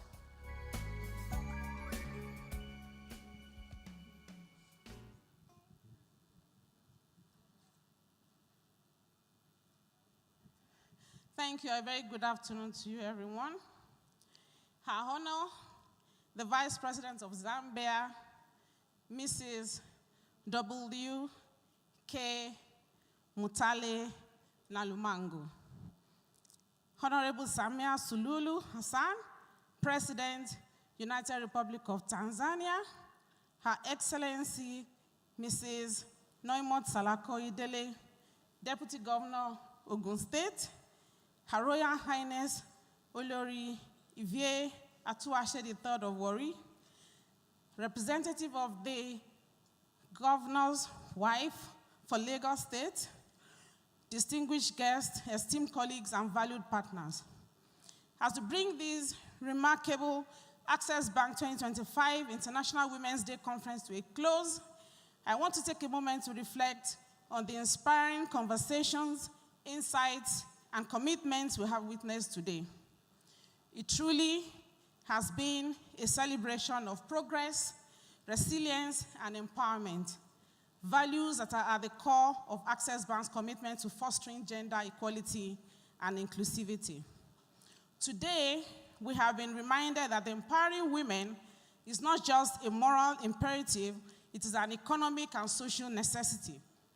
The stories shared, the knowledge exchanged, and the connections made today will undoubtedly drive meaningful change beyond this room. We are deeply honored by the presence of Her Honor, the Vice President of Zambia,